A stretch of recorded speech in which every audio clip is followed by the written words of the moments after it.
What's going on, everybody? Welcome back to the Disconnected. Tonight is what is shaping up to be a really exciting, fun night. Bob's Blurays is back with us, and I am excited to mix two of these communities that haven't been mixed in a long time. Bob was last on the channel, seems like just recently, but I had to look. It's been frickin' months, and Bob is amazing. I'm stoked he's back here tonight. All of you that are here from Bob's channel, please hang out, subscribe, do all that fun crap that I never do, pitching enough to get this channel growing in any way. For those of you that are part of Disconnected, please go subscribe to Bob. Bob is great. It is a really fun community, some really fun live streams. But man of the hour, let's bring on Bob. Bob, welcome, my friend. What's going on? How are you?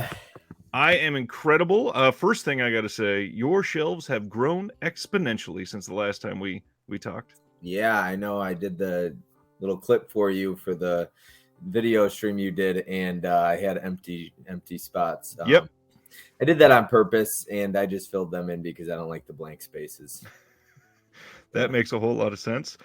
Thanks for doing this again. I know last time you were a little nervous, but you did incredible, and we're stoked to have you back. Yeah, it's so funny because KB almost made me spit my water out when I heard him say I'm shy. I was like, okay, all right, that's funny. Yeah, this is only Bob's fourth time on camera, so be kind. Bob streams a lot. He pretty much says yes to everybody and will go on any single stream under the sun. So if you are a fan of Bob, please follow him here, Instagram, everywhere that you possibly can. He's a wonderful person. And again, just thank you for coming back on here. I think the people are going to love you tonight.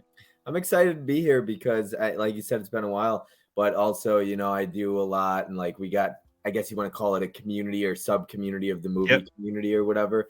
And kind of like you were saying. So it's nice to be a part of something new. And last time I was super excited because last time your chat was just awesome. So you got a lot of really cool people over here.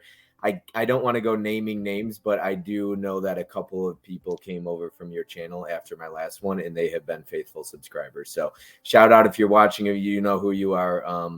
And I think there's a few names, but I'd be afraid to name them, and then they didn't come over from over here. So, but there's definitely a few that came, and there's one person in particular that was like, I came from Disconnected's channel when you were on there. So I appreciate that. It's awesome. It's awesome to be here. I saw a lot of people that were here early, like Tim and Mizzy and stuff like that, Tony. So thank you guys. It's really cool when people show up to support you from other channels and stuff like that. If like say you're on another channel and then your friends come over, it's really cool. Fully agree with that. And on that note, I will say there's a whole bunch of people in the chat that don't watch my stuff usually, that are only here because of you, that I actually watch a lot. I mean, Tim Talks Talkies, I've done one thing with him, but I would love to do a whole lot more. KB, we need to have you on again. We need to get you on the schedule because Reconnected is getting scheduled out really far. I gotta interrupt. Sorry. KB's awesome. Love the guy. But everybody knows my affection for Tim. I love that guy to death.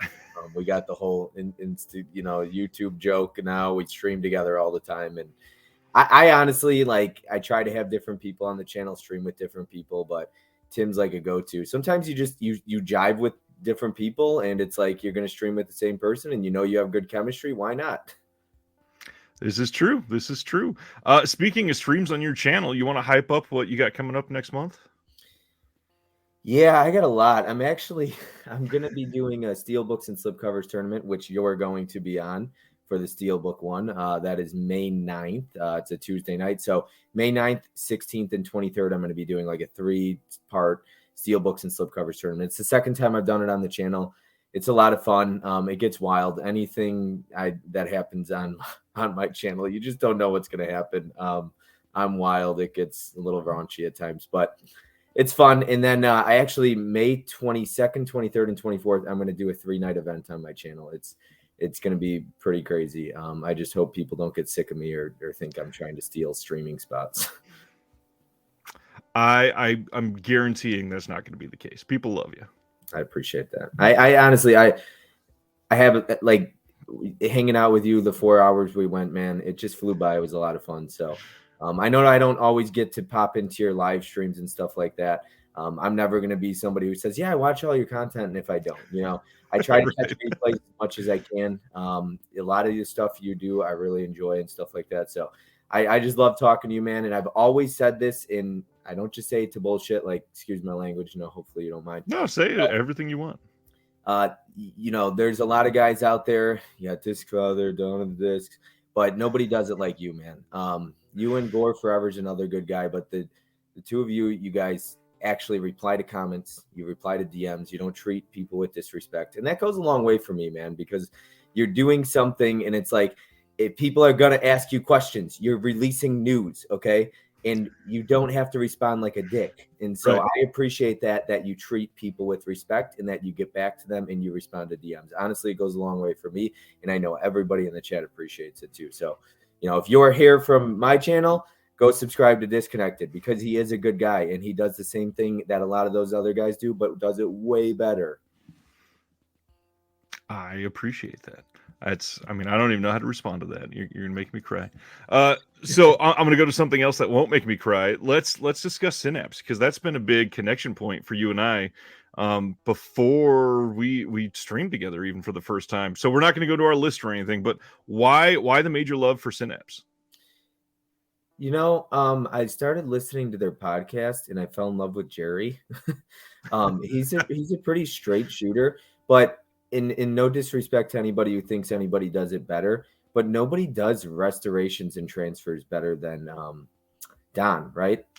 Yeah. I'm sorry. I don't think anybody does it better. And when they collabed with Arrow, oh man, that made me aroused. I absolutely loved Arrow and Synapse collabing together because they're two of my favorites. Right. And the collaboration was incredible. You got the slip box, you got booklet, poster, incredible transfers, special features. It's just two of the best coming together. Synapse is super underrated, and they got a lot of good titles. They're not releasing crap. You know what I mean? Like, it's really good stuff that they put out, stuff that doesn't have Blu-rays, stuff that other labels won't touch or haven't heard of. I mean, we could go down a list of movies that they got. And I like that they don't drop 80,000 titles a year. They put a lot of work into the ones that they do, and they benefit from that. I think the only negative thing that most people have said about them lately is the price. And I do understand that. I know that it's hard to drop, $55 for a brand new Steelbook. That's only a Blu-ray, not a 4K even. But on top of that, we get a lot of quality, and you got to pay a little more for higher quality, and you can tell that they put that work into it. I agree, man. I agree. The Steelbooks are pricey, but and to people, like Tim just dropped a comment. I mean, to people, Tim's not necessarily the guy who would go out and watch most Synapse titles, but they actually release stuff that even not horror, like big underground or B horror fans would appreciate. Stuff like Popcorn or Intruder or other stuff like that, maybe even Street Trash. So there's a lot of fun with it, even if you're not big into B horror. It's true.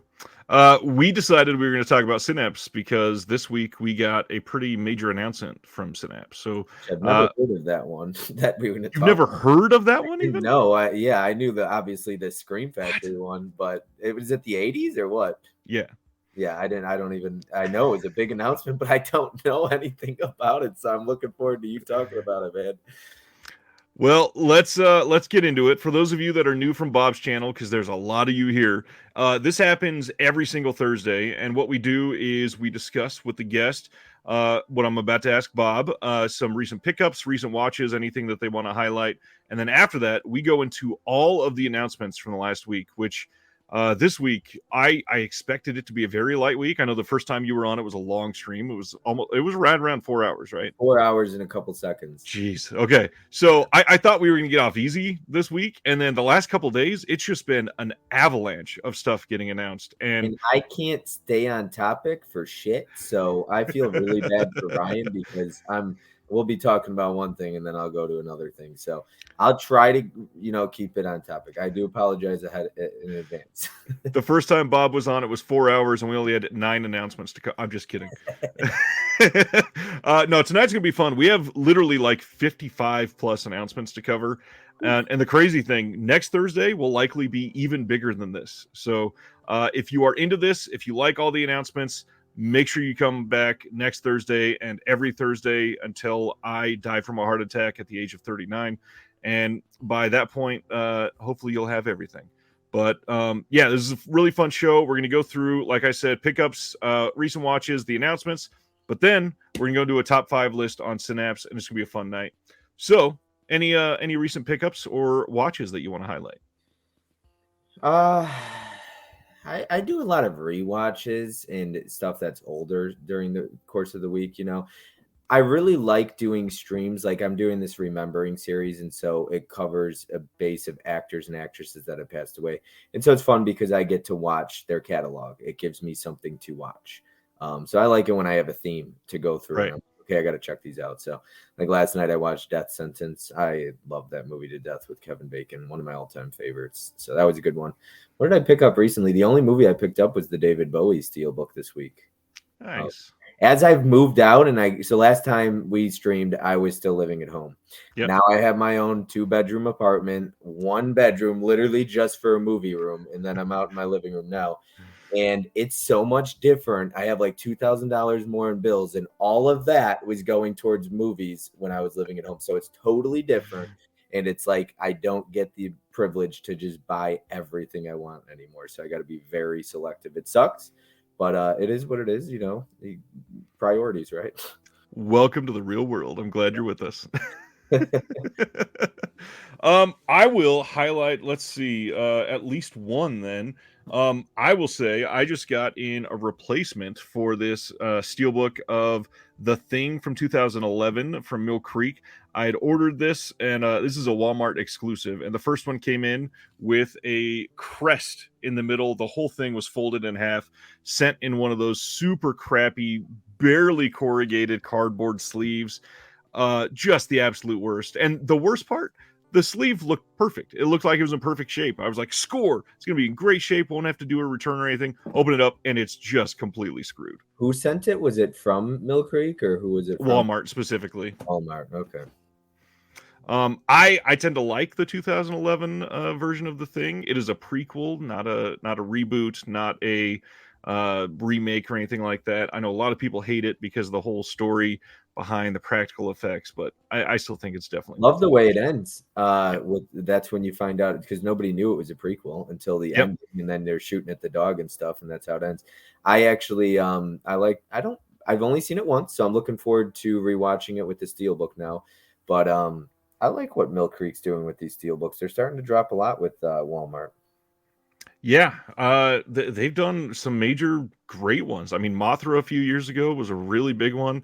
That thing, I think it's out of print now. They did that Street Fighter Steelbook. That was a big deal for a lot of people. Yeah, I think I got Mothra somewhere over here.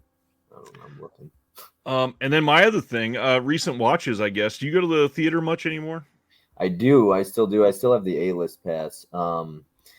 I just saw Evil Dead Rise. Well, perfect. I was going to bring that up because I went last night. I saw you 3 stars. No spoilers, but what did you think overall? I gave it 4. I saw you gave it 3. I really liked it. A lot of practical effects again. A lot of stunt doubles, things like that. I really enjoyed it. Great title card in the beginning. Had a lot of fun with it. And I personally really liked Beth, and I thought she was extremely attractive as well. I mean, she wasn't a negative for me. I think she was great. To me, it just didn't really feel like an Evil Dead movie. I will completely agree. That might be the best title card in at least the last decade plus. I can't think of anything that would compete with that. I think that it was a well-made, competent movie. The plot sort of kind of plotted around, and that's it. I feel like it was messy. I feel like it really didn't have any major evil deadness until the climax, and then it went full bore into it. I'm not going to take that away. I mean, when you have that much blood, it's hard to argue with. It was But great. yeah, the rest of it just didn't feel like much of an Evil Dead movie. I get that. I understand that. There's the Moth for Steel. Nice, yeah. Yeah, I think that was like a Best Buy exclusive maybe at the time. No, I think that one was wide actually. Okay, gotcha. They I grabbed it. yeah, they hadn't done many exclusives until fairly recently. Mill Creek, gotcha. Yeah.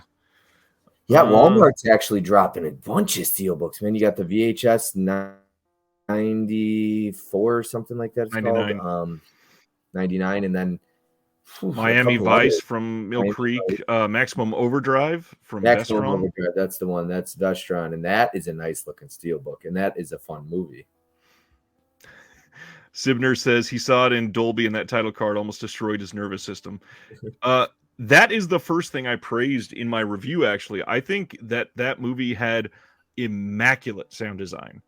There were certain things, I don't remember, it was one of the elevator scenes, and something was like, it sounded like almost like fingernails on a chalkboard. It was this little shrill whine, and I looked over at my wife because I thought she was like freaking out and whining a little bit, and I looked over and she's just sitting there and was like, oh wait, that was the sound. It legitimately, the surround sound sounded that great. So, it did.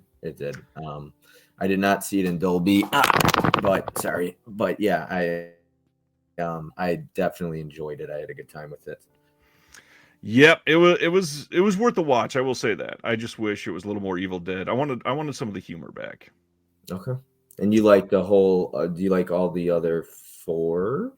Yes, and a lot of people say if you liked was it 2013? I think that was the year. If you like that one, you'll love this one. I think the 2013 one, and this is not a hot take in my opinion, it's my number 1 Evil Dead film. And Evil Dead Rise, bottom of the barrel for me. I thought the same thing. I kind of believe that too. I was like, if you like Evil Dead 2013, you should enjoy this. I think Evil Dead 2013 is my favorite. So I like Evil Dead. So hot take here, though, I'm not an Evil Dead 2 fan. But I've had this conversation with Tim. So I don't like when they go from taking itself Evil Dead took itself pretty seriously to being a silly movie. I'm not very big into like the comedy in a horror like Evil Dead 2 or Texas Chainsaw Massacre 2. I much rather prefer the originals. I get that. I'm a huge fan of the first one. I think the second one is really good. My hot take is I don't love Army of Darkness. I think it's good, but it's still pretty low for me. Sibner says, saw The Covenant last night. Really impressive. Much better than I thought it would be. I know you don't do military. I do military films for the most part. I got to be in the right mood. I'm from what I'm hearing, this one is great, actually.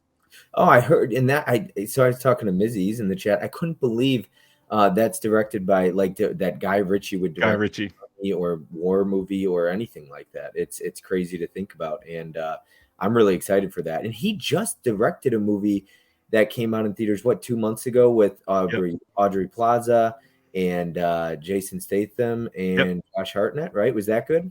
I've not seen that one. I'm waiting on that one. That one didn't seem like I have to see it in theater type of movie. Gotcha. But yeah, it looked decent. So he just dropped 2 movies in theaters in 2 months. That's crazy. You don't see that too often. Must have been working his ass off for the last couple of years. Respect to that, man. Hardworking. I love it. All right, my friend. We ready for some announcements? Hell yeah, let's do it. All right. We started our week last Friday with Imprint announcements, and Imprint is not holding back. These are all for the month of July. They come out on July 26th. But I will say, with 3 box sets, little slight spoilers if you haven't seen this, Imprint is doing 3 full box sets, and with them doing 3 in 1 month, I would not be surprised if there was some slight delays. We're probably going to be talking about some delays later in the show because there's a few of them going on right now. But with Imprint, that seems to happen a couple times a year. And with 3 box sets, that's a lot of opportunities for some delays. So this first one is the Sidney J. Furie box set. These are ranging from 1970 to 1978. These 5 classic films are accompanied by by brand new audio commentaries featuring Sidney J. Furie himself, as well as featurettes, interviews, video essays, and a collectible booklet exploring his legacy. Our 5 films are The Lawyer, Little Faust and Big Halsey, Sheila Levine is dead and living in New York. The Boys and Company C, and that is I missed Hit in the middle there. These are all coming in one of their big hard boxes, 5 discs, 1,500 copies only, and I see a lot of the stuff from this month selling out pretty quickly.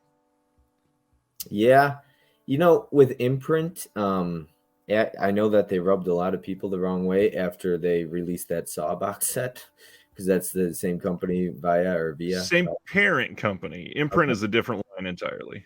Yeah, so I actually don't collect Imprint, mainly because for a long time I was very heavy into being a completionist, whichever one you want to use. So numbered spines get me. Love my numbered spines. But as I have realized priorities and having more builds now and living on your own, I'm like, you know what? I don't need to collect everything. And it's a hard thing to come to terms with, because I love completing everything and buying everything, even the shitty movies from labels. But with Imprint, I have yet to get into it because I'm afraid that I would go down a bad rabbit hole.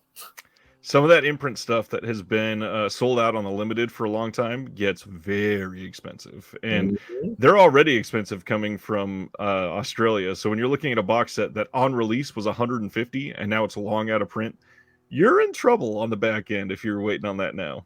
Yeah, and them an Indicator I have not dove into at all on Indicator, huh? No, and I love some of Indicator's releases, like Irreversible. I would love to buy, but I just haven't dove into it. Wow. Yeah, they've got some of the best stuff for sure. Dude McMahon says, I know Sidney J. Furie is the guy who made the Iron Eagle movies. Never knew his body of work was big enough for a boutique box set.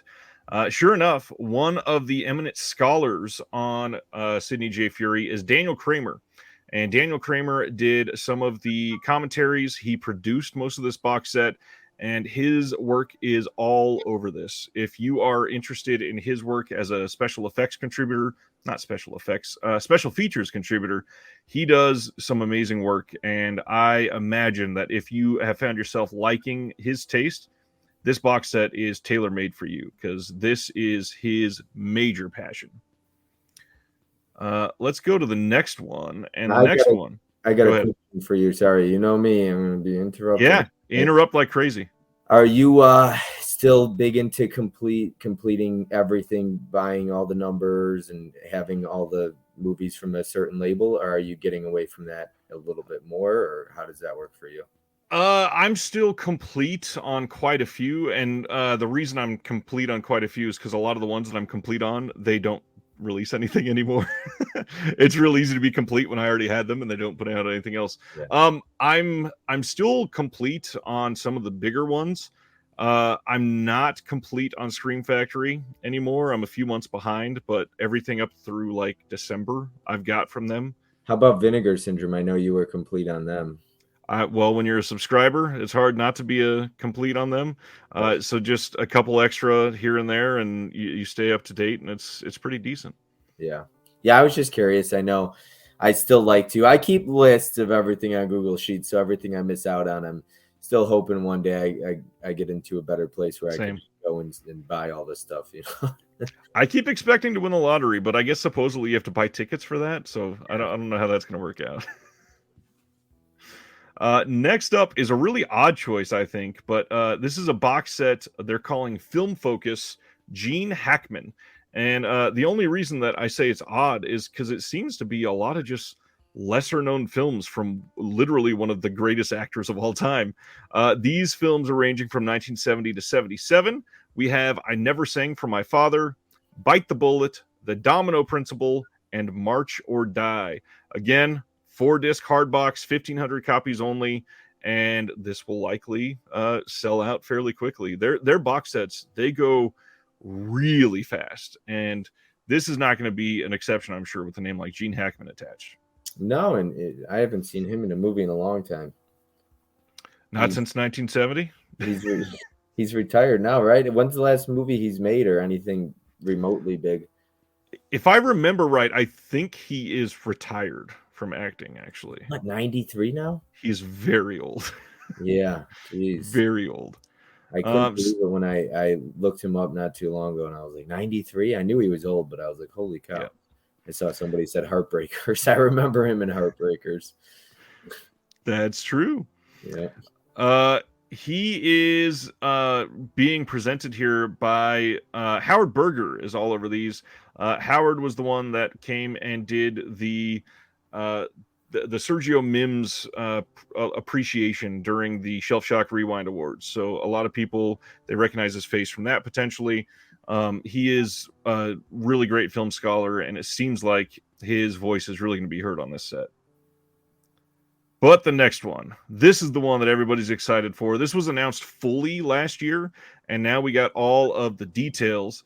This is the Walter Hill box set. This special edition set collects 5 films and 1 landmark miniseries from one of the most important and influential makers of modern cinema.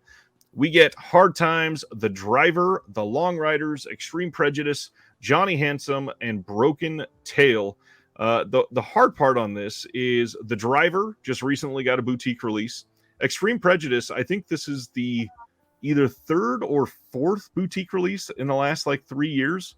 So some people are going to have some of these. And I had Extreme Prejudice from Vestron. Yeah, I figured. I had fun with it. I thought Extreme Prejudice was good. Good. Have a good night, Josephine.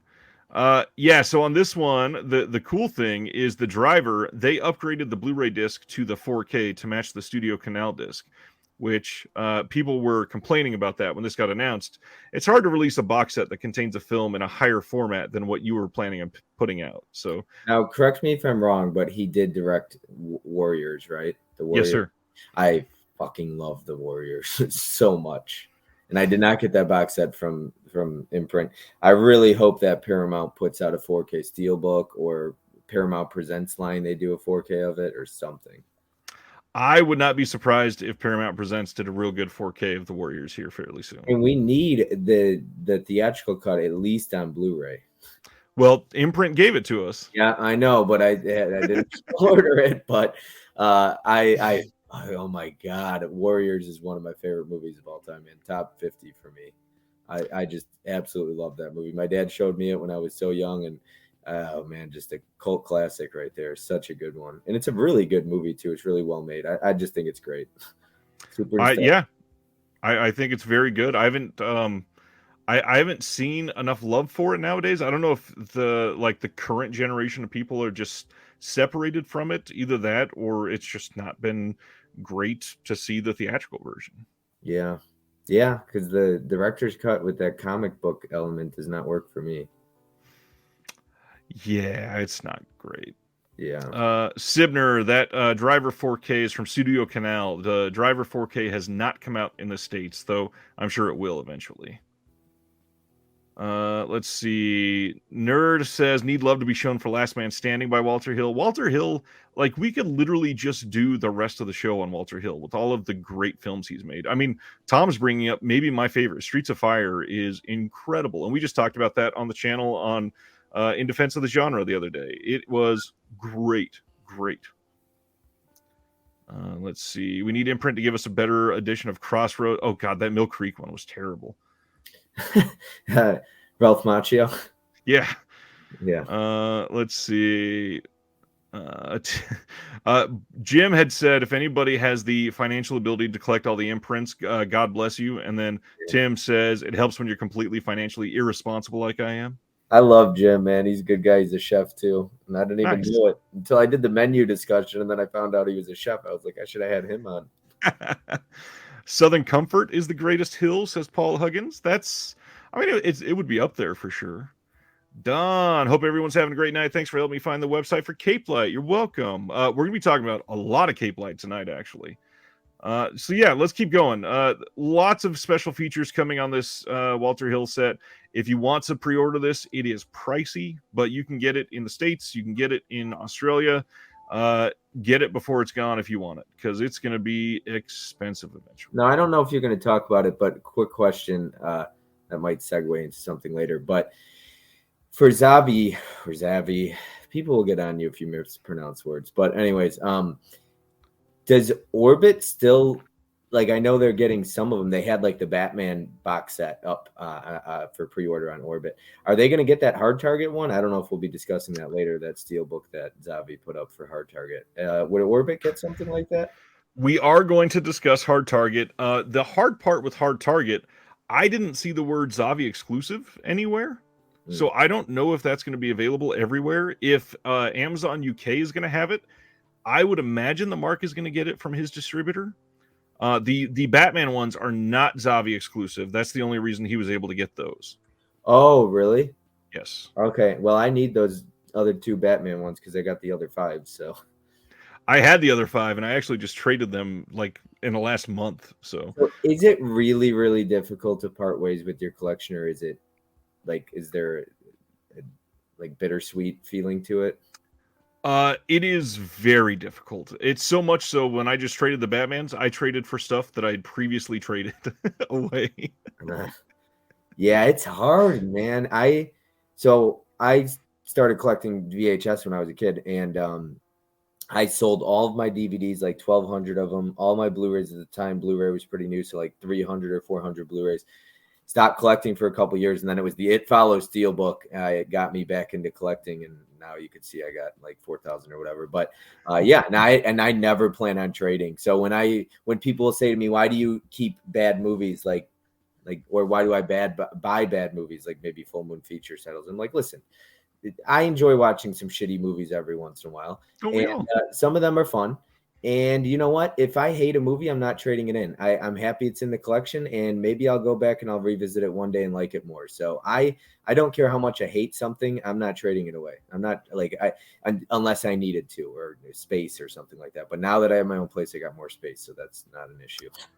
I have never gotten rid of something because I thought it was a bad movie, I don't think. For the most part, it's like I realized that I upgraded a copy and got rid of one that had all of the same features that are on the new release, or a new format came out, or I realized I have 9 copies of They Live and I only needed 8. Only 8, yes. Something like that. So, yeah, I'm not a big fan of deciding in the moment that something is bad and I want to get rid of it either. And not to mention, I don't really treat this as a collection. I think we talked about this last time you were on here too. I do have a sign that says the Disconnected Museum and Library. I'm archiving. I'm here to collect works of art and share that with my friends and family as I grow older. And even a shitty movie that I may not like, it may be something that clicks perfectly with my youngest kid. It may be something that a friend that comes over in 3 years thinks his new favorite movie is that one specifically. It's so fun too, just like how often do you hear people talk about I sometimes I'll go in my movie room and just sit there and look at it. Yep. Just stare and go through the collection. It looks great, and I mean, we really are living in a golden age for physical media. We're getting so many box sets and collector's editions and just gorgeous releases and great transfers. I'm super grateful. I just wish I could buy everything that comes out. Yeah, I sure wish we could all be filthy rich. Yeah. All right, next up, Kino is putting out For Whom the Bell Tolls from 1943. This is a 4K scan of the restored UCLA Roadshow edition. This is a Gary Cooper film with Ingrid Bergman. If I remember right, you don't love a lot of these older films. Is that right? I don't mind some older films. Like I was just talking to somebody today, one of my favorite older movies. I don't care if I get hate for this.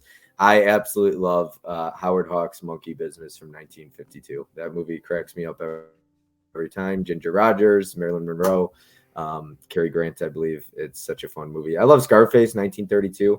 It's another good one. So it's hit or miss. Alfred Hitchcock had a lot of great ones. He's all right. Yeah.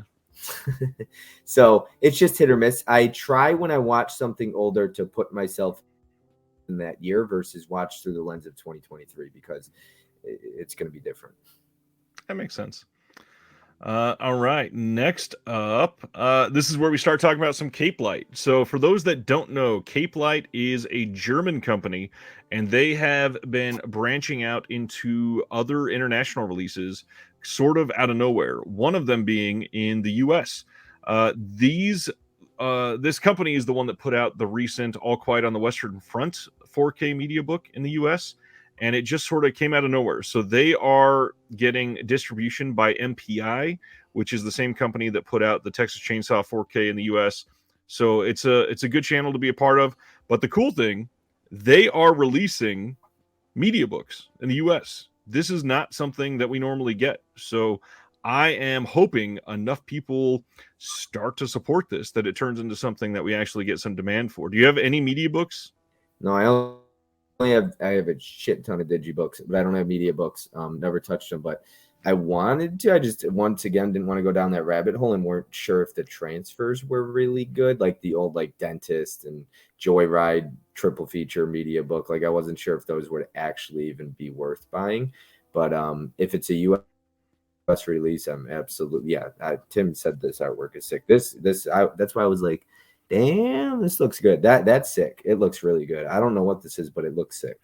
Look at the detail on this thing. Like incredible artwork, maybe some not even super safe for YouTube stuff, but yeah, we'll just scroll away from that quickly. So this is coming in June in Germany and September in the US on 4K in a media book from Cape Light. This is from 2021 and it's a Hong Kong film, and it looks and sounds fantastic. It says Hong Kong is shaken by a series of brutal murders. A unscrupulous killer hunts down women and leaves the severed hands of his victims all over the city. Detective Cham and his colleague Will are entrusted with the case. When the young To comes across them during the investigation, Cham's world gets out of joint. The girl is responsible for a terrible accident that once destroyed Cham's life. Between his hatred of To and the serious consequences of their shared past, the experienced cop almost loses sight of the goal until it is almost too late to save the only person who can also save him. I mean, it sounds pretty great. So this is the company that dropped Bloodsport 4K.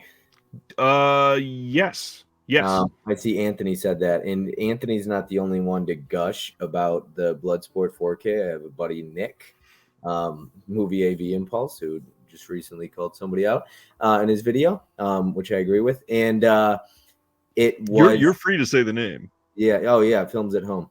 Yeah, not a fan. But I'm not gonna go there. Not gonna start drama tonight.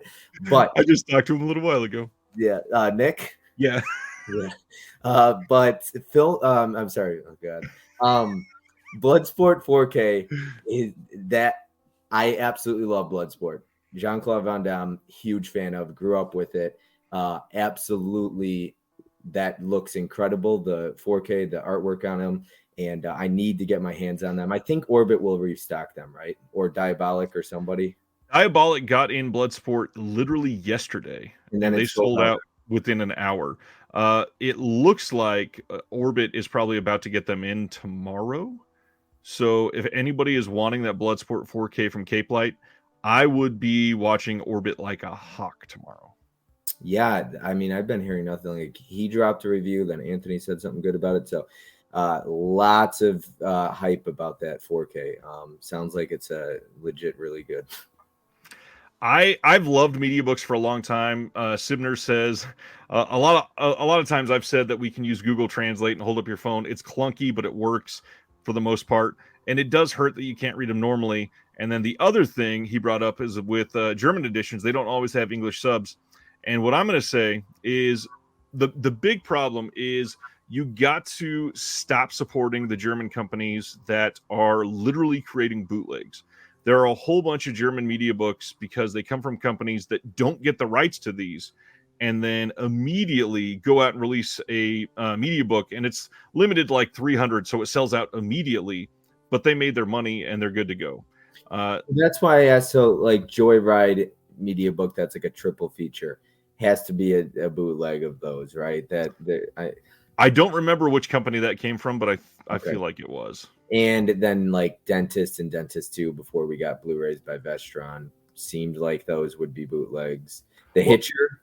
The hard part, a lot of those, they're actual high definition transfers. They're just not licensed from the studio.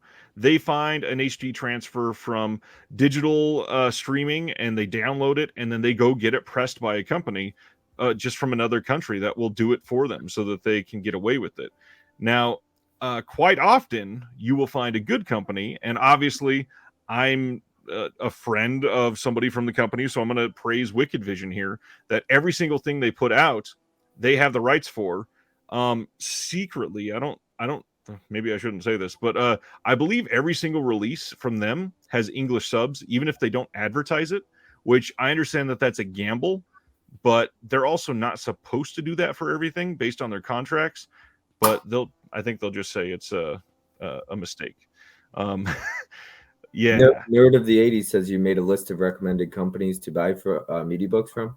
yeah. And if anybody wants that, just send me an email. My email's in the description. I will send you the full list of ones that are known bootleggers, ones that sometimes bootleg and sometimes are legit, and ones that you can always trust. Yeah, and shout out to Ken Mid-Level Media. He was I was talking about the interview you did with him on his channel, and he's like, man, Ryan's a very smart dude. And I was like, oh yeah. I was like, I've been on his channel before. He knows what he's talking about when it comes to labels, especially, man. He's one of those people knows what he's talking about. You get some people that act like they know what they're talking about, and they don't. So for me, when it comes to Dolby Atmos tracks or Dolby Vision, I'm never going to claim to know what I'm talking about because I don't. Right. I if I know what I'm talking about, I'll talk about it. If I don't, I'm not going to touch on it, or I'll be like, you know what, it looked good on my TV, but I don't have the best setup or something like that. So I'm not going to. So I appreciate, you talk about what you know about, and you do, and you actually know what you're talking about, because there's a lot of people that act like they do, and they're giving out false information. And that's the thing. I never shy away from saying, I don't know, but I can get you the answer. And the hard part is I've seen other people say that and be confident about that, but they most of the time will not go out and get answers for people. I get people that, I just got somebody thanked me for getting the Cape Light website. I have people ask me a question and I go do the research and bring them an answer. It's not that hard. And I know where to look. So I can get it faster than them, probably. Happy to help. Because I swear, one person in particular, but some channels will put out a video and it's like, did you even watch it? It's like, did you even watch it, or are you just putting out content? So right. I appreciate the ones who actually put the work in the research. Do research before you put out a video. Don't give out false information. Make sure you know what you're talking about. But then how are they going to get all those free copies? Yeah, that's true. Let's go to the next one. All right, so Cape Light in the UK is releasing The Misfits from 1961. This is a Clark Gable and Marilyn Monroe film. Obviously, Montgomery Clift is a big deal of this, but it's directed by John Huston. I don't think I've ever seen this one. I feel like I had, but when I read the synopsis, it doesn't sound familiar for me. This says a divorcee falls for an over-the-hill cowboy who is struggling to maintain his romantically independent lifestyle. Yeah, like I said, this is coming in August, 4K in the UK as a media book. And yeah, Cape Light doing some great stuff. Oh, man. Marilyn Monroe. Tim agrees with you. Yeah. Yep. Yeah, she was a beauty, man. Obviously, that's goes without saying. It died young, too. Way too young. Oh, yeah. Sibner. If I hear one more know-it-all drop words like DNR, grain structure, aliasing, macro blocking, when you know they don't know how to point to any of that, I will lose my mind. Oh, yeah, completely. I've never even heard of some of those words he mentioned. What is aliasing? What the hell is if I remember right, aliasing is when a camera moves quickly, and on some poor 4K scans, you will see sort of like a ghost image trailing behind it because it's not smooth. It's just like a little bit of a judder. Let me know if I'm wrong, Sibner. I think that's what it is. But basically, it'll be like something pans to the side, and for like one frame, you can see the image to the left if it's panning to the right, and then it catches up to it and it's clear. But yeah, it's like there you go. He says it's like a ghosting effect. Yeah. So for me, when it comes to like CGI stop motion, I actually didn't even know what stop motion was for the longest time until recently. And so when I was in film school, like film class, we studied a lot of camera shots. So like I learned why there was a low angle shot, why there was high angle pan shots, things like that. That's what I studied, the meaning of a shot, a camera angle, and different things like that. So I like when it comes to CGI, even practical effects, I had to study. And it wasn't until I actually, funny story, watched The Kindred where I was like, "Ooh, these are really cool. This looks cool." And then it's like, this is what practical effects was. And so things like that. And for the longest time, though, because I never studied it, nobody ever taught me about it. I didn't learn it. You know what I mean? So I had to kind of talk to other people like Tim and you and others to find out what's practical effects, why it's used, things like that. So if I don't know something, I'd rather take the time to get to know something. Let's say for. I love Ken's comment. I say 4K look good. I like 4K. It make my eyes happy. Review accomplished. Ken actually watches his review copies though. So he actually gets to them when he reviews something. He has seen it. Must be nice. Must be nice. Let's go to the next one. I still can't believe we're getting this. So coming soon from Kino on 3D is Money from Home from 1953. The 3D restoration is being done by the 3D Film Archive as usual, and we're getting Jerry Lewis in 3D with Dean Martin. Do you know anything about Jerry Lewis? Have you seen any of his films? Maybe one. I've heard a lot about Jerry Lewis, but maybe when I was younger, I watched some of them. Like my dad might have shown me a few of them. He's got a few announcements recently, and I won't go back into it, but I think he is just the absolute worst. Oh, okay. Yeah, I will not be bothering with this. Carrying on. You got to tell me at least one little tiny, snippet of why you think he's the worst. This is funny. His idea of comedy is putting in fake teeth and playing up like he has special needs. Okay. All right. And they leaned into that fully. Yeah. I went and stopped on this screen and it wasn't even for this. I put out an interview with John Campopiano, the director of Pennywise, the Story of It, and the upcoming Robert Englund documentary, and Snapper that was put out on this release, Attack of the Killer Refrigerator from TerraVision. If you're into that, go give it a watch, because not many people have, because hardly anybody watches my filmmaker interviews. Well, I do want to see the Attack of the Killer Tomato or Attack of the Killer Refrigerator. I did. Yeah. He did a documentary on the directors that made Refrigerator on a killer snapping turtle film that they tried to make decades ago that they never finished. And he got all the footage from that and showed how they created it. And it's really damn interesting. Yeah. Really interesting. So next, Raro Video, which is a partner label of Kino, on June 13th is releasing Caliber 9. This is getting a new 4K restoration.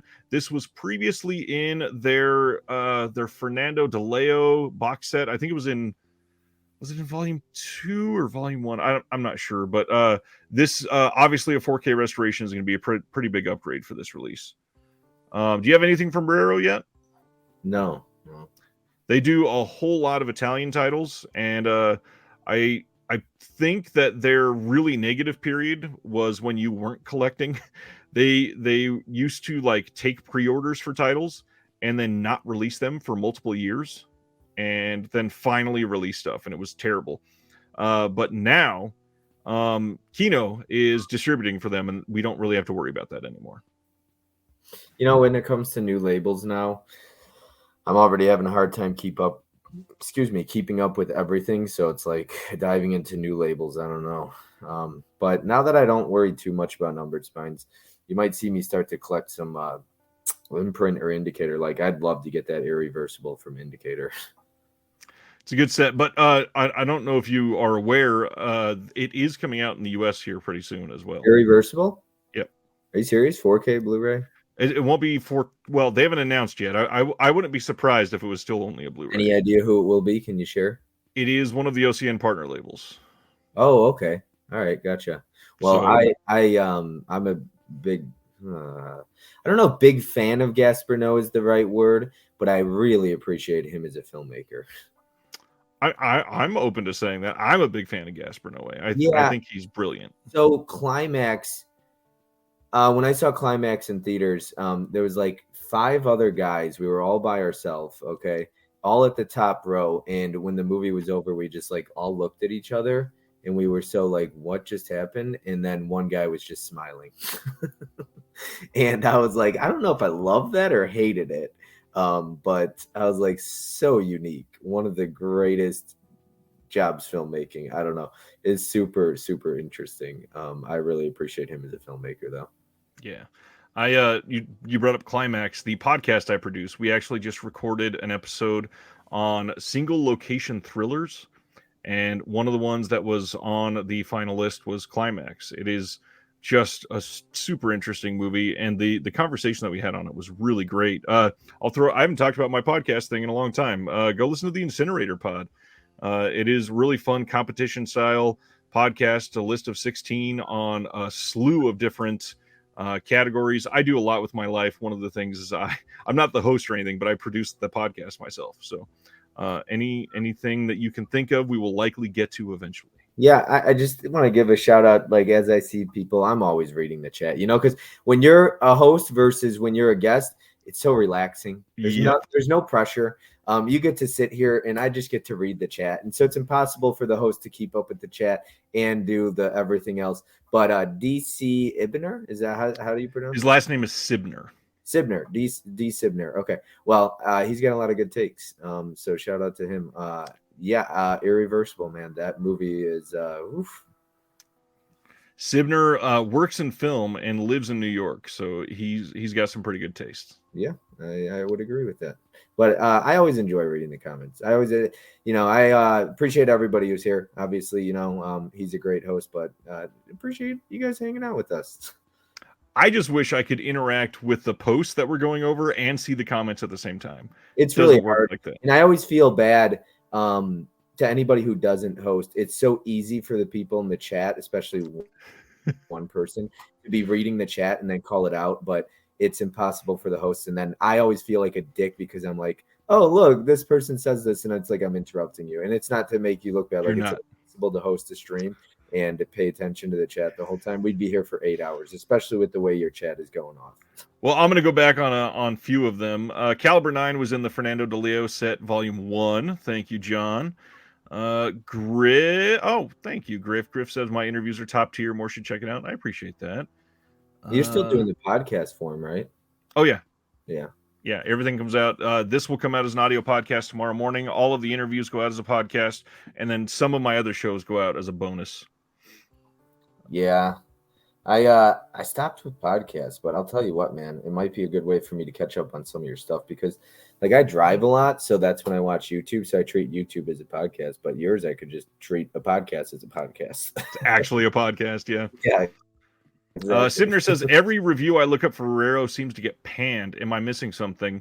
The only thing you're missing is that they did not put a lot of work into their earlier titles, and the good ones are great, but the bad ones are trash. Like, look worse than DVD scans.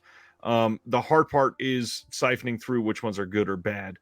Some of their titles are really fun. They have a lot of really good titles. You just got to figure out which ones you're into and only pursue those. This is not a company that I would ever suggest going all in on or anything like that.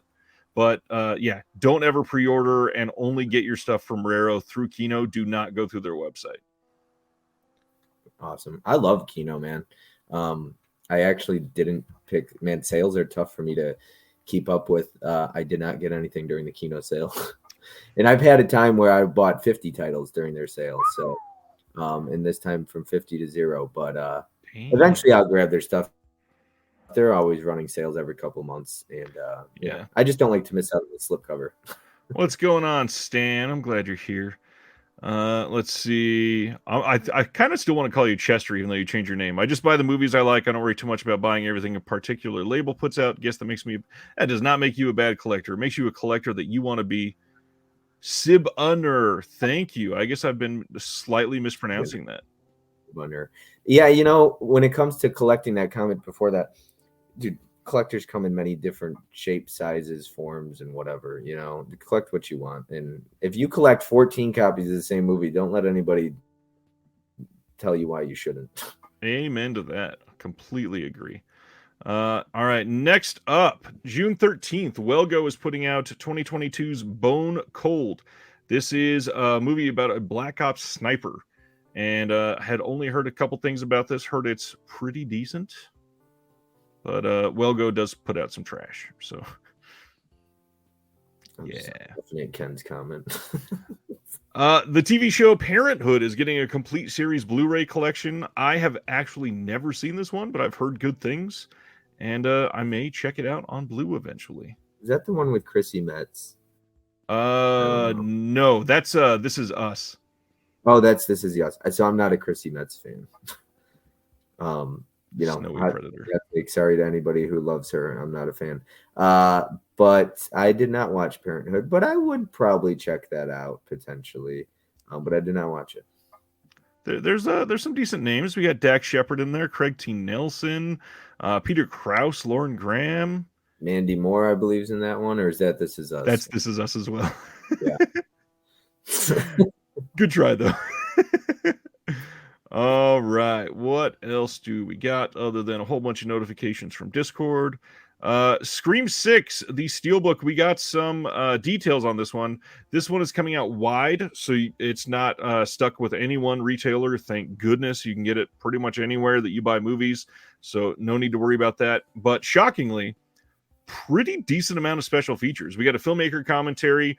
We've got a featurette with the filmmakers and cast as they discuss going to New York City to film, which Scream 6, not much happening in New York City. Nothing that really makes it seem like, yeah, this is New York City. So I find that funny. Did they film it in Montreal or something like that? They definitely did not film it in New York City. That's all I know. I thought they filmed it in Montreal. It could be. New York is way too expensive to film in. Yeah. I really like the Scream 5 artwork steelbook. I'm not personally, I don't know how in love I am with the front of this. I really like Ghostface being on the front and everything like that. Not so much with the like door or the window or anything like that around it. I know a lot of people really liked it. I don't know about me. The steel or the movie? The Steel. I love the movie. I mean, I'm biased as shit though because I love Scream. It's my favorite franchise. But it's one of my favorites too. Yeah, it's hard for me to like. Even if Scream 7 wasn't good, like I would still love it because I'm just so overly biased. Sivner says, "Yeah, it's full on Canada," and then Jim says, "There's no way it was filmed in the city. Maybe Cleveland." I think it was Montreal or somewhere in Canada, though. Yeah, Canada, they do a lot of incentives for filming there, so it would not surprise me. You didn't think it looked good? You didn't think they pulled it off well? I don't think they did enough to make it seem like it was in New York, and that's because it's so expensive. Like, a fake bodega doesn't equal New York. There's no shots of the city itself. They didn't even go there for one day to get, like, pickup shots. It's literally just stuff that you could do, like, on a backlot. Yeah. It's a great movie. I don't think that took away from it. Okay, but so you like Scream 6. Okay. It's one of my favorites. But to hype it up as like, this is the New York movie. Like, it was... Can I touch on a spoiler in Scream 6, or is that not allowed here? How much of a spoiler? Not much. It's just about one of the characters. As long as you're not naming a killer yet, go ahead. Oh, no killers. No. Okay. Chad, anybody who hasn't seen Scream 6, just mute me for like 15 seconds. But he got stabbed like 56 times. And yet he's fine. We got another one. I'm like, come on. Seriously. I love Scream, but they're really getting stab happy and having people live. True. Yeah. I can't fault you for that.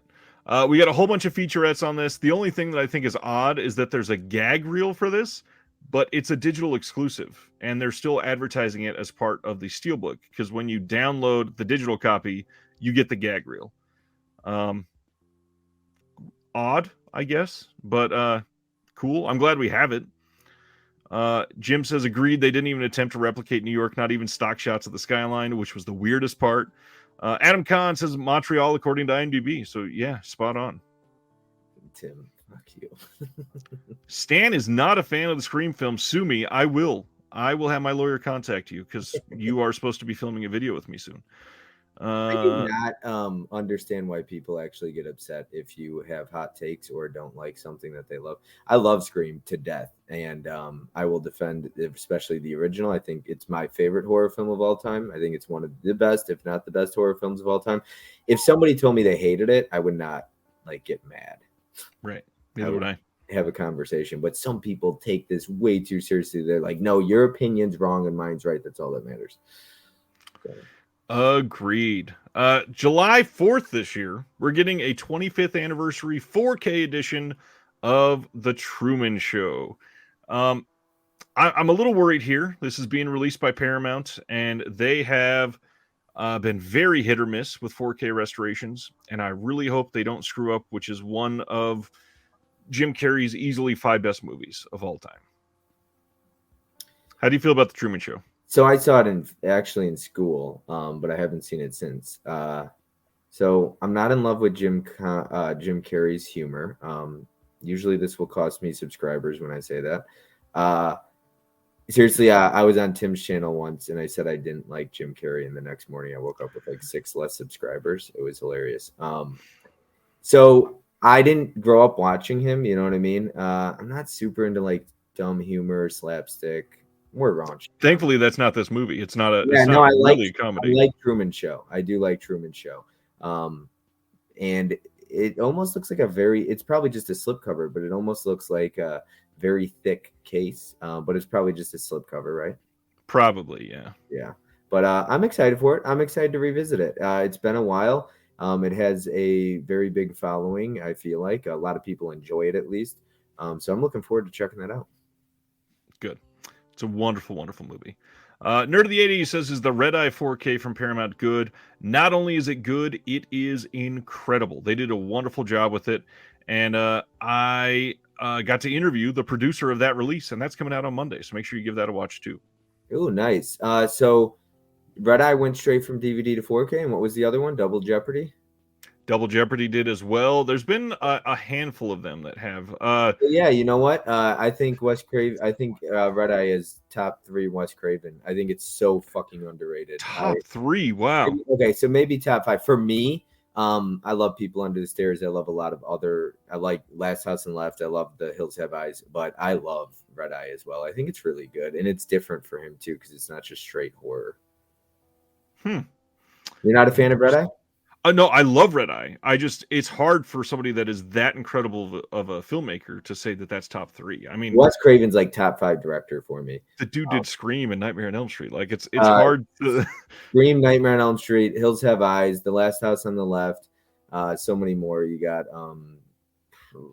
what's the one? It starts with an S. Help me out here. Shredder, not Shredder. Starts with an S. Honor or something. What is it? It came out in the 90s. I think Scream Factory put it out. I thought starts with an S.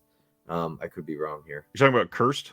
No. I like Cursed. I don't mind Cursed. I would have loved to see a director's cut. Shocker. Thank you. Shocker. Yes, thank you. That's the one. Did you like Shocker?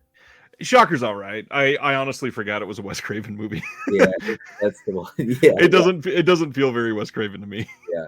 So what would your top 3 be? Sorry to segue here, but gosh, Scream number 1, Nightmare number 2, and probably The Last House number 3. Hell yeah. Give some love to Last House on the Left. I also love the remake of that one. Well, and the funny thing is, I think the remake is actually better than the original. I think I got to give respect for it kind of coming in and cementing a full-on genre. Like you take that and I Spit on Your Grave, and you have the exact script for rape revenge films for the next 40 years. Dude, I love when she she seduces the one guy and then she just bites it up. Like it's classic. It's classic. But yeah, for me, I'm gonna go Scream. I honestly love The Hills Have Eyes. I think he did a fucking great job with that one too in 77. I love that because Hills Have Eyes was actually part of it was filmed about 40 minutes from where I grew up. And I think they drugged a baby, I heard, for a scene. I think they bought a dead dog or found one on the side of the road for one of the scenes. So, they went through some shit back then in the 70s. And I heard when they blew up the trailer in that one, they were freezing cold and didn't have any heat and different things like that. So respect to them for that. But yeah, he's one of my favorites. Sorry to get off topic. This is, if you have me on your channel, we are all about it here. Don't stop apologizing. Stan says Serpent in the Rainbow, and I think this is the most underrated Wes Craven film by a long shot. I have not seen it, but that's another Scream Factory title, right? Yes, it is. That one I wouldn't be surprised if that got a 4K very soon from them. So if you don't have it and you're looking for Serpent in the Rainbow, maybe hang on for a little while. Uh, I feel like that one will get another good release, but it's definitely underrated. It's one of his more actual like creepy movies rather than in your face shocker slasher type movie. It is a very like diverse type of horror film, and it's not just because it's voodoo and based on a lot of stuff from other cultures. It's just very different from his normal So stuff. my number one, along with Jim's, is My Soul to Take. Yeah, New Nightmare is pretty damn great. It's great. How is you know a lot more than I do about this stuff. People Under the Stairs, is it going to be a really good 4K release? It should be. I bet that that's one that will be a lot better for clarity rather than HDR. And usually, I'm a big fan of 4Ks that just really bring to light a lot of the hidden colors. But because it's a darker film and it's in a drab, dusty house for literally almost the entire movie, it's probably not going to be like super bright colors. It's mostly going to be like clarity in the real deep blacks. Especially if you're watching on an OLED. By the way, OLED cults, everybody should be buying an OLED 4K TV. It literally, that is the best thing of these 4Ks is when you are, the films where you got somebody like stuck in a well, and on some of these older shitty LCD TVs, you see these tiny little cubes around the entire well because of how dark it is down there. The color can't catch up with it properly. If you get an OLED, they turn the pixel off. So it's literally just black.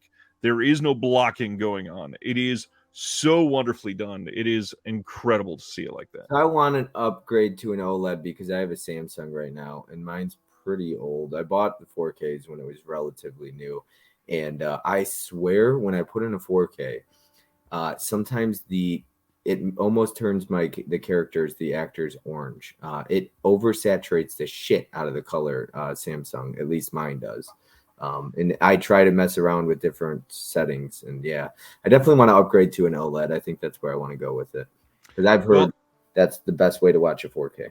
it is the best way to watch a 4K. But one thing I will shout out, which shout out to somebody that we've talked about tonight, obviously, Mid Level Media was on his channel recently doing his like one of his most famous series on his channel about the biggest collectors. And one of the things that I really hit on is buy an OLED and then go and get it calibrated. You can find somebody that will bring a spectrometer to your house, put it on the TV, and dial in your specific TV to the settings that it needs to be the absolute best. And that sounds crazy, but when you think about it, every single panel that comes off of the shop floor, whether it's made at Samsung, whether it's made at whatever South Korean factory that you're going to, and you buy this brand of TV, they're all going to be slightly different. There isn't any like base specs that we can tell you this will be the best for your panel, because your panel might be slightly different than the one next to it. So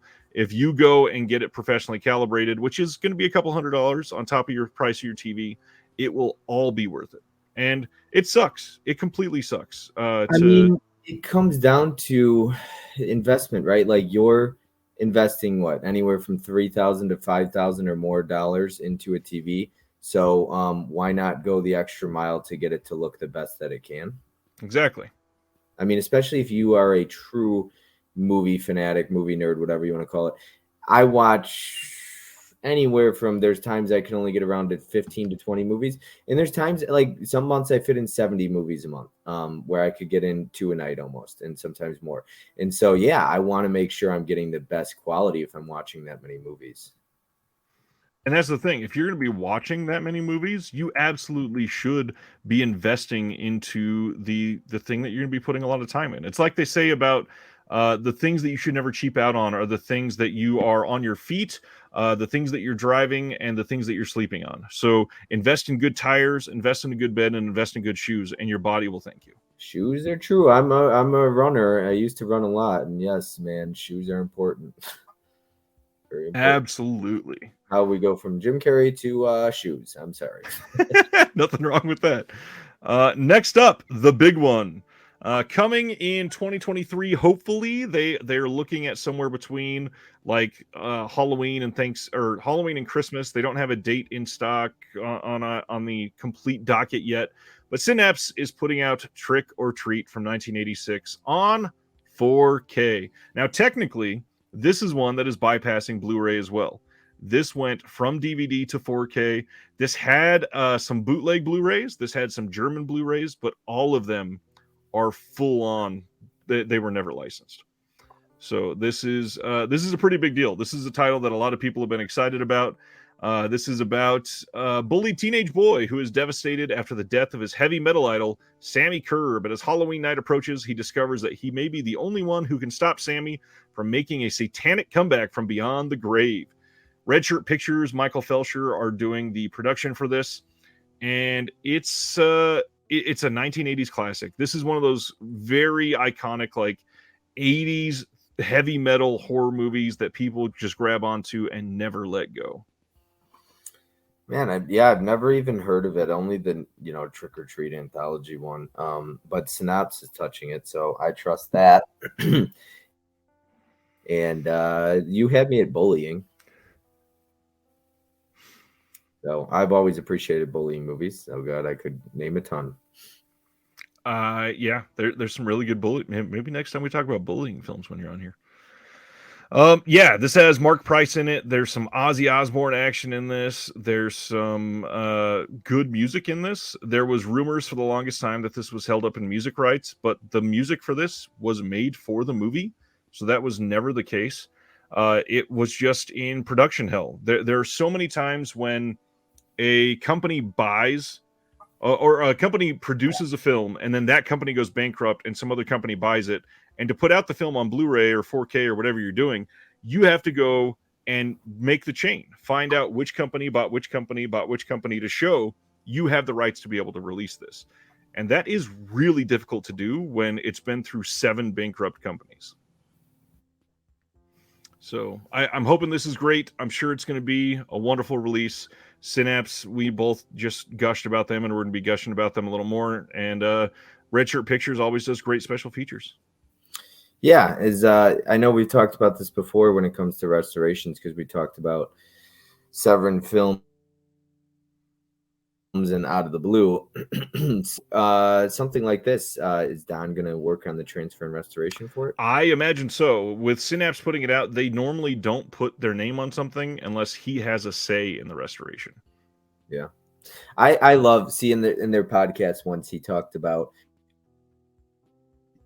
Jerry talked about how it was something like that, and they had finished a movie, and Don came over or called him in the middle of the night, and he was like, "We have a problem."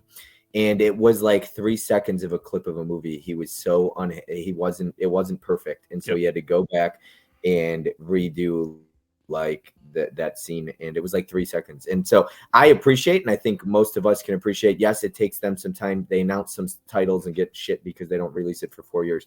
But we can definitely appreciate the work that they put in the restoration we get out of it.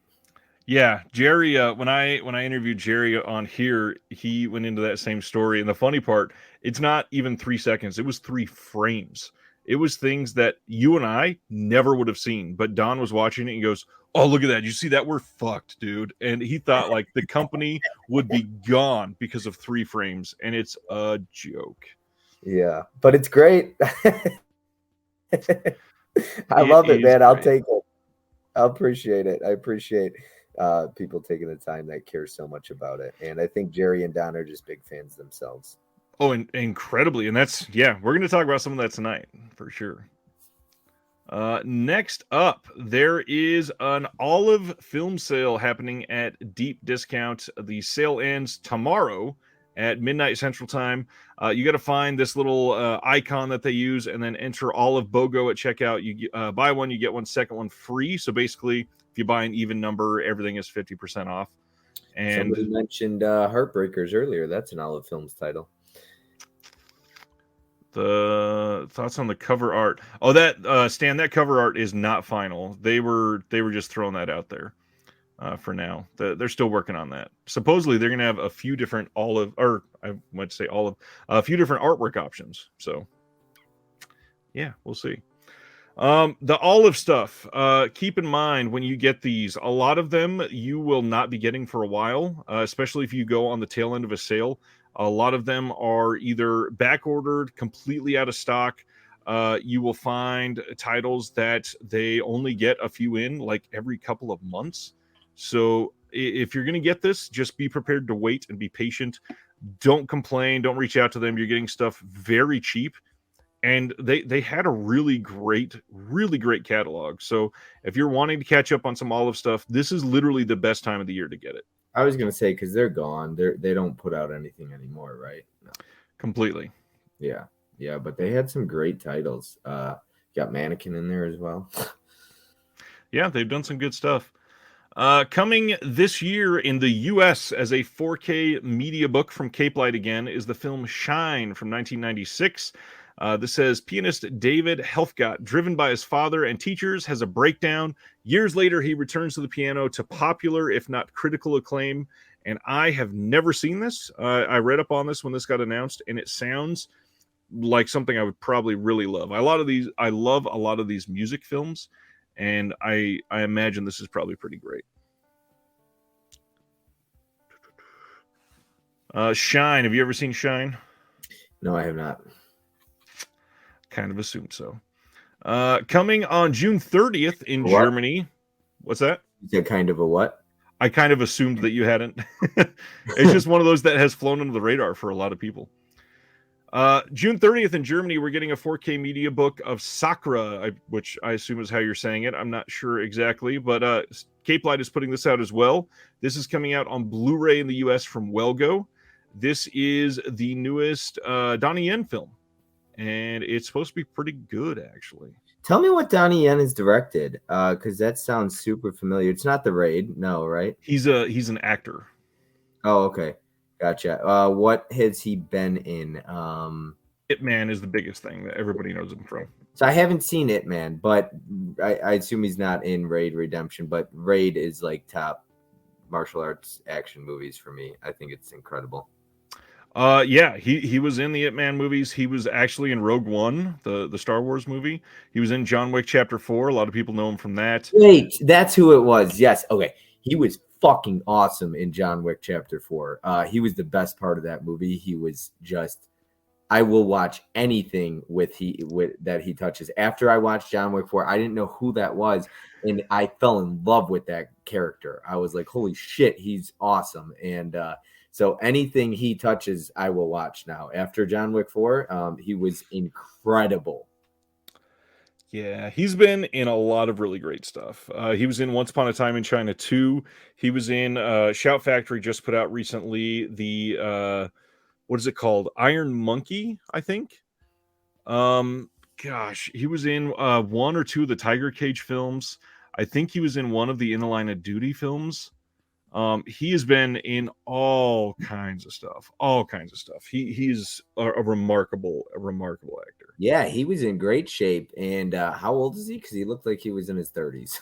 Oh gosh, I'd have to look up. He's probably late 50s. I'd imagine. Somebody just said he doesn't age. He looked. All I know is I assume he's in his 50s. He looked incredible though, in very good shape too. Let me look it up. He holy shit. So in 3 months, literally 3 months from today, he will be 60 years old. 60. Wow. Yeah, he looks great. No, Holland. No. Yeah, 59 and the guy moves like Quicksilver. So good. And did you like John Wick Chapter 4? I've not seen it yet. I wanted to see it in the theater, but my wife wanted to rewatch all of them, and John Wick Chapter 2 took us like 3 watches because of everything going on with our lives, and we just haven't got to it yet. Oh, okay. He's in Tiger Cage 1 and 2. Okay, in the line. There we go. Who put those out? I'm trying to think. It's not Shout. Tiger Cage was 88 films in the 88 UK. films, that's it. Yeah. And then In the Line of Duty came out from 88 films in the US and Eureka in the UK. 88 Films has been doing a lot of US stuff lately with those slip boxes and slip covers and all that stuff in their 4Ks. Well, this is as good a time as any. I said we were going to talk about delays. 88 Films. I don't know what's going on, but the last couple episodes of this, I've had a couple rants to go on. I don't know what is going on with 88 Films, but they deserve the rant of this week, I guess. They just delayed like 4 of their titles, and every single month they're doing this to more and more titles. why don't they just announce stuff to come out later and like have the amount of time to put stuff out? I don't get it. But yeah, they're like all of their Hong Kong titles are getting delayed. The ones in the UK as well. Didn't they have issues with all the stuff that Severin's doing in 4K, like House on the Edge of the Park, and like Cannibal Holocaust and a few others that they announced. One of the like snakes, it had a snake on the front cover of it, Ark of the Silver God or Sun God or something. I heard they had issues with those, and they didn't say anything about replacement discs from what I've heard. They have announced that they are doing replacement discs. They haven't started the program yet, but they did say that they will be replacing 2 of their 4K discs, which has to be very expensive for them. That is a massive screw up. Yeah, so why not, like you said, just wait longer, put the work in? I mean, I'll go to Synapse Films, they do it. Absolutely. How often do you ever hear Synapse Films saying we have replacement discs coming? Not very often. That's a good point. I don't think I've ever heard of a Synapse replacement. Yeah, not too often. Arrow has had it. Scream Factory's had it. 88 Films. Well, Lord knows, Scream Factory's had plenty of replacement discs. I think Arrow has had enough replacement discs to go around for everybody. Yeah, and I love Arrow as well. But yeah, these bigger, I don't know if it's because they're bigger companies or what, or they just don't put the time in to make sure it's perfect. Yeah, so the 4K replacements that they are doing on 88 Films, the first one is Hell of the Living Dead. And their official reaction to it says that we are taking them seriously. It takes a lot of time to work out for it. They viewed a new Dolby Vision HDR regraded version with the English audio sync tidied up, which means previously it was not tidied up. And they are reprinting those discs with the revised master and implementing a replacement program. They have not said how they are going to be doing that yet, unfortunately. And then they did say we are also planning on replacing House on the Edge of the Park in 4K. So that one is going to be a lot more involved because there is a framing issue. So they are starting from scratch on that entire disc. Can we please touch on Sibiner? I believe it's how you pronounce it, right? No. One of my best friends, his sister-in-law, is engaged to the head of advertising for Shout, and I told him to tell next time for me $40 for lobby cards. Yeah, and how about $60 for some pins? Well, the pins make sense. Actually, I will defend the pins. There's a lot of people that $60 extra for a set of pins. Enamel? Have you do you collect enamel pins outside of the only pins that I have from Scream Factory are the Child's Play ones? So enamel pins average for good enamel pins between $10 and $15 for one pin. So if you're giving us 5 or 6 pins, $50 actually is reasonable. Okay, but you don't like lobby cards. You're not a big fan, right? No, I'm fine with lobby cards, but the reason that they're saying this is because I put out a big rant on this a couple weeks ago during this show, and they put out their Creepshow bundle. And the big bundle is great, and then the one with the pins and all that. Then they go a step higher, and it's $40 more, and all they're giving you is 5 lobby cards. That's the only thing that's different. So it's $40 for 5 lobby cards. Holy shit, that's crazy. Yeah, is there a difference between lobby cards, art cards, and all that stuff, or do you just say this? It doesn't matter what you call it. Generally, it's usually the same thing. The Shout Factory ones that they're doing for Creepshow, they're slightly bigger. They're like almost the size of a regular sheet of paper. It's almost 8.5 by 11. So they're a little bigger, but $40, no. Okay, so speaking of lobby cards, I got a question. Did you like Kill Her Goats? I have not watched it because of what you and 17 other people said. I plan on watching it. But no. So Tony from Basement Blues, he complained. He emailed them because his came like shit.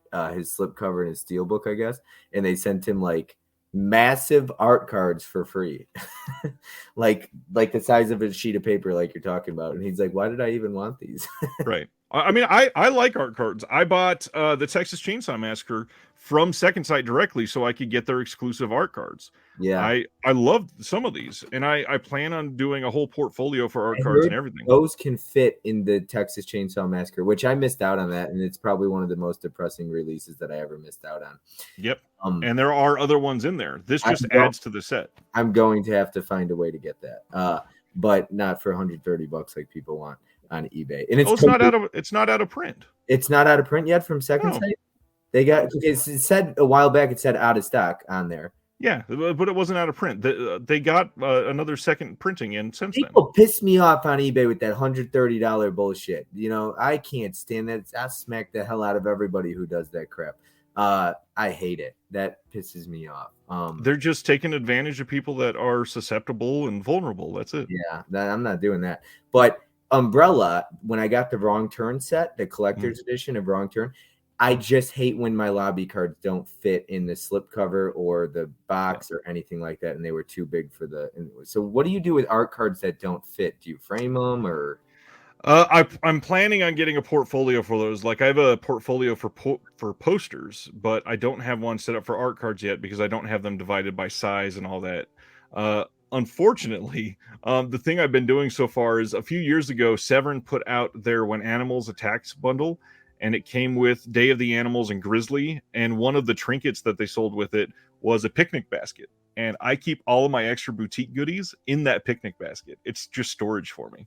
Oh, that's cool. So I've seen Grizzly. Funny story about Grizzly. My dad was so excited to show me that, and this was in the VHS days because we couldn't find it for this is so hard to find movies back then. So finally found like a DVD copy, I believe, of it, watched it, and he was like, I remember it being a lot better when I was like 13. And it didn't quite hold up. But I have to rewatch it. I have both the Severin and the help me out here. Severin and who else is the other one? Scorpion. I have both. Scorpion did it years I like ago. Scorpion as well. I love Scorpion releasing. Shout out to them. But I have not seen Day of the Animals though. How is that one? Leagues better than Grizzly. Okay, cool. Good to hear. I would rate Grizzly as like a C plus, and Day of the Animals is a solid like A minus. And I heard Saint Bernard is like tripping on acid. Saint Bernard is art house A minus. Saint Bernard is a lot of fun. I've got to check out Saint Bernard. I'm so sorry to go. Like I know you said don't apologize. I love going off topic. I'll probably. Me too. In the U.S., Cape Light is putting out a media book of the movie Doberman from 1997. People have been after this for years, and this is a U.S. exclusive, so they are not releasing this anywhere else. Although I believe this was teased as coming in the UK from somebody, so we should be getting probably a couple copies of this one soon. I don't know what this one is. Yeah. It is with Vincent Cassel, who's incredible, and he is from Irreversible. Yeah, Irreversible. Yeah, I do like him. Yeah, I feel like when I'm on here, some people are probably watching. They're like, this guy doesn't, he doesn't have anything to say about the new movies coming out. But that's the thing. If I haven't seen it, I haven't seen it. But I will check. Like, I will buy. I blind buy. Like, I actually, a lot of people don't like blind buying. I am fucking huge into blind buying. Same. I personally love it. And I am not the kind of person I could drop $30, $35, $40 on a movie. I will not regret it. I'll be like, okay, happy to have it in the collection, even if I hate it. I know what I'm getting into potentially blind buying. And I blind buy stuff that I might not like. And I still do it. I don't care. Same. Completely same. Next up, Cape Light announced that they are releasing the complete Addams Family series in Germany. More info to come on this. The only thing I will say is I hope that this keeps like the charm of what the series looked like when it was created. I hope that it's not DNR'd to death, but I have a minimal amount of faith in this. I hope that it's decent, but we'll see. This is a lot of work to do for somebody like Cape Light. Someone told me I looked like Uncle Fester once and almost smacked the hell out of him.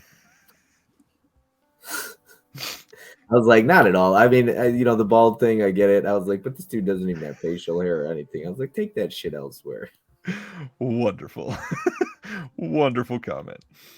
Let's see. July 11th, Mill Creek is giving us Which Way Is Up and the Bingo Long Traveling All Stars and Motor Kings. This is a Richard Pryor double feature.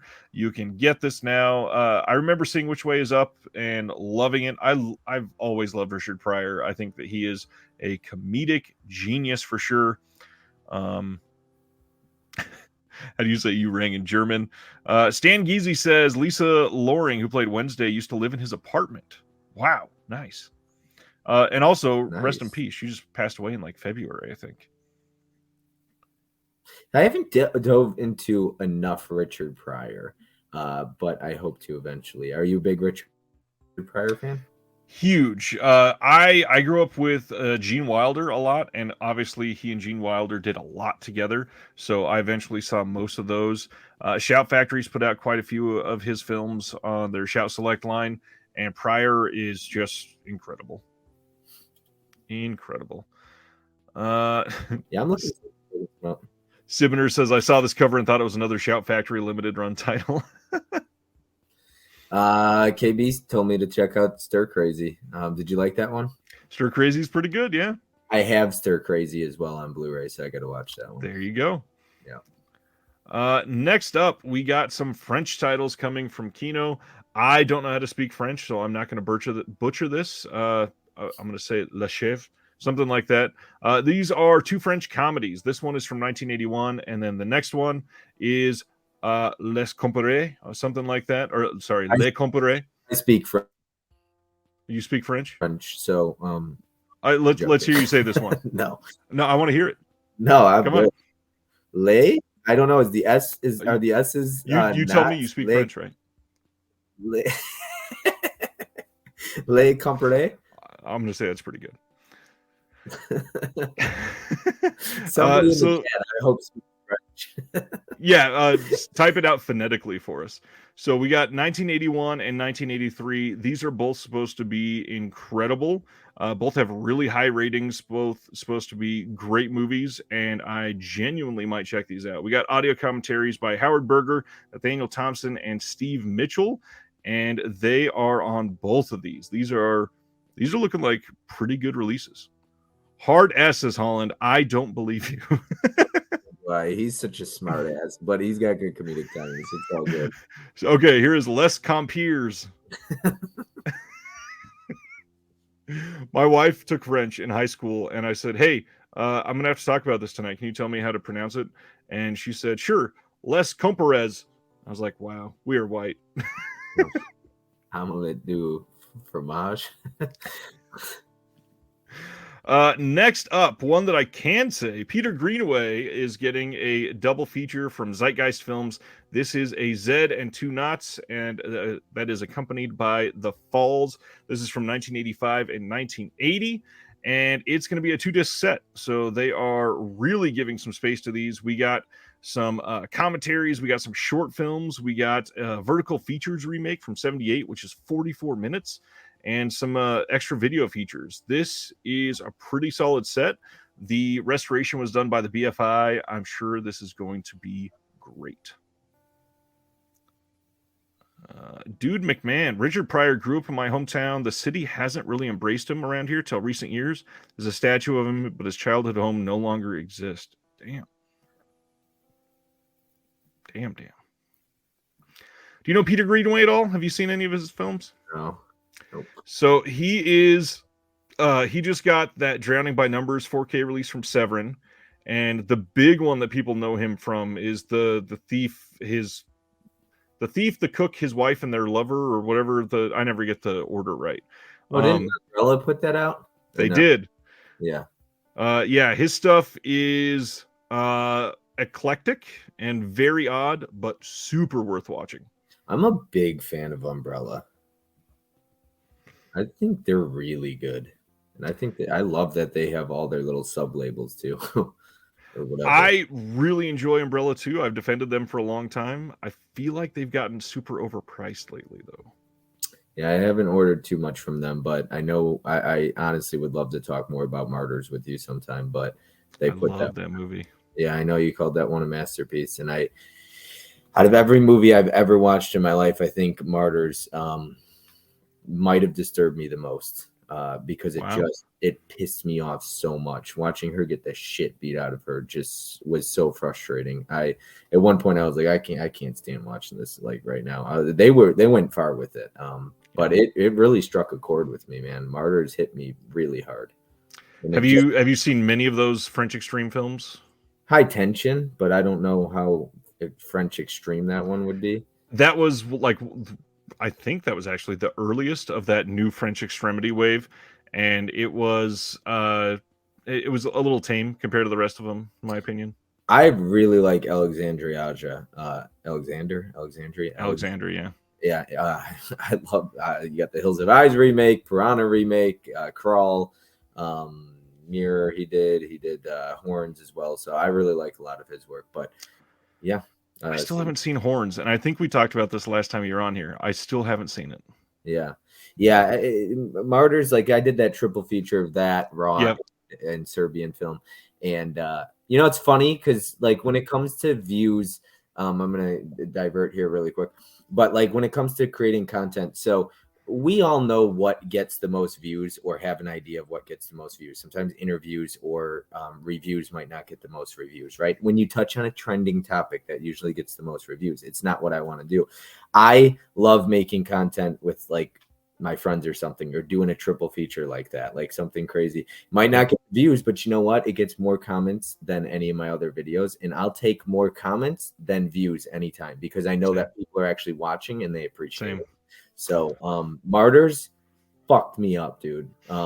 Like I was having a hard time sleeping that night. I just that final image like messed me up more than a Serbian film because that was just disgusting.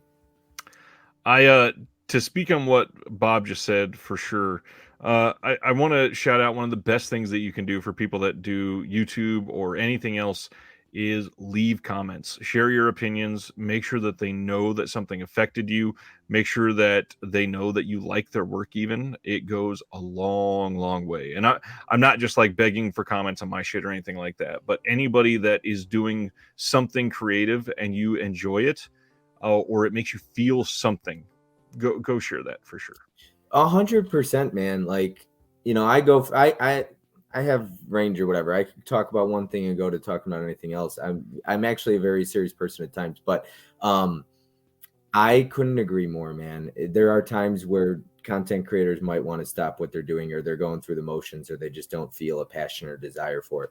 And it could be one comment that's like, you know what, this person's watching, they appreciate it, I'm going to keep making content. So always comment if you enjoy somebody, even DM them, let them know that, hey, Yep. like your content, keep going, it's working. It goes a long way. Yeah, it really does, man. I love it. I love it. It's the comments. And that's why shit, like when I came in last year, it's like the first comment I read, I opened up my phone on my birthday. First thing I see, not a birthday, nothing. It's pronounced synapse, not synapse. And I was like, not today. I'm not having this shit. Well, happy birthday. Yeah, but and I'm pretty sure. How do you pronounce synapse? Synapse. Okay. And I for some reason I used to say synapse. I Okay. don't know why.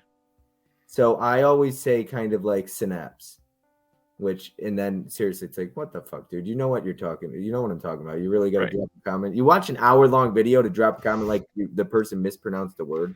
Right. Stan says, I was so hesitant to watch a Serbian film based on its reputation, so by the time I got around to it, I was prepared and loved it. I think honestly, if you know the reputation of a Serbian film, it comes off as slightly tame, I think. A Serbian film? Yeah, like if you've heard it and it's built up in your mind and you go to watch it finally and you're like, oh, that was it? Yeah, so it's just there's not any blood, or it's just disgusting. Like, I don't know. My buddy had a smile on his face after it, so he's crazy. But he wants to do more of these triple features. And then after I did that video, people were recommending more stuff like August Underground. Somebody just said, watch the whole trilogy back to back to back. Well, they will all be out from Unearthed Films by the end of the year, so you'll have time to watch them in HD. Okay, nice. I like Unearthed Films. Did you like Gutterballs? I don't love Ryan Nicholson as a director. Some like Gutterballs, I think is one that I like a little more. Famine is probably my favorite from him, but like Hanger, I hated Hanger. You hated Hanger. Okay, so my buddy told me to watch Hanger, but Gutterballs, I don't know. I could have had fun with it. I feel like that would have been a better movie to watch with a group of friends as opposed to by myself. Yeah, anything Ryan Nicholson, I could imagine would be better with a group of friends where you're basically roasting it Yeah. rather than like, oh, this is high art, because obviously it's not. Yeah. And then he passed away, right? A couple years ago. He did, and Unearthed is still compiling Gutterballs 2. They are still releasing that. I've heard that they're going to try and do that. Not going to try. It is completed. They are just putting final touches on stuff. So it will be coming. And all the people that paid into the Indiegogo before Nicholson died, which was, gosh, 2018 or 19? Some of these people like bought into an Indiegogo like 6 years ago now. They're still going to get that movie that they paid for. Unearthed is still going to send it to them. So with August Underground, is it as bad as everybody says it is?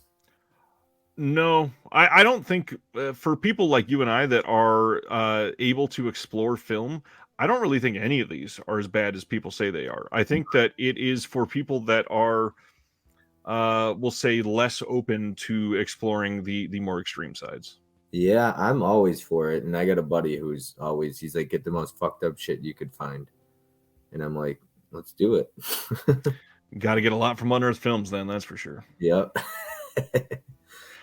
Next up, we got some Mondo Macabro announcements. And for those that watch the channel a lot, I'm a big fan of Mondo Macabro, so I cannot wait for this drop.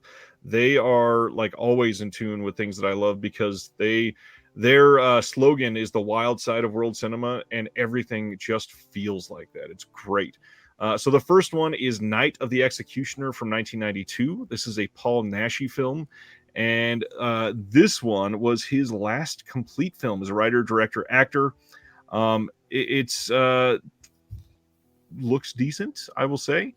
They started putting up some trailers for some of these. This one's going to have a handful of interviews on it, an audio commentary with Rod Barnett and Troy Gwynn of the Naschy cast.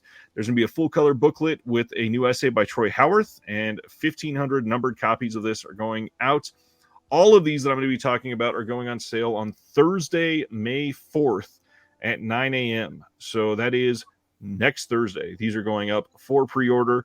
This is the one time that I can warn everybody. They are going up noon Eastern, 9 a.m. Pacific, next Thursday. Be prepared. And there is going to be a bundle for all four. Do you still like Severin films? I love Severin, yeah. Okay, gotcha. I wasn't sure. A lot of people after their podcast rant weren't too happy with them. Stan, Gutterballs is not for you. Knowing your taste, you're not going to love Gutterballs. What is Stan like? Stan is kind of all over the board. He likes a lot of different type of film, but this is it's basically low budget trash. And I can tell Stan doesn't love a lot of that. Yeah, there's like fun to be had with it, but you got to be, I guess, in the mood. And if you something like that, watch with friends. I really do wish I watched a lot of these with friends. I feel like I would enjoy them a lot more. Yeah, like I fucking hate Microwave Massacre, and I feel like if I watched it with friends, maybe I'd enjoy it more. Huh? I love Microwave Massacre. Hate that. Simner's asking how much do these red cases tend to go for. On average, they'll be about $28 a piece, sometimes ranging as high as 32-ish. And two of these are double features, so we'll see the price. The bundle for all four, Jared did say that it's going to be about 100-ish. And usually for the bundle, you're only saving like $4 or $8. So I wouldn't be surprised if they're averaging the same $28 to $30, something like that. So yeah, this is the first one, Night of the Executioner. Looks like a fun release. Paul Naschy's always fun. Next up is one of those double features. We got The Broken Mirror and The Unquiet Death. We got Max von Sydow in one of these. And then here is the cover for Unquiet Death. And these played recently at a film festival and supposedly look incredible. We got some interviews on these. We got some profiles. We got a full color booklet with an essay by Paul Geens, reversible sleeve as usual. And each side is for one of the films. And yeah, same thing next Thursday. I got a question for you. You just talked about a film festival. Did you go to Panic Fest? I did not. No? Did you see Bury the Bride yet? I have not. I want to. Yeah. All right. I just wanted to hear your thoughts on it. I did see Spider-1 from afar at Monsterpalooza last year. You like Spider-Man? I didn't care for his first film. I will say that. Which was, what was it? I can't remember. Gosh, I honestly expelled it from my mind immediately. Let me put it in here and see what the title is. So a lot of people liked Bury the Bride, and I didn't. Holland Oh, really? also enjoyed it. I did not. I thought the editing was bad. So I can look past certain flaws in movies, but there's a certain particular scene. Holland, I'm coming after you with this one for enjoying it. But there's Allegoria was the film from last year, by the way. Allegoria, okay. So the beginning of there's a scene in the movie where they're in a shed and it's the morning. So it's like, very bright out. And then all of a sudden, like they're by the car and they're like, run. And so they start running and it goes from being morning and bright out to very dark out.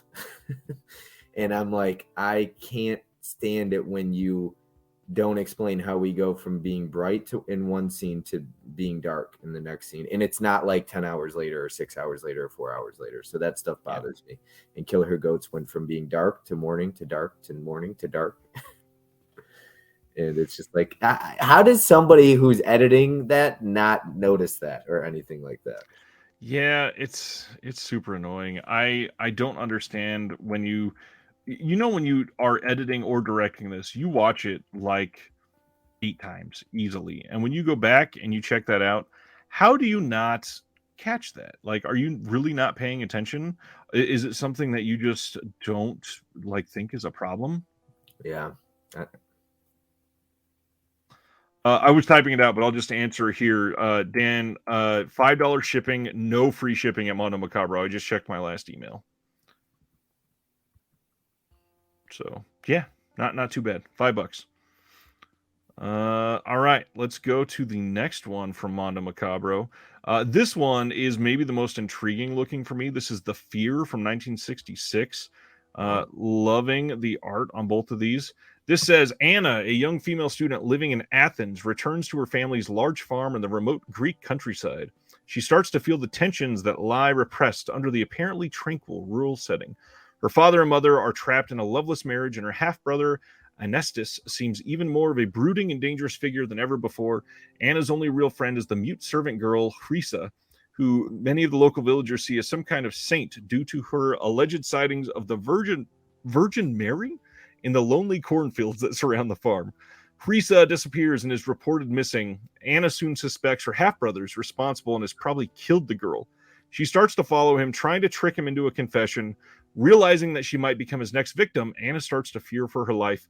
Confused and scared, she accepts a marriage proposal from a local man. It's at the wedding ceremony, with the whole village watching, that the truth finally emerges and the terrifying last act of this rural psychodrama is played out. That just sounds super interesting. So we got a new 2K restoration from the OCN on this. We got a Greek language track with optional English subs. Documentary about the film and the director. There is a video remembering Elena Nathaniel, or Nathaniel. Not sure how to pronounce that last name. We got 1,200 numbered copies, and then there's new writing on the film by Jacques Spoor in this booklet. And again, next Thursday, noon Eastern. And I know some people were asking in your chat too. These sell out really quick or no? It depends. Big titles, like they just did that 4K of Dr. Caligari from the 80s, and it sold out very quickly. This type of title will probably last a week or two. For these, honestly, they hold their value really well. So if you were the type of person that would sell something if you don't like it, these are actually really worth it. There are huge fans of Mondo Macabro that have every single title they've ever put out. And red cases, man. Those red cases go for bucks. Yeah.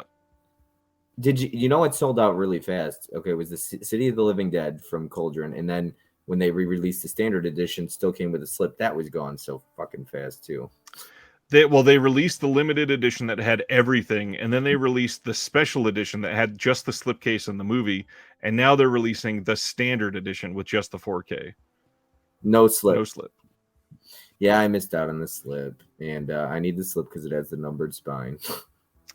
Sibner wants to know how quick of a turnaround for Mondo to release a standard edition. Rule of thumb is about 6 months ish. Sometimes it takes a little bit longer. So if you're like dying to see the films, this is a great time to do it, and they will likely be shipping pretty quickly. A lot of people are kind of low on Mondo Macabro right now because of what happened with their Halloween titles. These are not like those. Jared is going to be ready to get these pretty damn quickly. The Halloween sale titles, they had a lot of issues with that Bollywood box set and with the 4K. And these are just, I say, not, obviously not putting down the amount of work that went into these, but it's not something that's going to cause major production issues. So we should have these fairly quickly. Last one is another double feature. This one is Ravishing Danny, and then the other is The Girl Can't Stop. These are from 1972 and 1965. These are some sex comedies, basically. Brand new 2K restorations of each film from the OCNs, French or English audio with optional English subs for Danny, and French audio with English subs for the girl. We got an interview with the director's daughter. We got a featurette and some limited features. We got a color booklet with new writing by Jacques Spoor again, 1200 numbered red case. Well, I like my sex comedies. Raunchy comedies, sex comedies. Yeah, go to the previous one if you don't mind. Sure. I'm worried about YouTube noticing, but all right, that's good. No, she looks good. I'm good. Yep. I don't know who it is, but yeah, this looks like a decent drop. Got some decent titles. I hope people are checking out Mondo Macabro because they put out a lot of wonderful things. You just got to be slightly adventurous to check out their stuff. Thank you for showing the previous one for me. The second 10. Jason says there are too many unknown reasons why those editing issues happen. Sometimes the director or editor is too close to the film to see flaws. There were budget constraints that interfered during or after, or they're just lazy. Yeah, completely. Also says, I had it where I wrote in the script and planned to film it that way, and then there were issues where I couldn't film it the way I wanted. It was something small, but bothered me. And the thing with like low budget, like even Kill Her Goats. Look, I bought this slipcover steelbook, and I never made a video talking about how I hated it. I still supported them at the end of the day. I bought both physical copies, double dipped on it, blind bought it, and I still watched it. I didn't like it, but if they made a second one, I'd probably buy the second one too. So I'm all about supporting independent filmmakers and people trying to get their feet wet. And it's important. And is that a new label then? Whoever put out Kill Her Goats, it starts with like an O. It's like O with an something. I don't know. I'm not entirely sure. It might have just been a production company for that one. Gotcha. I don't think it's specifically a label because I don't think they're licensing anything. Yeah. But time will tell, I guess. I could be wrong. But maybe they'll put out more stuff. Ooh, yes. Mommy loves you to death. Somebody called Ryan's with the maggots now earlier. Yeah, that was John. So this is one that's going to piss some people off potentially. So in the UK, they are getting a 4K of Evil Dead Rise for sure. This is the steelbook that they're getting in the UK. At the moment, it appears that the US is only getting a Blu-ray of this film. No clue why. I'm not entirely sure why they would want to. Unfortunately, that's been happening. Universal's done that a few times. I believe this one is distributed by Warner Brothers, and it happened for Cocaine Bear. That was a big title, getting a 4K release in the UK and only blue in the US. Some people have openly speculated that perhaps Scream Factory picked up a 4K of some of these, and they will be putting that out soon. I don't know that that's the case. I don't know why they would release it like that. I feel like the studio would just want that money themselves. Personally. Well, I'll grab this one. I heard somebody told me, I think it was Tim. He's a big Evil Dead fan. He's probably one of the biggest in the franchise. I think he said you could get it through UK Amazon right now. It's going to be up on there as well. For sure. And you'll probably be able to get this at Orbit, like without an issue. So I'm sure we can get it. Yeah, I like this steelbook. I think it looks pretty good.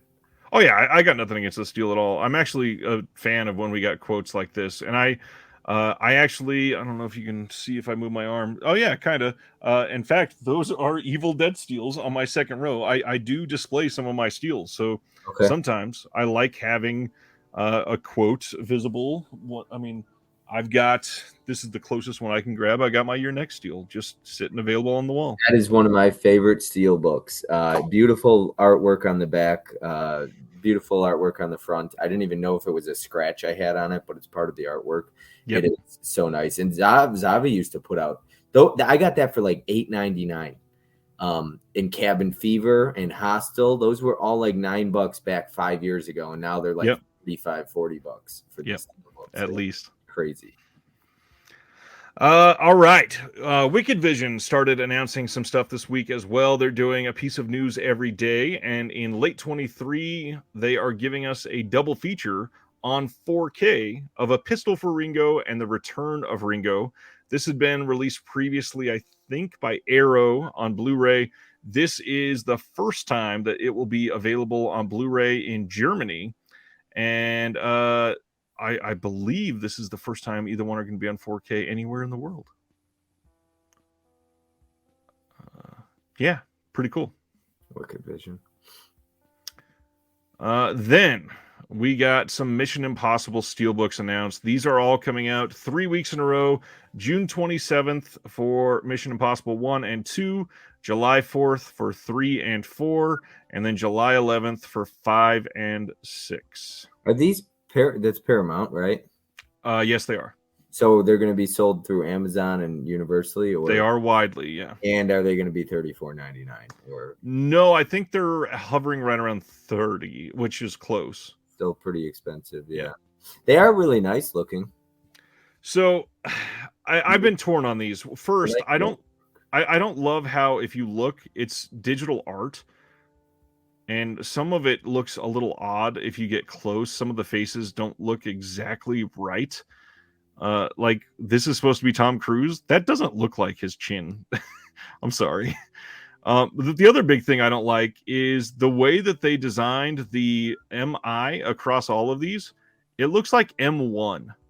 So it looks like M1, M1-2, M1-3, M1-4. One that definitely looks like a 1. I just like the splashes in there, like the colors. That's what I think about. There's ways to do it right. Yeah.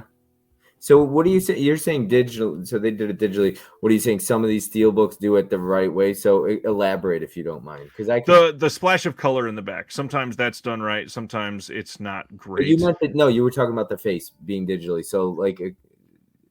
Yeah, elaborate on that.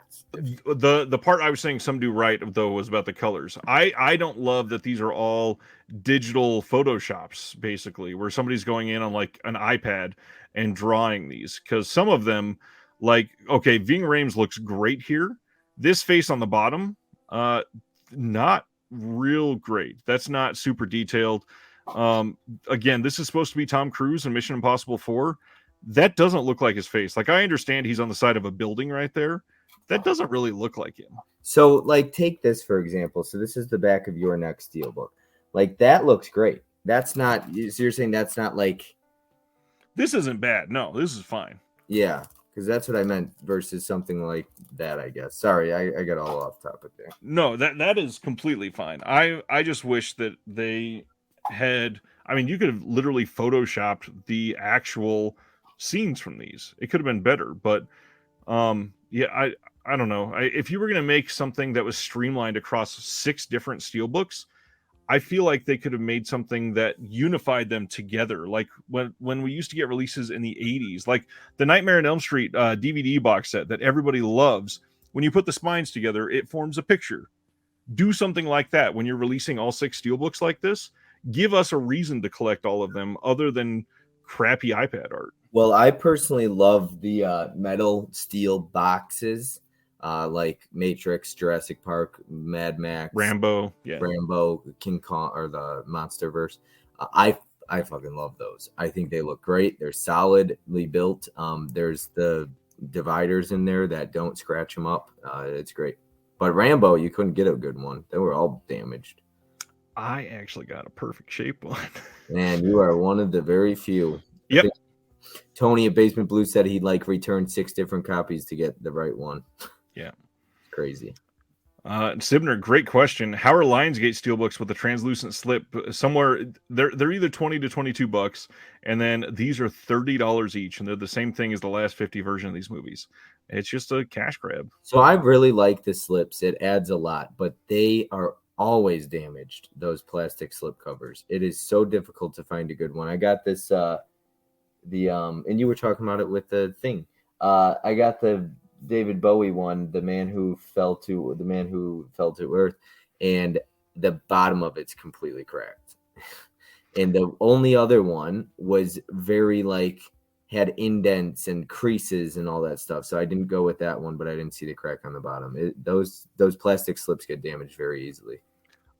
You said this last time too, I think. I don't know that I've ever had a single one be damaged. Yeah, I have a lot of bad luck. Just the cracks in the corners and stuff like that. Let's see if I can pull it off and show it here. I doubt I'll be able to show this. But on the bottom here, there is a where am I? Yeah, right there. So on the bottom, there's a crack. I don't know if you could see it at the bottom there. See the crack? Ever so slightly. Yeah, right there. It's a pain. I mean, luckily it's on the part that goes in the shelf, so I don't really care. I used to care. I don't know how you are. So I used to care crazy amounts about damages. I have, as I've moved on my own, and I still care, but I don't care nearly as much as I used to. I don't lose my mind over a scratch or a dent anymore like I used to. If I could get a better one, sure, but I'm not going to 18 different Best Buys to try and get a better copy. I used to go crazy with that crap, and I'm just not worth it anymore. What is this art? Look at Tom Cruise's face there. That's terrible. Yeah. That doesn't look good right there. Why is he smiling? It looks like he's trying to get into a cheese grater. It almost looks like the movie Smile. With the chin and the cheek and yeah. Anyways, I will stop complaining about the art. I just won't buy them. No, you're not buying those? No, definitely. If they were better, would you buy them or no? I don't know. I respect Tom Cruise's ability to act, but Tom Cruise is one of those people that I never see immersed in a role. It is always just Tom Cruise in a movie. The only time he's ever disappeared into something was his 5 minutes of screen time in Tropic Thunder. And that's only because he had 15 layers of makeup on. I don't know. I like. Do you like Tom Cruise? As a human, no. I think he's an awful person. But as an actor, he's incredible. There's no doubt that if you take one of his films, he's amazing at what he does. But it's just Tom Cruise in a movie. He's a bit of a clown. Yeah, and then obviously the whole Scientology thing. Yeah, that's what I'm saying. I don't know why these guys come out and say this stuff. I feel like nobody really enjoys what they have to say. I don't know too many people that are I love him as a person. I love what he says. A lot of Scientologists. June 4K, is it? No, this is not. June 27th, Kino is giving us Will Penny from 1968. This is a 4K restoration on Blu-ray. This gets a new audio commentary from C. Courtney Joyner, film historian Henry Park, and Will Penny, script supervisor Michael Priest. There's some other featurettes on here, and this one, obviously, some big names. We've got Charlton Heston, Joan Hackett, Donald Pleasance, and it's from 68, like I said. So, yeah. A little bit of an old one. Yeah. Next up, VHS 99. We got some details on this. We are getting a filmmaker commentary, exclusive panel from Reed Pop's New York Comic Con. There's some deleted scenes. There is a shredding music video, a camera test, and making a Medusa. There's some storyboards, bloopers, location scouting, and some more. And then we're getting a steelbook for this, and I'm hoping that we get some more information on that soon. So I want to talk about this release. Okay, first off, I want to talk about my absolute love affair and affection for RLJE films. I absolutely love RLJE. One of my favorite to do it. I don't know, would you call them a label? I mean, they are, because they're not the ones making the film, so they are a boutique releasing distribution unit. I Yeah. love them. Absolutely love them. Majority of their stuff comes with slip covers. I like 90% of the stuff they put out. I'm just a huge fan of RLJE. You get some slips, some steel books every once in a while, like this one, and some other ones that I have. Tax Collector, I believe. Yeah, that was one of them. Prisoners of Ghostland, Mandy, Mad God. So yeah, oh man, I'm a big fan of RLJE, and their prices are super fair. We're talking anywhere from $12.99 to at the most ever is like $19.99. Well, I'd even say you can start those prices at about $2 because a lot of them end up at Dollar Tree. Yeah. And they're good. I like some of the really good horror movies that they got, but I do have a bone to pick with RLJE. They released Scare Package 2 without a slip recently, and the first one has a slip, and that pissed me off. And then Amazon, Rectify that. what did I get? Was it that Glorious movie? Amazon sent it without a slip, and Walmart had them with slips. And so like I didn't get a slip for it, but luckily my buddy Fish, he found one at Walmart for me and is going to ship it to me. Was it a blue though? Because I thought Walmart only had it on DVD. No, it's a blue. Yeah. Yeah. They had my Walmart only gets DVDs, but their Walmarts in Oklahoma and wherever else, Georgia and stuff, they get actually good titles, but I am not getting anything good at Walmart. But that pissed me off that Amazon did that because Amazon day one is usually really good about getting a slip. So, but big fan of RLJE, man. Big fan. The only thing I would push back there on is Amazon being really great. They even on day one. I hate Amazon, but I usually get slips if I order from them day one. However, they get their stock last. So if you are getting something from Synapse or an 88 Films or even a Shout Factory, all of their stuff will go out to Diabolic, to Orbit, to Grindhouse, to some of those other like FYE type of places. They will get their stock, and then Amazon gets basically what's left over. So lots of times, Amazon will get their stuff late, or it won't have slips, and sometimes they just don't get titles at all. I got two things. So Sibner, I believe Watcher was IFC. Am I correct on that? No. Let me see. Check that one out. I don't know if they worked with RLJE. I thought it was IFC. I thought it was RLJE when it first came out as well. Watcher is IFC Films, and yeah, no slip on that. Yeah, no slip. Yeah.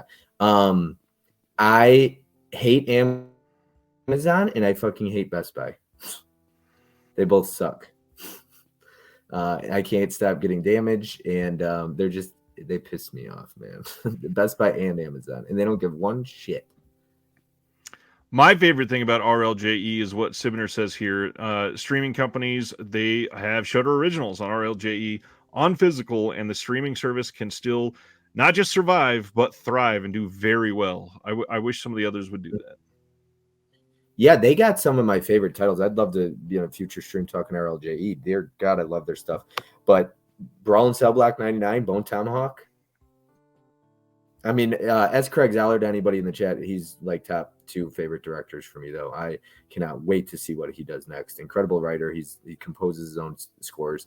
And I also love Clint Eastwood, top 2 director for me as well. Do you like Clint Eastwood? Nope.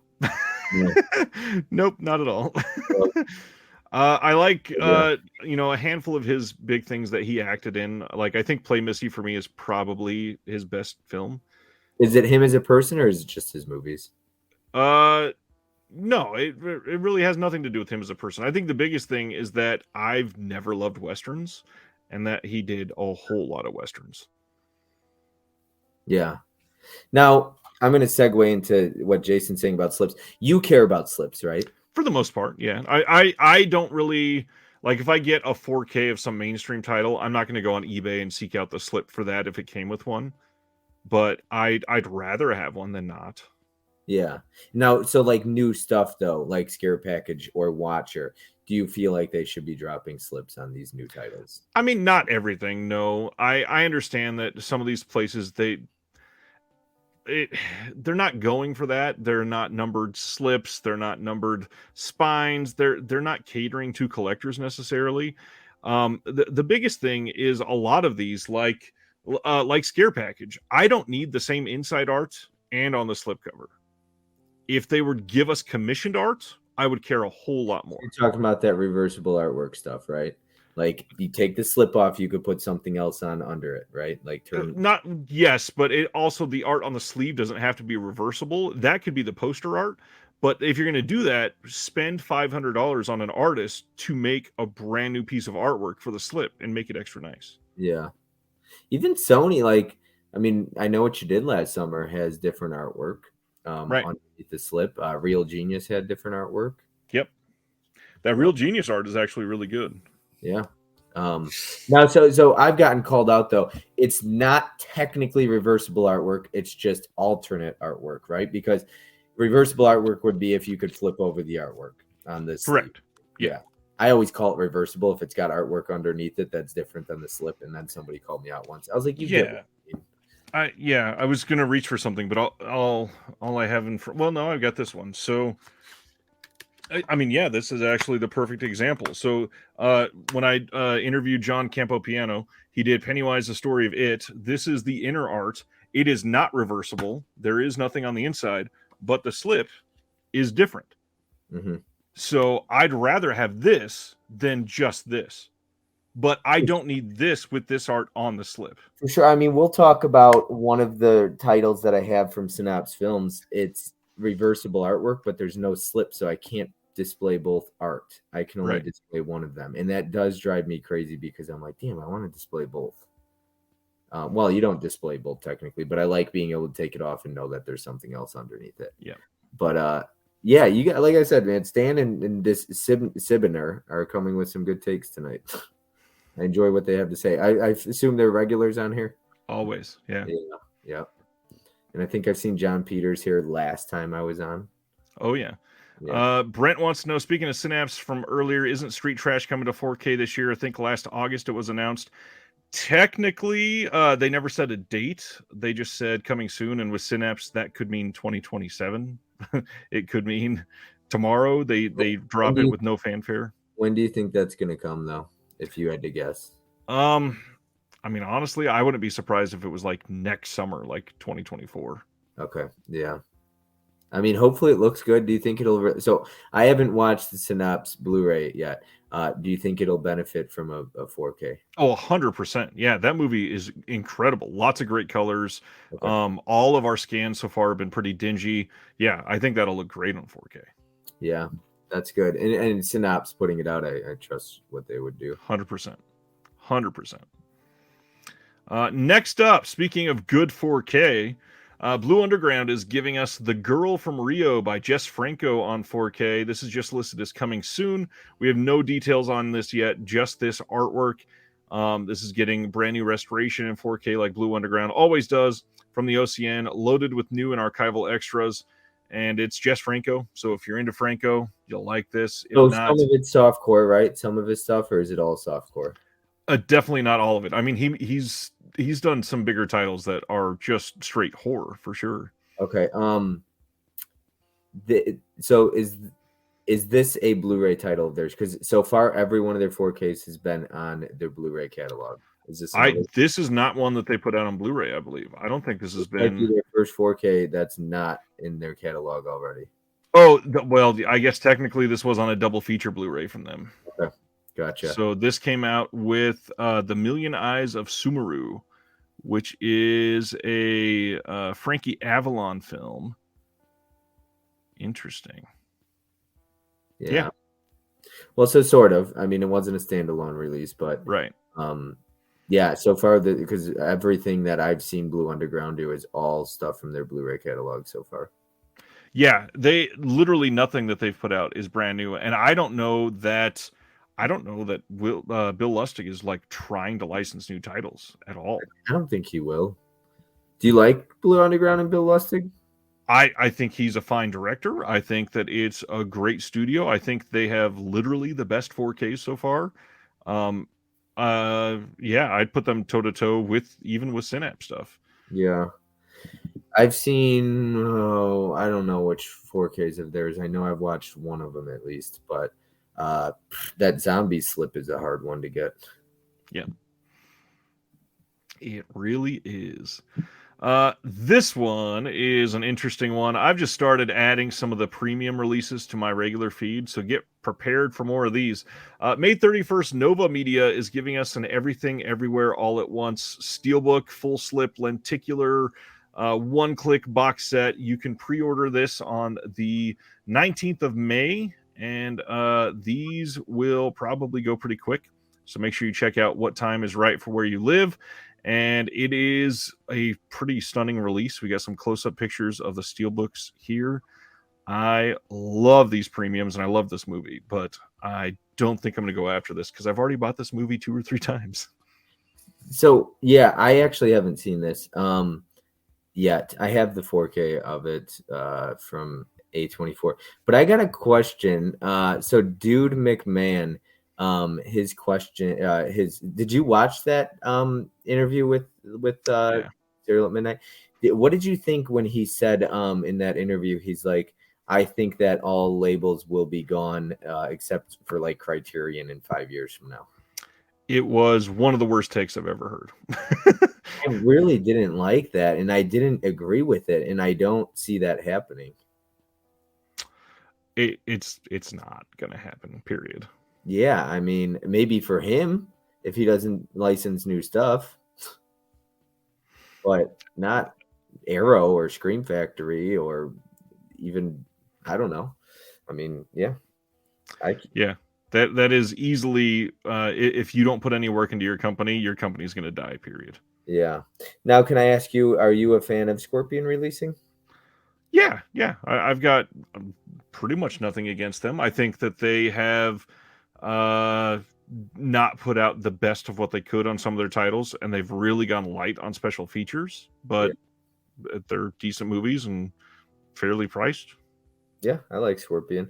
And Code Red's done. They'll never do anything more, right? Now that I won't say that they're done. Some of the titles that they've licensed, Kino will be putting out.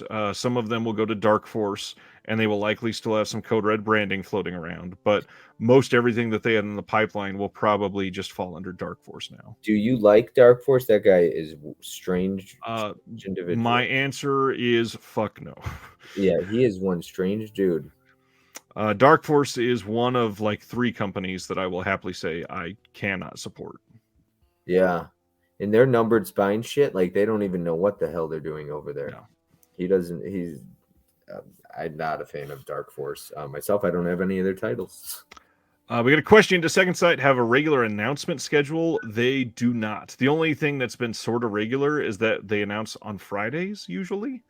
But when? Your guess is as good as mine. They do things like the Sean Baker drop of Tangerine. They came out and said, this is dropping in 2 weeks. But then there's other titles where it's, hey, this is coming out in 3.5 months. So really no set schedule for them.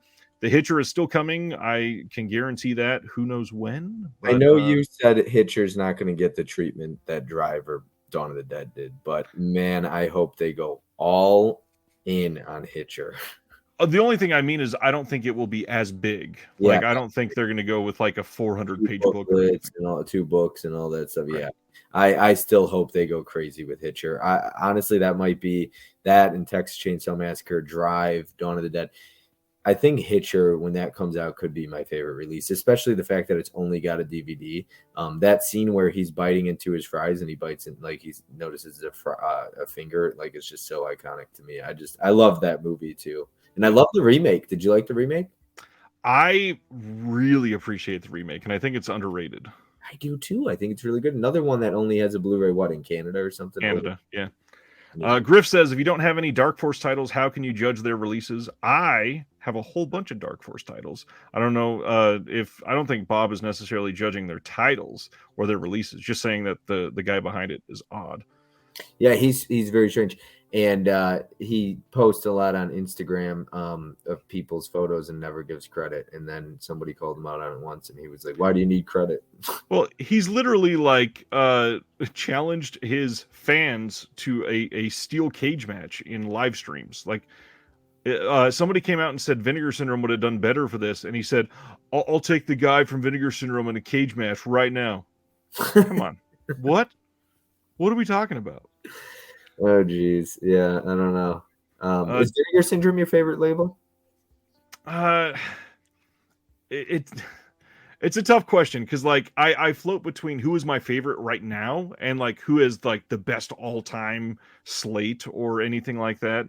Honestly, Second Sight is probably my favorite all-around label. I'm good with that. Who are your other two no-goes?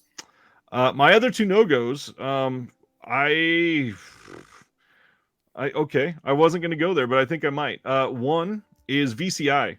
The amount of stuff that they've put out that are BDRs or DVD scans on Blu-ray or really crappy Xeroxed covers that come in this little like floppy box.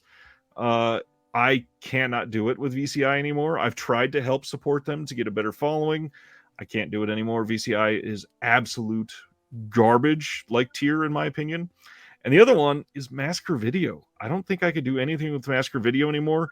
If the Men Behind the Sun trilogy gets great reviews, I might get that because it's a title I've wanted for literally like a decade plus. But I cannot give them any more money. I have sold many of my Massacre Video titles. I have many more that I'm trying to get rid of that I haven't listed yet, but I will be getting rid of. I just can't support them as a company anymore. I'm curious, Griff, if you collect a lot of Dark Force, what's up with them and their numbered spines? Because like there are just some that are just missing numbers. They just skip numbers or whatever. Does anybody have a clue? That part happens with any label. That's not something that you should be worried about. Like Indicator, Radiance, handful of other labels, they number titles based on when they acquire them usually, and sometimes the production of the release gets screwed up, and so they have to delay something. Like Indicator has put out like 300 plus titles, and they still have spine like 166 or something that still hasn't come out, and they're past spine 200. Will they get around to it, you think? Hopefully, yeah. Yeah. Geez, Code Red missed a few as well. Yep. Yeah. A ton of the reps from boutiques are unique in their own way. Can't argue with that. Who's one of your favorite labels as far as people goes, or them as a person? I just brought up Radiance. I would say Fran from Radiance is one of the most intriguing people in all of boutique Blu-ray right now. I think that he is astonishingly smart. I think he has wildly eclectic taste, and the stuff that they are putting out can show the range of what somebody who has great taste can do to share great art with a community of fans that probably have no clue about most of the films that he's sharing. I like the guy from Kino. He doesn't bother me. He's a pretty straight shooter. Yeah. Did you have fun in your interview with Jerry? I loved it. Jerry's been incredible. I loved talking to him. I talked to him on the phone 2 or 3 times before we did the interview, and it was a blast every time. Awesome. He seems like a super cool guy. Yep. Next up, this is a big deal for a lot of people. 1983's National Lampoon's Vacation is getting a 4K release. Before anybody asks, I believe the art for both of these are UK releases. You'll see that there are no digital copies. And this one looks to be like a special collector's edition box set. We don't have any details on this yet. Not sure what's coming in it, but yeah, this is probably a UK release. Yeah, they're really pushing hard with this 100-year anniversary. Did you get the box sets? No, God, no. I'm not getting those. Those are garbage. Yeah, and a lot of people agree. And then they got the other one that's 4K, and it's only going to be in the UK, right? Well, there's one coming. I believe there's 4K coming here and 4K going in the UK. I don't know if it's coming here, the box set, but yeah, they did 4 of them. I love box sets. I would like them, but I would appreciate it if they were 4K. Yeah, I guess for that price, they weren't going to do that. Well, I mean, they're doing one at least. It was $300, but yeah, they're doing it. I'm a huge man. I just grew up I remember watching Bloodsport on repeat. Hard Target is a favorite of mine as well. Like his early stuff, man. Jean-Claude Van Damme was just everything to me as a kid. My wife has never seen Bloodsport and has never seen Hard Target, and I'm thinking of doing a double feature as soon as I get that Bloodsport 4K in. Yeah, and you'll beat me to it. So let me know how the restoration looks. Did you already have it coming in, or you still got to order it? No, I've already got it coming. Okay, gotcha. Should be here, I believe, early next week. Do you think when Orbit sells out this time, that's it? They're not going to get any more, or like Diabolic or anything? It's quite possible because Cape Light is sold out on at least one of the the covers, and I believe that they had said that it was out of print, and then for some reason they had a few more left of one cover. Wow. Yeah, I got to get that, man, and I could see people selling that for ridiculous. Oh, I guarantee you this one's going to be pricey. Amounts of money on eBay. Yeah. Yeah, I've got to get that. So this one, June 26th, in the UK, we are getting a 4K release of Hard Target. This is the special edition Steelbook set. Comes with a book and poster and art cards and all that fun stuff. There is a standard release coming of the 4K. That collector set's pretty snazzy. Unsure if this is going to be a Zavvi exclusive. If it is, keep in mind that you cannot order to the US from Zavvi at the moment. Does Orbit get it? He can't get them either, right? Can't get Zavvi exclusives, no. No. But there are other things that Zavvi carries that he can also get. But usually we can get those from Amazon as well. What's with this whole Zavvi not shipping to the US? There was something going on internally with their whole system, and they just shut it down, and they're trying to figure it out at the moment. They did say it's going to turn back on eventually, and I believe the rumor was around May or June. So I bet they're losing a lot of money. Oh, I guarantee. Yeah. Yeah, because a lot of us import from them. Well, it's not just Royal Mail, Dan, because everybody else that's in the UK that uses Royal Mail has turned on the hose again, and they're shipping everything. Stan says got a vent about the big bus release date being pushed a week. What it did? Mine shipped. Huh. Interesting. Yeah, a couple of the boutiques had turned off shipping to the US, but that was even before Zavvi stopped sending to the US. So I don't know what that's about. What are they talking about? Time Cop. I'm assuming Jim and Sibner are talking about Time Cop being a VSU. Is that well, Jim says there's a lot of rumors that VS is doing Bloodsport. I've not heard any of that. I've heard people say they want it.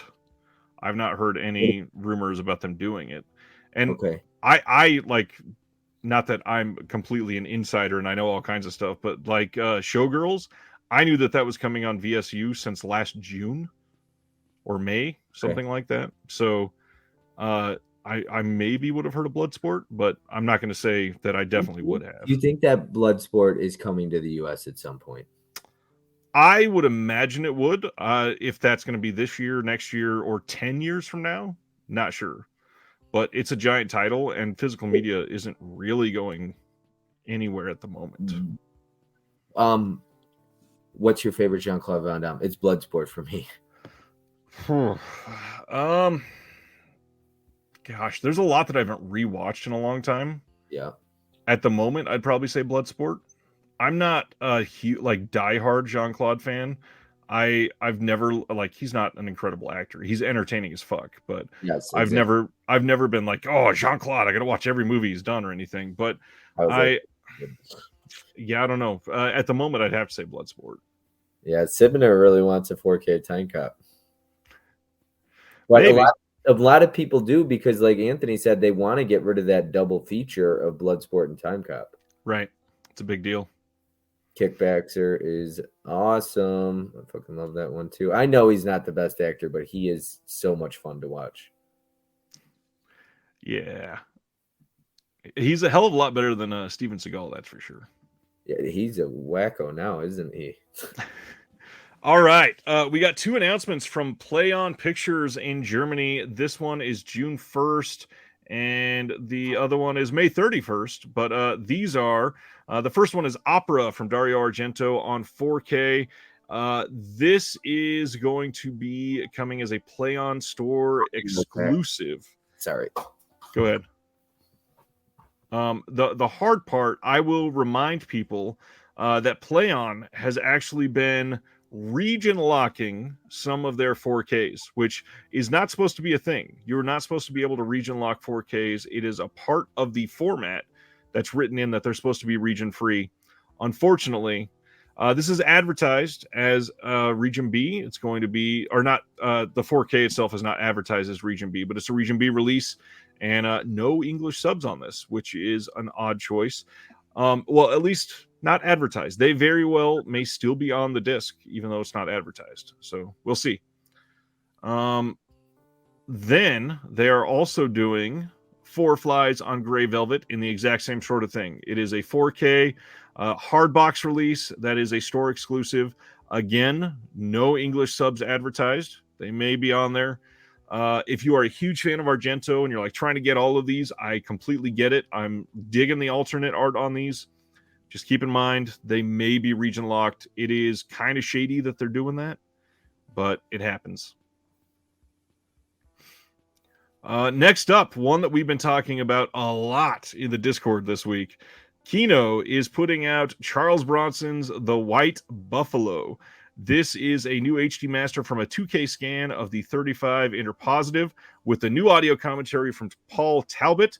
This is a re-release of a title that they had done previously, and now we got a new scan, so it gives us a reason to get this one again. Yeah, supposedly this is like Jaws, but with a buffalo, and I am into that. Yeah, are you a big Charles Bronson fan? No, I'm not, but I am a big fan of Jaws, and this sounds really fun. I actually really don't like Bronson that much. Don't know too much about his work, but I know Kino like released 1,000 of his titles last year. Yeah, they've licensed a lot of his titles, that's for sure. Well, Jim said White Buffalo is fantastic, so.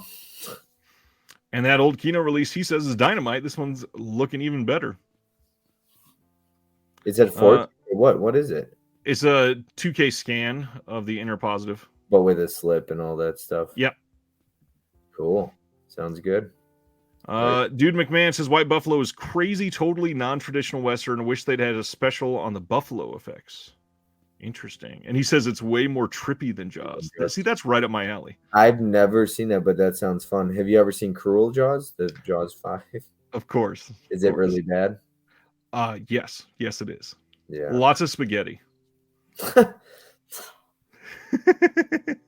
Another Cape Light title. They are giving us, in Germany at least, a Blu-ray media book for My Summer of Love from 2004.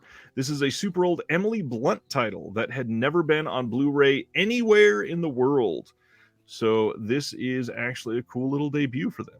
Emily Blunt? Yeah, from 2004. Absolutely beautiful.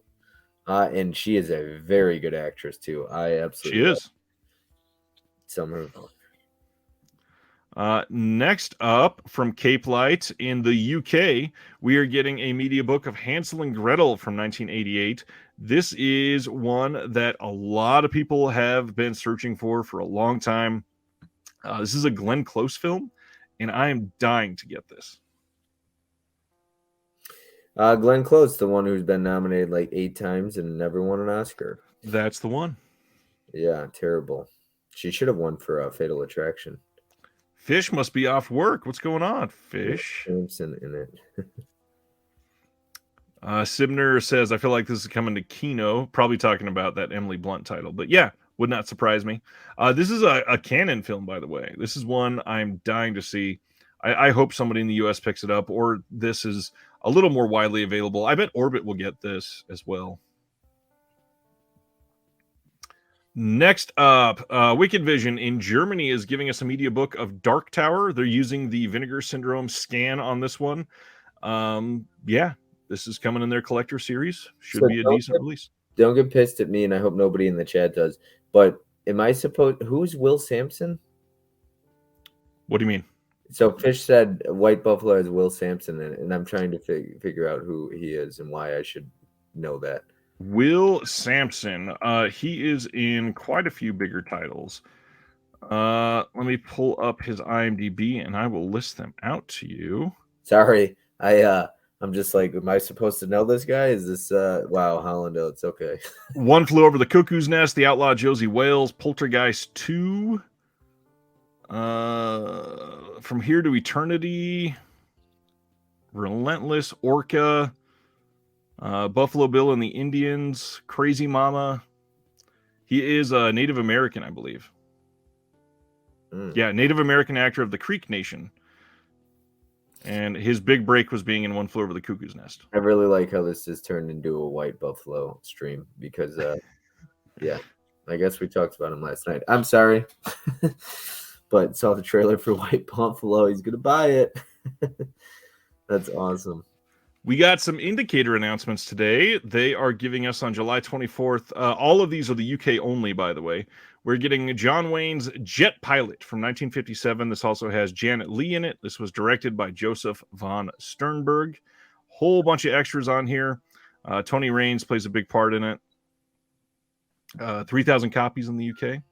Next one is Night Has 1,000 Eyes from 1948. This is from Indicator again, July 24th. This was Edward G. Robinson film. That's his name.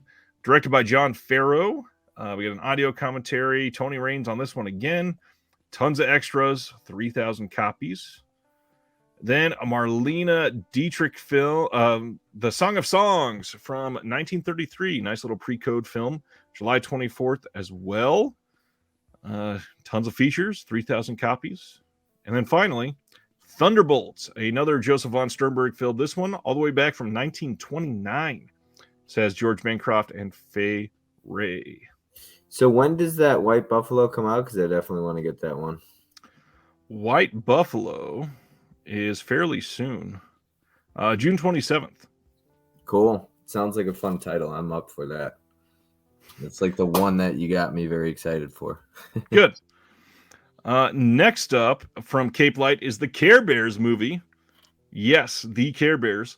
This is a media book coming in the UK and in Germany from Cape Light.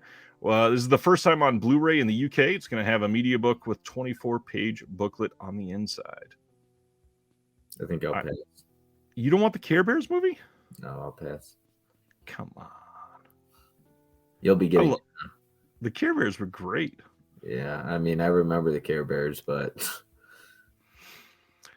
Kino Lorber on June 27th is giving us Duet for One from 1986. This has a 2K scan of the 35mm inner positive. New commentator by Daniel Kramer. And this one's got Julie Andrews and Max von Sydow in it. I have never seen this one at all. But Julie Andrews is pretty great. All right, Play On again.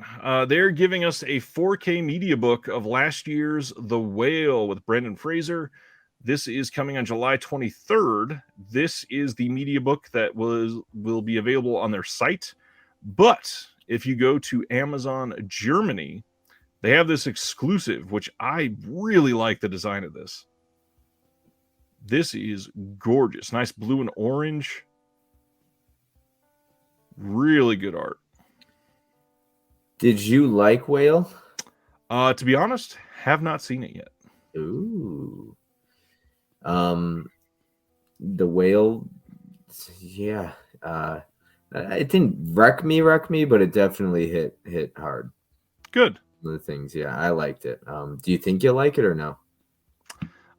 Yeah, I'll probably love it actually. Cool.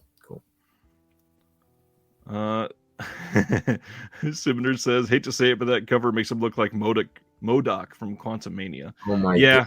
Goodness, that is funny. It's true. It's true. You like Quantum Mania? I did not like it. No, I thought it was pretty crappy. Yeah, I think Marvel's has not had many very good titles lately. I think Guardians 3 looks pretty good. I think Guardians 3 looks good, and I have high hopes for it. Next up, Network, which is not somebody that we cover on here a whole lot. They are giving us the Baron films, which we got The Man in a Looking Glass and Mystery Island. These are actually 4 episodes from a series that they did, basically smashed together to make 2 sort of like made-for-TV films. And yeah, the network does some really good work. They've put out a lot of great stuff over the years, just not a lot of titles that really go out into the zeitgeist very far. They're very UK heavy. If you grew up watching the BBC in like the 60s and 70s, you're probably going to love this. This, when I read up on the Baron today, it very much reminded me of like the Avengers series, the same ones that Imprint put out in Australia. So, yeah, I don't know much about the Baron, but it looks like a decent release. Next up, I think we only got a handful left. July 17th, Eureka is giving us Golgo 13. This is the Ken Takakura film. This was announced previously in the US already, so I kind of saw this coming after they also got the Bullet Train in the UK. This is going to have an interview with the film writer and then a new video piece on the career of Ken Takakura. This is going to be limited to 2,000 copies. They also announced a double feature of Rich and Famous and Tragic Hero. This is coming on July 24th. This one has the original Cantonese audio, newly translated subs. It's got a new audio commentary on both movies by Frank Jiang, who has been on the channel before and is great. There's also a new video piece looking at the dubbing of Hong Kong films into English during the 80s, featuring an interview with Simon Broad, who was the voice of Chow Yun-fat for the English language release of many of his films. That's the type of extra that I tend to love because it's so obscure and random that they would talk about that. How are you digging these Hong Kong films that have been coming out through all these boutiques? Have you dove into those yet? No, I haven't been diving into much overseas stuff, to be honest with you, since moving out. But I do like Eureka. I think they do have really nice cover art too. But I only have one of their titles, and it's Sleepwalkers, I believe. Oh, wow. Yeah. But I do want to dive into more of like even the 88 film stuff, the Jackie Chan Shout Factory box set, other things like that. Because even with Jackie Chan, I've only seen his American movies like Rumble in the Bronx and Jackie Chan's First Strike and all that stuff. So I'd like to dive into some of the Shout Factory ones that they came out with. Are you familiar with any of those? Tons of them. Yeah, I've loved Jackie Chan for a long time. I've got a lot of, in fact, I think I've got all of the 88 films Jackie Chan releases. And then I don't know if you probably covered it the week prior, but that Bruce Lee box set from Arrow Video. Yeah, we covered that a little bit last week. We're getting full details on that tomorrow, but it sounds ridiculous. It's incredible that we're getting all of that. Yeah, that's yep, agreed. Sulaco88 says, you think we are in a golden age of Hong Kong Blu-ray releases? Yes, by far. We're at a point right now where these boutiques are competing with each other to sign specific Hong Kong titles. And then once they sign them, it's more of like I'm glad that this is getting a release. But the fact that they're almost like chomping at the bit to sign these titles, that proves that it is absolutely a just like a renaissance, complete golden age of these titles. It's incredible. Absolutely. Here is a big one for me. We are getting a Groove exclusive 4K steelbook of the film Duel from 1971. This is the Spielberg film, and I like Duel a lot. I'm glad we're getting this on 4K. We don't have a date for this yet. There should be a standard 4K release of this as well, but if you want the steelbook, you'll have to go through Groove. I had a lot of people ask about Groove today. They've never heard of them or never bought from them. Groove is the storefront of Universal, so they are very trustworthy. Unfortunately, because it's a studio, they're kind of crappy with their shipping sometimes. Just like a single bubble mailer with the film inside, and say good luck as they throw it into a truck. But good stuff, and honestly, fairly good prices. Yeah, that's what Tim was telling me. He's like he's going to pre-order it the second it goes up, unless coming soon. Yeah. Sibner seems like the bootleg thing, the whole controversy behind the bootlegs. Yeah, that's like a never-ending war right now going on. It feels like it. The bootlegs. Do you buy bootlegs? I have. I try not to very often. And then if I have a bootleg of something and it gets a traditional release, I will buy 2 of them. That's something I've always done, and I've stuck to it since the day that I bought my first bootleg.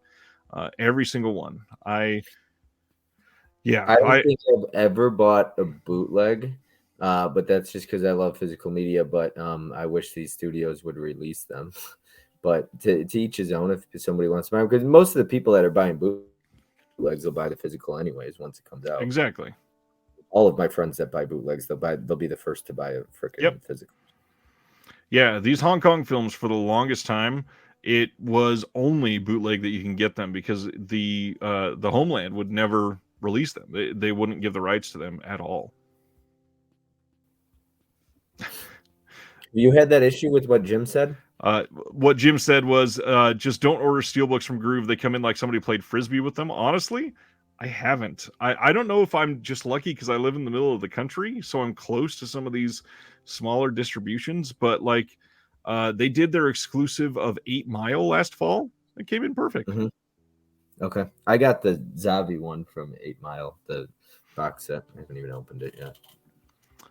Dude says Duel has been on my top 10 list since I was 15. Never budged. It's crazy seeing a TV movie released on 4K.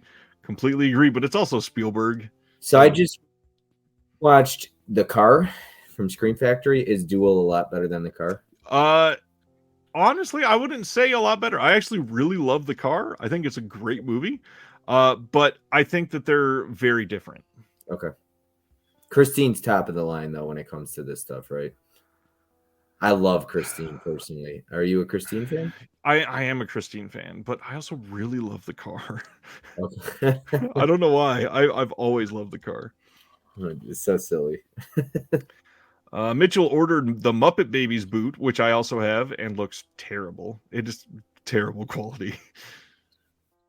Let's see. Holding out for better materials found for the Killer and Hard Boiled. If you are a fan, what is the way to say this without promoting a bootleg site? If you're not first, but you're second, and you're messy about that, hopefully you've heard of that bootleg company. They are now selling the Hong Kong rescue version of the Killer and Hard Boiled. So if you were looking for those and you never trusted going to China because he always waited like 9 months to send those, you can get those from that one website. And if you don't know which one I'm talking about, email me. Can these bootleg companies get shut down in big trouble for doing this stuff? 100%, especially if they are headquartered in the U.S. So why are they doing it? Because everybody's promoting it and talking about it and sharing it and doing YouTube videos. I mean, the promotion's got to help with it, but at the same time, somebody's going to find out, or do they just not care enough, these studios or whoever? I don't know. There's probably a lot of politics to it. There's one company that got shut down. They were doing all the Netflix stuff. What was it? Stinky Tuna? They are not shut down. Oh, they're not shut down. Okay. Gotcha. They went invite only. Okay. I do have a membership on that. That's how I know that it's still around. Gotcha. Somebody said Duel just makes sense for a Steelbook. That does sound about right. Yeah. But your buddy Stan said that Duel's way better than The Car. Stan would say that. Oh, geez. Stan the man. Next up, Wicked Vision is doing a media book of Savage Dawn, and once again, they're using the Vinegar Syndrome scan on this, so you can trust that it will look incredible. Going to the next one, we got some titles announced from Sandpiper. These are all coming on June 13th. We're getting a Lawman from 1971. This is the Burt Lancaster and Lee J. Cobb film. Scorpio, this is another Burt Lancaster film. That one is from 73. And then One Man's Hero from 1999. This is a Tom Berenger film. Here is the cover art for all 3 of them. And once again, Sandpiper, they are pretty much just re-releasing Twilight Time films without the Twilight Time special features. So I'm glad that they're going to be in print again, but also I wish that they did anything with special features, or at least were able to carry on the Twilight Time special features. I don't know if they're not trying, but yeah, they don't have anything. Tony, what's going on, my friend? Tony's here from Melbourne. Hi, Tony from Melbourne. Some more Sandpipers. We're also getting these on June 20th. We're getting Romeo is Bleeding from 1993 with Gary Oldman and Juliette Lewis. And then A Prayer for the Dying with Mickey Rourke. This one is for 1987. Jeez, he looks young right there. He's super young. Bob Hoskins is also in A Prayer for the Dying. Man, what is this about? It sounds pretty decent, maybe? Irish Republican Army member Martin Fallon rigs a bomb to destroy a British Army convoy, but the plan goes wrong when the trucks allow a school bus to pass. Now Fallon wants out. He's through killing for the cause, but in order to secure safe passage to the U.S., he'll have to take one more job, eliminating rival terrorist Krasko, played by Stanley Beard. Unfortunately, a priest, played by Bob Hoskins, complicates matters by witnessing the hit, but Fallon believes he knows how to keep him silent. What label is this? Sandpiper. Oh, okay. Never heard of them. They are what used to be, I believe, Olive. Oh. So some of the people that did Olive have come together, it looks like, and formed this, but they are just very quiet about it. They're not even like publicly promoting things. Yeah. So, did you see Dude's comment? Let's see. You could tell me if that's the truth. No, the one before that. Oh, the one before that. Yeah. Oh, Sandpiper, I don't want to complain about a label putting stuff out, but they're not. Yeah, they're not trying hard at all. Yeah. Not at all. Next up, which is our last announcement. Fun City Editions is giving us Primetime Panic Volume 2. This is a trio of made-for-TV films that are coming in a box set. Reminder that these are not going to be available on the Vinegar Syndrome site. They are only going to be coming from MVD. This art was revealed today by Letterboxd, and the set is going to include The Death of Richie from 1977, Incident at Crest Ridge from 81, and The Seduction of Gina from 84. We're going to have a booklet essay by Lee Gambin in this for all three films. Audio commentary on The Death of Richie by Sam Deegan. Audio commentary on Incident at Crest Ridge by Dino Percepio and Jonathan Hertzberg. And then a commentary by Amanda Reyes on The Seduction of Gina. This looks great. Do you have any of the Fun City Editions titles yet? No. Nope. Yeah, I missed out on a lot of Vinegar Syndrome 2 recently. I missed out on the Texas Chainsaw Massacre 2 and From Beyond. Those, From Beyond especially went out very quickly. Jim says, who's releasing this? It's still Fun City, but they're being distributed by MVD now, not OCN. All right. Yeah, Fun City is incredible. I love their stuff. Okay, now we normally talk about what's coming out next week, just in case we forgot. We're going to go through these very, very quickly. Let me pull up the site for the video here. We got Deep Impact on 4K, Wings of Desire 4K from Criterion, Clash by Night from Warner Archive, The Assassination Bureau with Oliver Reed from Arrow, Border Incident from Warner Archive, Film Noir Volume 13 from Kino, not Warner, Skyline 4K from Shout Factory. Skyline 4K, yes. Can't wait. I'm joking. Oh my god. Oh, man. Who asked for that? I mean, the director. I've seen Skyline and I didn't hate it, but it's not good. The Sunday Woman from Radiance, Frankenstein 80 should be shipping soon from this is Cauldron. That's right. Yeah. Anime Wong, that is Kino Lorber. 80 for Brady dropping for everybody. These god-awful Disney 100 steelbooks. I know that they've got their fans. I am personally not into them. I know what they're trying to like give an homage to, but this is like the laziest steelbook design in 2023, I think. The old tins look decent. I don't like these. I'm not a fan. I haven't bought any. But I do want to see Champions. With Woody Harrelson, yeah, for sure. Supercell looks terrible. What is that? A tornado movie? Yeah, basically. Oven Age is supposed to be decent. That's coming out next week. Baby Ruby looks real bad. That's coming out next week. Is that And Magnet? it is Magnet. Yeah. It looks terrible. I mean, look at this cover. Yeah. And that's Kit Harington. Is that? Oh, that's okay. I was like, yeah. It looks real bad. So what's going? The Morgan Freeman title that was right there. What the hell? The Ritual Killer. Like what? And that is that Cole? Who is that? Cole Hauser. Yeah. Yep. What's up with actors like Robert De Niro and Morgan Freeman doing stuff like that? I mean, they need a paycheck that bad?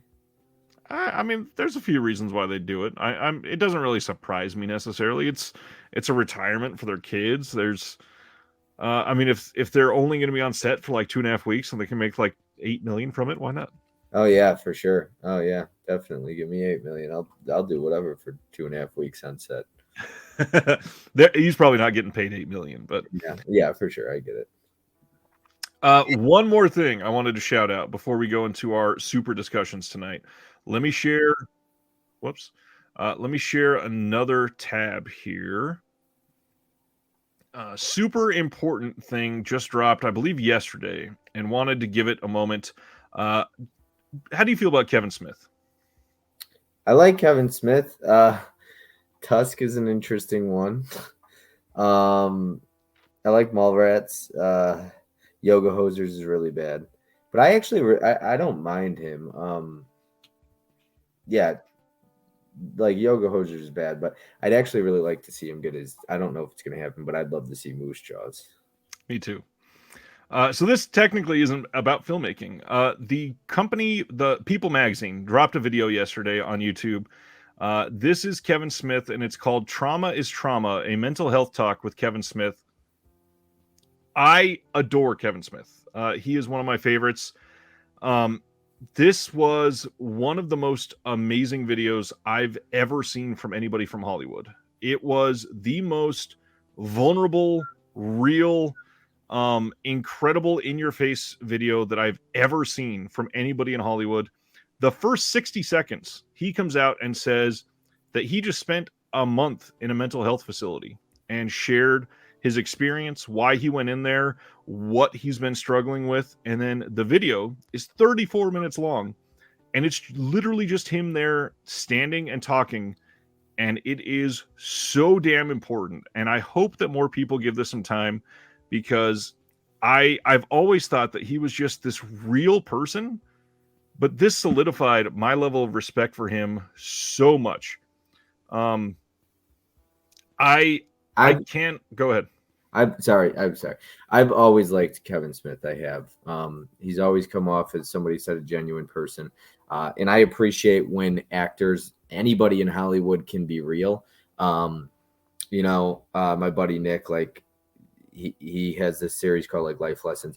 I did and Nate Jones. I did a conversation with him, and he just found a way to get such a great interviewer, just found a way to get me talking about things I would never, ever talk about naturally on YouTube. So I appreciate stuff like this, because I actually appreciate people who can have a real, honest conversation and not just talk about movies. Don't get me wrong. I love talking movies, but I love getting to know people in deeper context and in different ways. And I personally want to branch off on my own channel and talk more about deeper things. Like I've struggled with addiction in my life, and that's what Nate got me talking about. And I'd never talked about it before that interview. So I appreciate stuff like that. I would really look forward to watching this.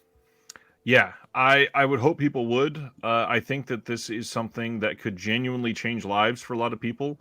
I linked this in a post yesterday, but just in case, there is now a link in the chat. Open this in another tab as soon as this show's over. Not yet, but as soon as this is over, go give it a watch. It is hard to overstate how important this can be for a lot of people. He goes into the fact that there's been so many times in his life that he's made choices based on the money that he can make on projects for this. And not that he's like a greedy person, but things that he's enjoyed and thought, well, how can I turn this into a business for me and my family? And the way that he has had to shift his things to just enjoy life and face the fact that there are certain things that he struggles with that he he doesn't actually enjoy it and he doesn't get feelings from it. So he's trying to make himself a better person. And it's, again, I'm trying to talk it down a little bit because I don't want to overstate it because it can turn some people off, but it's important and it is incredible. And there's like no advertising in the film from him or from people or for anything. Just give it your full attention, put your phone down, give the video a watch. I will be linking it in the show notes afterwards as well. It is that important and something that I am probably going to be doing like a reflection on in the near future because it meant a whole lot to me. Thanks for sharing that. I definitely want to check it out. Happily. All right, my friend, we've done all of the required things and now we just get to shoot the shit. Now that it's 3 hours into this. Yeah, we're gonna go 4 hours again, like last time. Jim, he did have a heart attack, and that's what led to the bulk of the video. Yeah, I remember hearing about that. He looks really good now, though. Yeah, he's lost a shit ton of weight. Yeah, he looks good. But it's always fun when you could go like, Tony, Ken, and I did like a 6-hour stream once, and we were just shooting the shit 3 hours after being live for 3 hours, and there was still 100 people watching us. Yep. People will watch and they don't even leave, just to watch you hang out. So yep. Appreciate everybody who's still here. All right, so like we said earlier, we're talking about Synapse. There are first off, Synapse has been around since the 90s. Literally, they have done shit since the Laserdisc days, and because of that, they've had some major like industry important types of releases that have impacted a lot of people. So you'll see a range of very different favorite releases from people. I have 7 releases here that are part of my favorite 5, as usual. I've got 2 honorable mentions that I'm going to talk about. Yours, do you want to start off with some of your honorable mentions, and then I'll go into mine? Yeah. So for me, I asked Jim. I got Jim on the mind. My bad. I asked Ryan about it. Are we pulling like our favorite titles or best packaging or a combination of both? So I kind of picked what my favorite titles are overall, but also stuff that I really loved packaging wise. So I liked the packaging of Phenomena, but didn't like it. So there was that. Otherwise, I would pull it. And some of the steelbooks are awesome. All of their steelbooks are awesome, but I was not a big fan of some of those movies. But if I can ask, what didn't you like about Phenomena? I don't know. Maybe the supernatural effect to it and stuff like that just didn't work for me. But I don't want to talk about another one that I actually love, though. I think I'm more into the slasher-esque element, and somebody told me to check out Deep Red then. Yeah, Deep Red is very slasher, and I think you'll like it a lot. Okay, yeah. So 2 of mine, which I heard it's so Maniac Cop. I really like this movie. Maniac Cop 2 and 3 are from Blue Underground, got a 4K. I've heard that they want to do Maniac Cop in 4K, but the man who owned the film to it passed away, and they don't know where it is, and they can't find it, and they will not do. They need it, like when it comes to Synapse doing their restorations, they'll film. They will not just do some kind of like cheap upgrade, I guess. Yeah, it's the time that Stan watched Lucio Fulci's Zombie for the first time this week, and it was spectacular. Been missing out for so long. There's a goddamn zombie fighting a shark. How did you wait this long? I haven't seen it either. What? Wow. It was on Last Drive-In. Yeah, you got to watch it. I want the slip with it, so I'm like trying to find it. But so that's Maniac Cop. I'll put that aside right there. And then so this is actually, I didn't watch this until probably last year in October or so. This has some of them out there, and I didn't know much about practical effects until I experienced this movie, and this is when I started to fall in love with like practical effects. Made me reach out to people like Ryan and others to find out more information about practical effects, and then realize things like The Thing and all this other stuff is practical effects, and then understand just how shitty CGI blood is. Yeah, this is actually one of my honorable mentions as well, and primarily because I've not really dove into the disc yet. I've given some time to the film, and I really like the movie itself. I like the packaging. I'm so glad that they went with the original poster art on the steel, and then we got the nice little slip on it. Love this. I just haven't watched all of the features yet, and there's a large amount of stuff on this, so it is a pretty solid release. The Kindred, again, it's a little bit of a pricey release. It is one that Synapse definitely got their money's worth when they started selling it, for sure. I had to pull this because somebody said, which one am I going to show? I do like Stepfather 2, but it's just a DVD.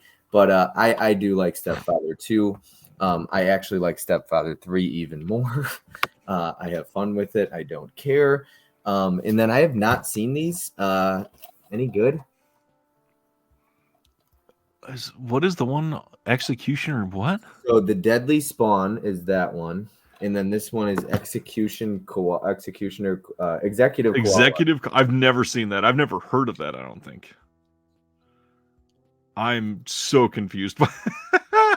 I just saw a koala, and this one's got like a loose disc, and I don't think it's like, it's a booklet. But yeah, so Deadly Spawn. Deadly Spawn is really cheesy. I've got a soft spot for it, but I will say I believe they are releasing Deadly Spawn on 4K. Ooh. So that Cool. I wouldn't go jumping out to buy that right now. I know that there was a Blu-ray. I don't think it came from Synapse, but it went out of print very quickly, and that's been a hard one to find for a while. But you're making fun of me with my Walmart DVDs. I got them on sale when the MVD ran their sale, and when MVD runs sales, it's very good sales. Well, damn it, let's match it, because I only pulled 2 honorable mentions. My other one is another Synapse DVD, Lamora, which is a great movie and honestly looks pretty great. And supposedly there's something wrong with the elements and likely will never get a Blu-ray.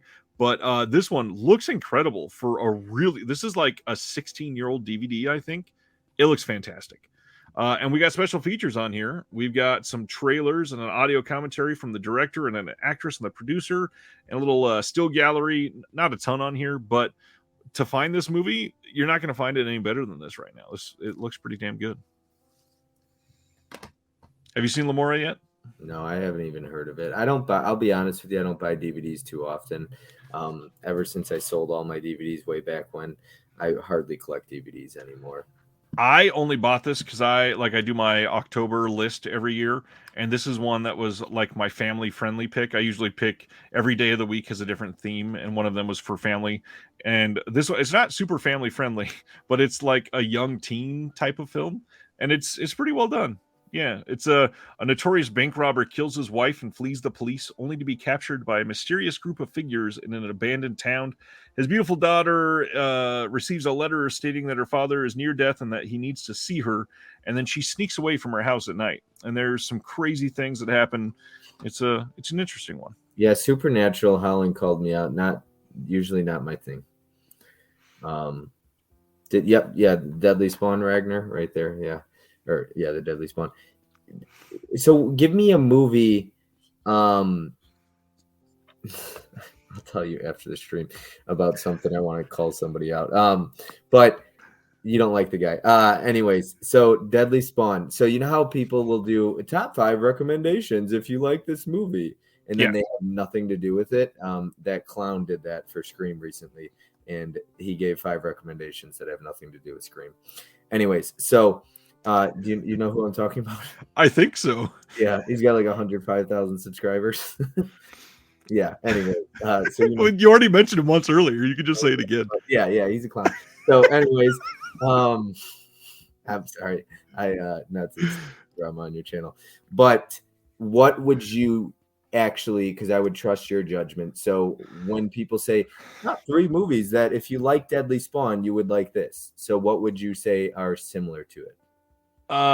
Like the Blob from the 80s, but very cheesy. Okay, I like the Blob from the 80s. I love the Blob from the 80s. Big fan of the Blob from the 80s. There are certain things about that movie that it feels like the same sort of setting, basically, but it is much cheesier for the Deadly Spawn. Okay. Yeah, I really like the Blob from the 80s, and that's a lot of practical effects, right? Tons, yeah. Like all practical. So yeah, because CGI didn't really come around until what, the 90s? Well, we had some in the mid '80s, but none that was like replacing things. It was more like for enhancement. Yeah. Dan says, Bob, don't feel bad. I've never felt more mansplained to than when I watched that channel. And that is such an accurate comment. Explain. Well, okay, in all seriousness, though. Blob. Paul Huggins says, Blob from the 80s was my nickname in middle school. So I'm always an open book. And look, I'm going to shoot straight, whether you like it or not. Okay. If I don't like you, I'm going to tell you. And that's just my opinion. It's nothing against you as a person. I don't like your content. I don't like your content. There's plenty of people who probably don't like me, and that's fine. But he put out a video of a top 5 recently for Scream. And look, he said Terror Train, Black Christmas. I Know What You Did Last Summer, which is fine. And for Scream Factory? no, for Scream, the movie. So he said Terror Train was one of them. And then what? And then Ellis, Sweet Ellis. And I was like, dude, look, Ellis, Sweet Ellis and Terror Train are nothing like Scream. I'm so glad I don't ever watch his stuff. That doesn't make any sense. I don't watch his stuff. Somebody showed it to me because they wanted to, like, look, at the end of the day, this is what I was talking about earlier.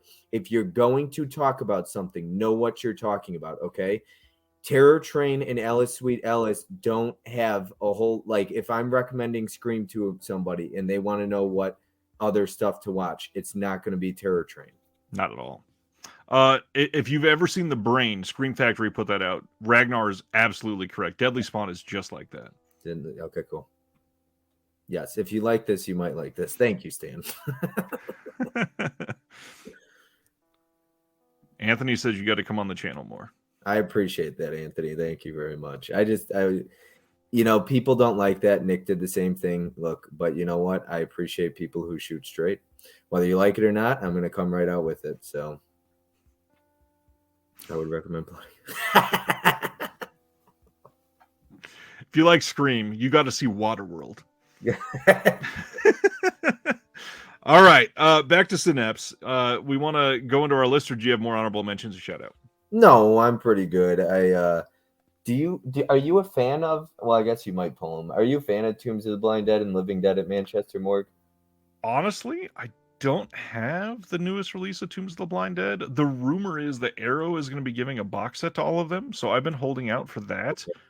And with Synapse working with them, I don't know if Synapse might do a box set for the US and Arrow do it for the UK. So I've waited on that steelbook. Sibner's gonna have me crack. I do like them. I've got the old release, which I think was it Blue Underground that did the coffin release of the Tombs of the Blind Dead series? I think so. But I've got that old DVD set, and yeah, they're pretty good. Yeah. Did you rank your titles? Yeah, I did actually. I got my 5. Yeah. Good. Me too. Look, so when it comes to top 5 rankings, so when Tim did his top 25 community stream, I showed him like a piece of paper, like 6 sheets of paper. I had 125 movies I started with. I got it down to like 100, then 60. So when I do rankings, I take this shit seriously. Like, I actually really like it. I'll go and I'll watch the movies again. I did not do that for Synapse, but I've seen all of them. I don't just like to willy-nilly a top 5 ranking. I actually take it seriously. Whether you hate my ranking or not, that's my ranking, and I want it to be personal for me. So this is hilarious.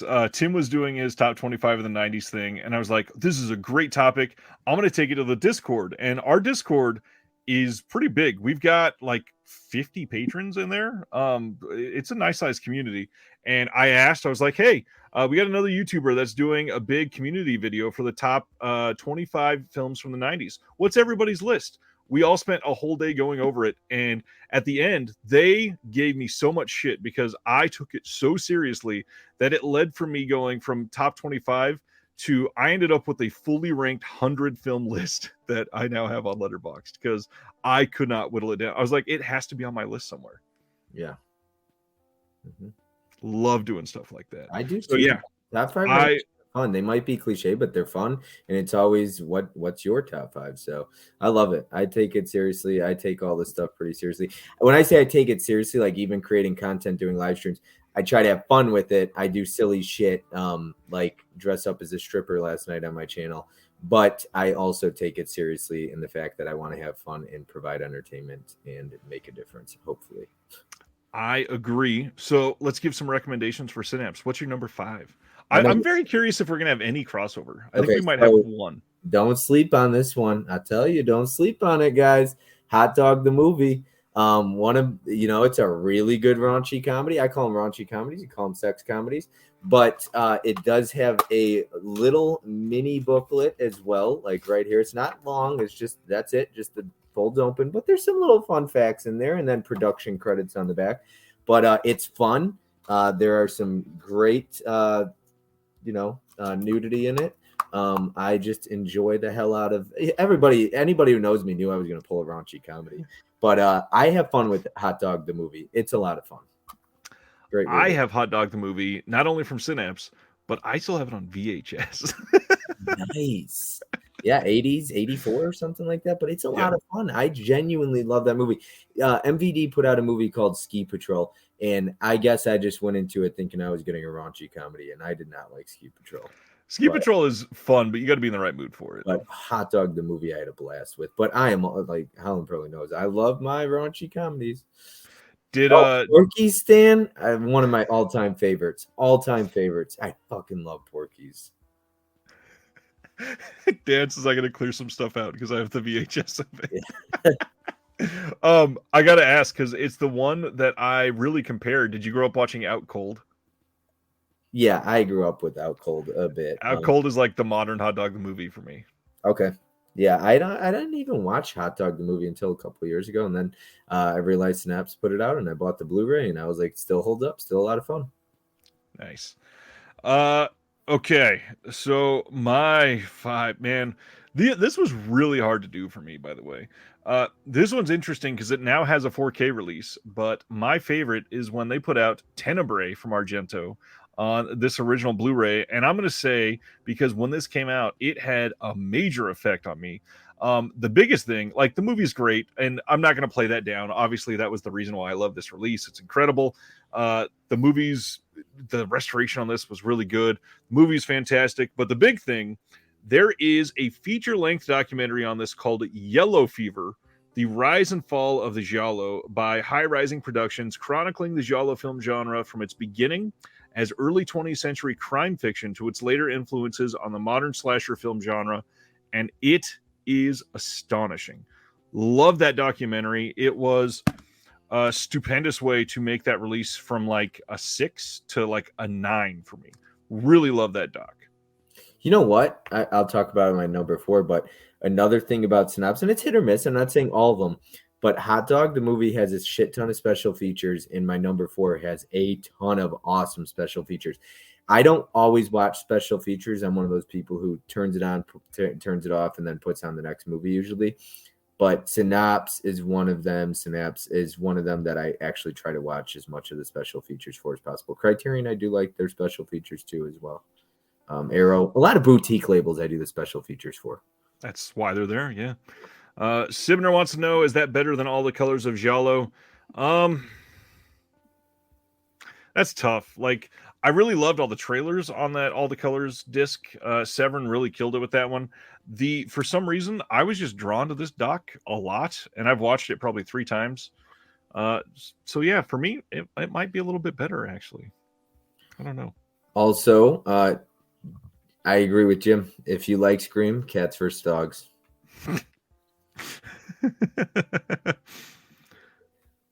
Jeez.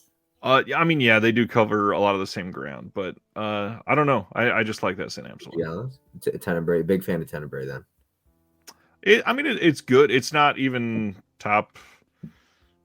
It's probably not top 3 or 4 Argento for me, but I love Argento too. Yeah. All right. Number 4.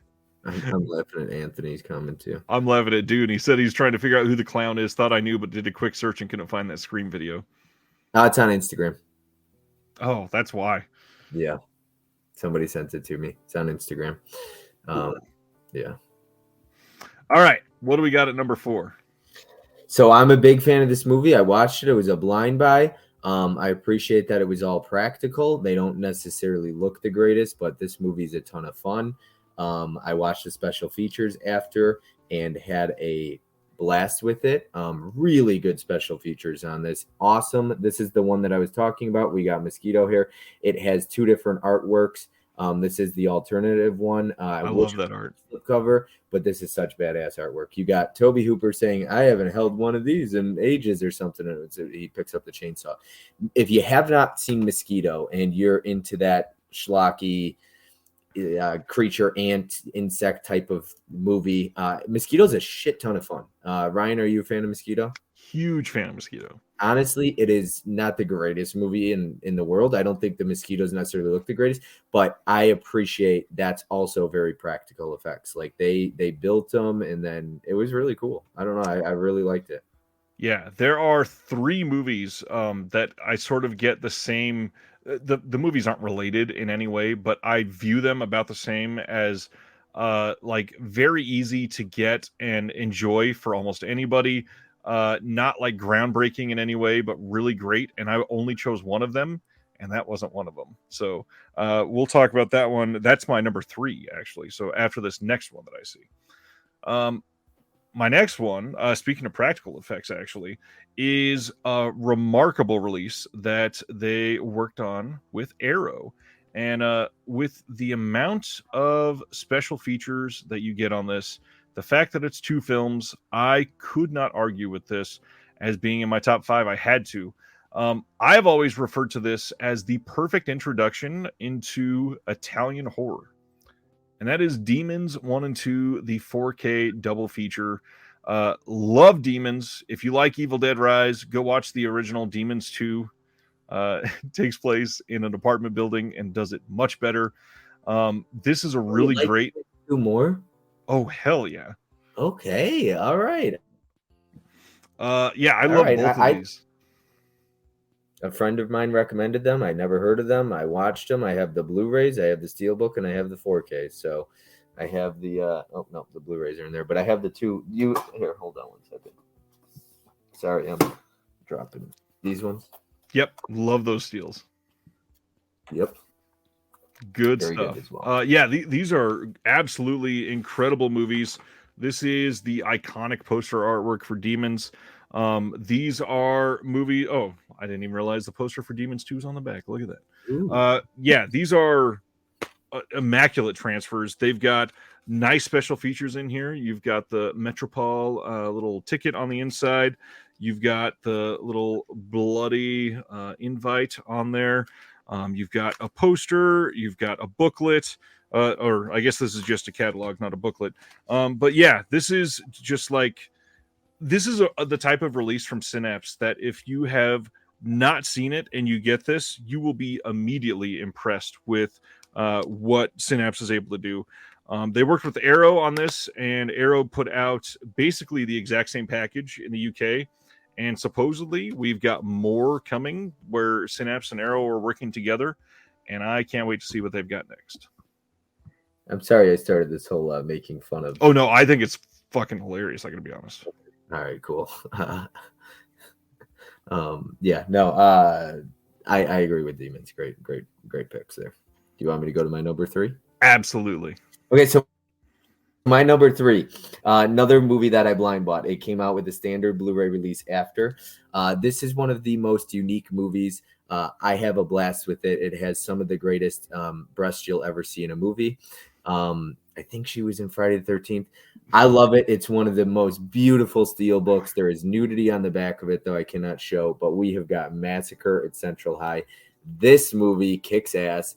It is so unique, so well done, and there is that. But we're talking like a beautiful steel book. I mean, absolutely just incredible. There's nudity all over this thing. You got nudity on the disc. I love how you censored it the first time, and then you spun it around and just showed the whole thing. Oh shit! My bad. I hope it doesn't get you demonetized. It was moving the whole time, so I don't think anybody could see it. But yeah, it's so fun. It's such a unique movie.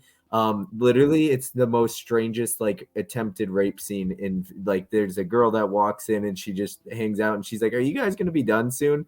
And then like the guy walks in, helps them, and then the girl gets mad. It's crazy. I really like Massacre Central. I think there's a lot to say in that movie too. You like, I did a stream where I broke it down, and yeah, it's a ton of fun. I am a big fan of that. It's a really good movie. Yeah, I'd love to see that stream. I need to go And watch it. that's the greatest looking Blu-ray I have personally ever seen. I swear that thing could come off as a 4K. It looks incredible, that Blu-ray. That's how nice of work Don does over there at Synapse. Interesting. Yeah, I'm a huge fan of the transfer. You've seen it, right? You said, do you like the transfer? A whole lot, yeah. Yeah, it looks so good. That's why I'm like, stuff like that, you don't even need 4Ks. Like, if you got the right person behind the Blu-ray, I guess. But it looks great. Yes, Dan. Jerry Springer died today. Yeah. He had pancreatic cancer. Okay, so my next one, I said that there were 3 films that sort of feel the same from Synapse for me, and this is the one of those 3 that I chose. And the one that I went with, I think, has the most unique setting for a slasher film ever, and I had to go with Intruder. So few people talk about this movie. I love this movie. This is just a wild slasher set in a grocery store with some of the best kills of all time. I'm sure you've seen Intruder by now. So it's so funny because you were like, I wonder if we're gonna have any that crossover. I was gonna pull Intruder as an honorable mention, but I only came with 2 honorable mentions. So Intruder was absolutely an honorable mention. It was gonna be my number 5 over Hot Dog, but I went with Hot Dog instead. So I'm a big fan of Intruder. So, like I said, I think we're gonna have one that crosses over. You'll see. I think we're gonna have more than one. Really? Okay, Yeah. we'll get into that. Anyways, pretty good special features on this. We got an audio commentary with Scott Spiegel and Lawrence Bender. The Making of Intruder, which is an all-new featurette and retrospective extended murder sequences from the original work print. Outtakes from the now lost short film Night Crew. The original cast audition footage, behind-the-scenes gallery. This is, as you can see, a very bloody movie. It is so well made. You want to talk about practical effects? More practical effects. The practical effects in this movie are top notch. It is so good. Yes. What's going on, Christopher? Everybody go support Legends in Granby, Massachusetts. Facebook. I will say it every time. Hello. Never seen Facebook before on there. That's cool. Yeah, because I stream to Facebook, Twitter, Twitch, and YouTube all at the same time. So I don't know if I'm allowed to ask this on here, but stream to this to your audience. I've never. You can play it on your channel. So you could so you could multi-channel it or whatever the hell you call it, multi-stream. Okay. Do you like when people do that? I didn't know if you wanted me to do that side. I'm totally fine with it. Yeah. Anytime that you're on, you're free to do that with me. Okay, cool. That's the best one. Yeah. And then you might like Milo and Otis. There was Dark Crystal. They had something else. I love that they're all going in on this together. I might have to make a t-shirt out of this. If you like Scream, you might like ... Thank you guys. I appreciate the laughs tonight. Yeah. I'm all right, my friend. You're number 2. I know Nick will watch the replay and he'll appreciate it too. So good. Okay, my number 2. Let's go all day. We got Demons and Demons 2. Come on, let's go. This movie kicks ass. It's so much fun. Demons and Demons 2 are a blast. I like Demons a little bit more. I really like the, if you want to call her Final Girl, I thought she's gorgeous, the one in Demons.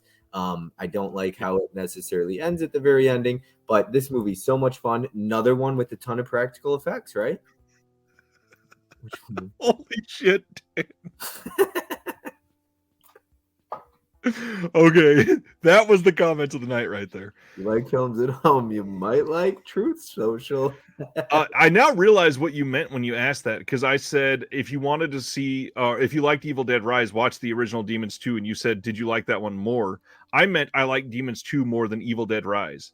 I think Demons 1 is the better picture. Oh, okay. You meant Demons 2 over Evil Dead Rise. Yes. Oh, okay. Okay, I can get down with that. I do like Demons over Demons 2, though. Oh, 100%. I'll watch any horror movie set in a movie theater. Oh, okay. Gotcha. Demons, and that's all practical as well, right? Demons and incredible. Demons. and this is some badass practical effects. But let's go for sure tonight. We're bringing it. Ryan and I got some bangers coming for you guys tonight, so we weren't playing games. We got some good picks for y'all. But it seems like the whole chat knows Ragnar named a shit ton of really good titles. He was naming some really good ones earlier. So yeah, Synapse has some really good titles. I love that when I played Demons, you played it down a little bit, like, yeah, you know, like these, whatever. And then you really went in on it, because I did the same thing. My number 2 is Massacre at Central High. Nice. This release is incredible. Easily could pass as like a low grade 4K scan on this Blu-ray. Bob was not kidding. This is easily one of the most entertaining films from a boutique that I discovered ever. And once again, going back to blind buys, if I never blind bought anything, I never would have seen this masterpiece. And it is a masterpiece. This movie is violent. This movie is like really like an angry movie against people for no reason whatsoever. Has some of the silliest kills. I still like, you know what type of movie you're in at the beginning when it's super serious and they're sitting in a Jeep and they drive down like a 7-foot embankment. They just go off the edge of it for no reason. Why? But Why? Can we talk about how great is it? Kim, is that her name? What is her name? It's been a while, but Kim sounds right. How great her breasts are in that movie. I'm sorry. I know you're married. I apologize. I don't know if your wife watches this, but no, but also like she would understand. Beautiful. I'm sure Sibner, Jim, you guys all have to agree. Yeah. Yes, she is gorgeous, and legitimately, there's so much. I have not seen that. Where is that on the inside? It is, yeah. It's on the back of the booklet. Oh, okay, that's the back. There's so much nudity, you can't even show the disc art in this. And I think, yeah, and then there's inside artwork. Like, yep, Jim said super breast. Helen, go back and rewatch it if you missed it. Seriously, some of the greatest. Yes, astounding release. Astounding. Some really great, like, what, I don't even remember all the bonuses. We have an interview with Mike White from the Projection Booth podcast, who is amazing. And he interviews a whole bunch of the cast members. Audio interview with the director. There is the making of Massacre at Central High, a full-on documentary. Trailer, still gallery, collectible booklet with new liner notes by Michael Gingold. And yeah, that is it. This release, incredible. Like, seriously. Features, yeah. I didn't ask you, how's the transfer and how's the special features on this? Top notch for both. They went all in on everything. Okay. Yeah. So it's a very good upgrade from the Blu-ray then. Because that's still sealed. I haven't even watched it yet, so I have to. Because I've seen Blu-rays of them, but yeah. You're gonna love that 4K. Yep. All right, number 1. Is that, Anthony said, is that photo going to get me banned from YouTube? I don't think so. No. If somebody can, well, I was going to make another Films at Home joke, but I won't. What did I, oh gosh, I posted something even on Instagram and YouTube, though. It was like nudity on a slipcover. I mean, Severin has a ton of it, Vinegar Syndrome, and I've never gotten taken down or flagged. I've gotten flagged on Instagram. Okay. Gotcha. But I post all of the announcements, so I think there's favoritism too, because some of these big ass channels or like half naked 16-year-olds dancing on YouTube, but as soon as we show a slipcover with a half a nipple, we get taken down. So yep. I loved Mr. Holland's Opus when I was Somebody said Ladybug as well. I'm so glad they understood where I was coming from, and I wasn't the only one who thought, like, even if you like Terror Train or you don't, it's not a Scream. And Ellis Sweet Ellis has nothing to do with Scream. Nothing at all. Yeah, it's not at all. Like, and somebody had commented earlier, I'm led to believe that he has not seen Ellis Sweet Ellis. I guarantee you he is not. I think. Or Terror Train, maybe. Sibner said that. Yeah, absolutely. But number 1, yeah, shall we? Yes, by all means. I told you we were going to have some. I love. So can we talk about this just for a minute? I mean, how gorgeous is that? And then Arrow Video put out like 4 different ones of it. You got a poster of it. Oh God, this is so good. And I love the movie. I haven't seen all of his stuff, but this is some of the most beautiful artwork. And it's so much better when you have it in your hand and you feel it, but it just looks so sexy. I mean, and then you're going to get your reversible artwork, which he showed off as well. The only weird thing I have the gripe is that it is a white clear case and there's no 4K at the top or anything like that, so you would not know at all this is 4K. But that is not a big gripe at all. I really, really, really like this movie. You get your booklet as well. So he had the Blu-ray. Somebody asked, what makes you hang on to the Blu-ray? Because I assume you have that, right? I don't have that from Synapse. I have it from Arrow. Okay, so you're hanging on to the Blu-ray then from Synapse. That makes sense. Yeah. And I don't remember if that Yellow Fever is that what it was called? I don't. That could be a derogatory term. I don't want to use that if that's not correct. Yeah, it was called Yellow Fever. Okay. I don't know if that documentary is on the 4K. Is it on that one? Do you know? Yellow Fever? I don't know. Hold on. We're talking disc 1 original version. You want to know about Yellow Fever? Yeah, it was a documentary. Jeez. It might take me a minute to find this. I guess I can answer while you're looking. The reason I held on to the blue is just because that was so important when it came out. I watched that documentary like 3 times. I completely Yellow loved it. Fever, The Rise and Fall of Giallo, a feature-length documentary charting the genre from its beginnings to its influence on the modern slasher film, featuring interviews with Dario Argento, Umberto Lenzi, Luigi Cozzi, Luigi Cozzi,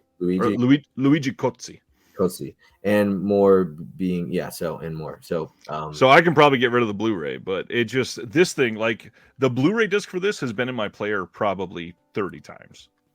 Yeah. I also think the transfer of this looks great. You get Dolby audio. I have a sound bar, so I don't act like I know what I'm talking about when it comes to stuff like that, because the sound bar does not do shit for Dolby audio. I mean, it upscales it, but you're definitely not getting the best right out of it. However, I as much as I like Tenebrae more than I do Phenomena.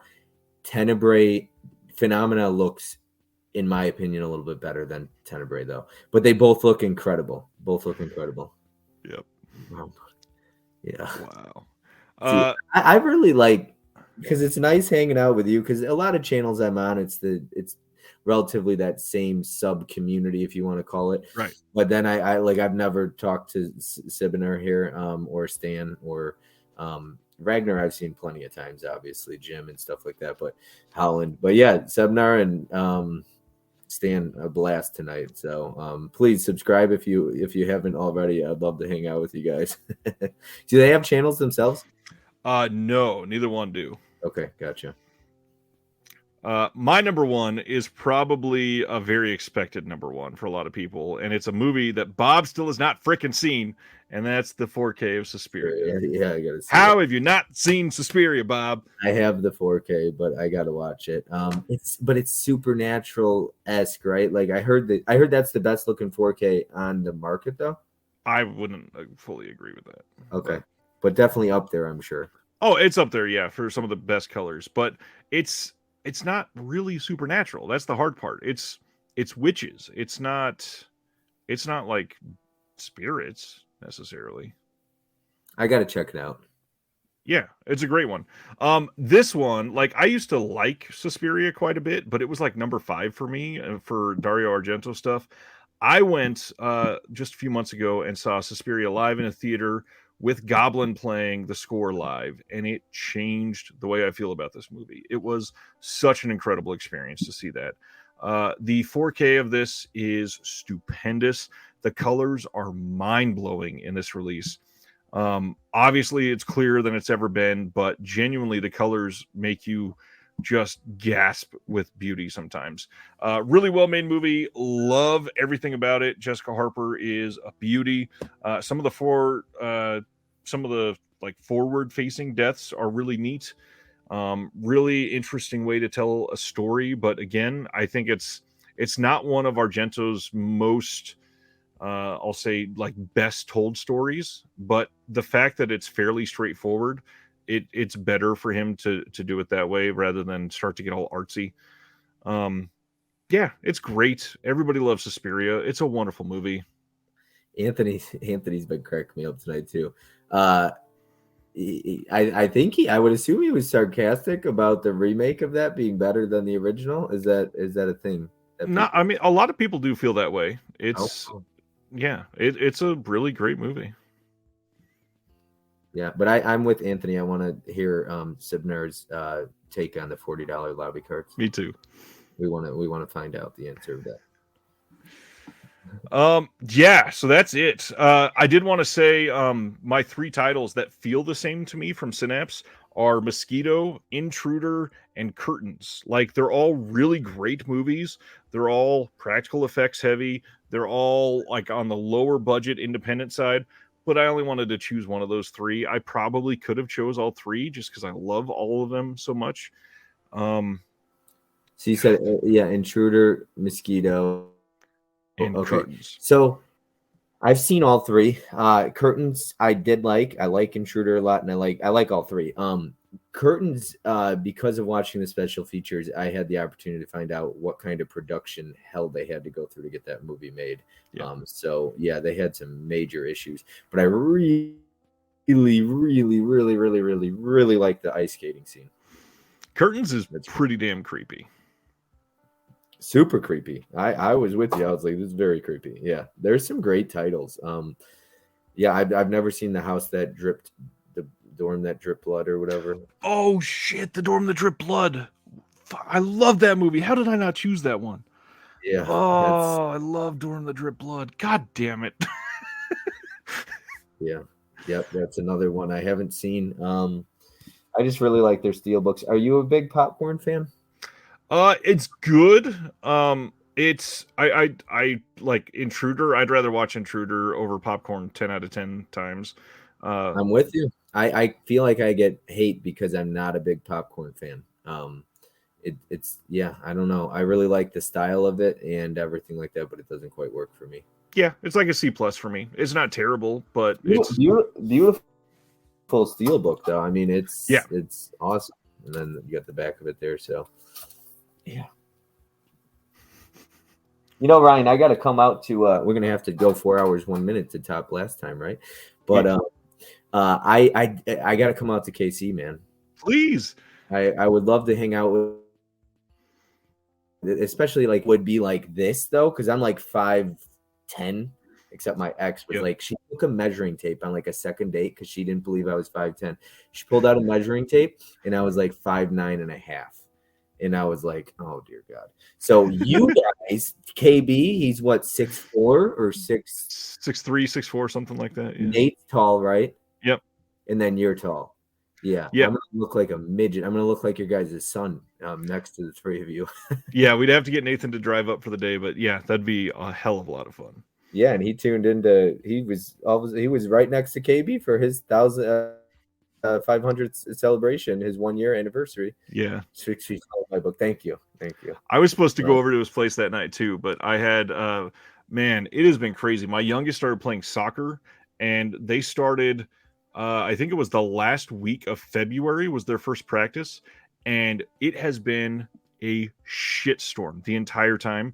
It's been like 35 degrees, and they expect 5 and 6-year-olds to go out and play soccer in that. It's been cold every single weekend. It's been raining. It's been windy. It's been terrible. So, Stan, she didn't have to measure my size. Don't worry about that, Stan. That was never an issue.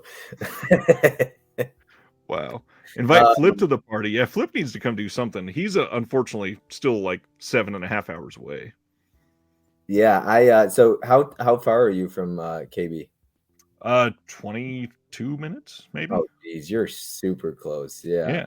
I know he's super close to Justin too from Movie Watch Daily. Yeah, Justin lives in between us. Yeah, that's awesome, man. I've never done anything with Justin. I still need to do something with Justin's a super cool guy, man. He's got I like people on Instagram, and you're one of them. So I'm not a fan, and no disrespect to anybody out there. It is what it is. I don't like being monotone. Like, you'll never get me on my channel being like, so, hi, Stan. My name is Bob. Like the Deadly Spawn. So I'm going to talk about it today. Like, no, man, I need to bring energy. and I can't do that. If you like Scream, check out Monotone Creators. Yeah. I just can't. I gotta bring energy, man. I would just wouldn't have fun with it. You know what I mean? KB, I'm off tomorrow. If you want to do something, don't threaten me with a good time. You should check out the year 2020. that might be the shirt right there, because that will piss nobody off. If you dude, Sibinar and Howland remind me of like two of the same people. Just one-liners, very good comedic timing, you know. Yep. Insults but not rude about it, you know what I mean? Like crack jokes. Because there's somebody, man, there's some people out there who like they think they're funny and their comedic timing sucks, but not only that, they're just fucking rude, and it's like that's not even funny. It's just bullying. Speaking, we talked about bullying earlier. There you go. Yeah. I would totally do a top 5 bullying with you, because I mean, I don't want to go down that route, but like, dude, class of 1984, the new kids, love New Kids. And who's seen Tough Turf? Tough Turf is great. Hell, Dazed and Confused, you can even classify as a bullying movie. Absolutely, man. I love that stuff. Because I got shit. Because I was, speaking of height, I was like 5 feet in high school going into freshman year, and I couldn't pronounce my R's. So I got picked on. So I had to talk to my dad. I was like, Dad, you got to teach me how to fight, because I'm gonna get so much shit. So I had to learn how to fight. I was the opposite. I got picked on because I was so big. I went into high school at like 5'7" and super overweight. So why did somebody pick on a kid bigger than them? I never understand that. Like, because if they beat up the big kid, they're seen as tough. They're cool, yeah. Get the hell out of here with that crap, man. Stan says, speaking of Flip, where's he been lately? Really, really busy. I talked to him yesterday. He's so busy, we had to schedule a phone call for next Monday just so we could catch up. It's crazy. Sibinar, Bully, you seen it? Bully is amazing. Have you never seen Bully? Same director's kids. Larry Clark. I do not remember Bully a ton, but I do know I've seen it, and that movie was very brutal and raw from what I remember. Yep. Very, very real feel to it. Very blunt, in your face.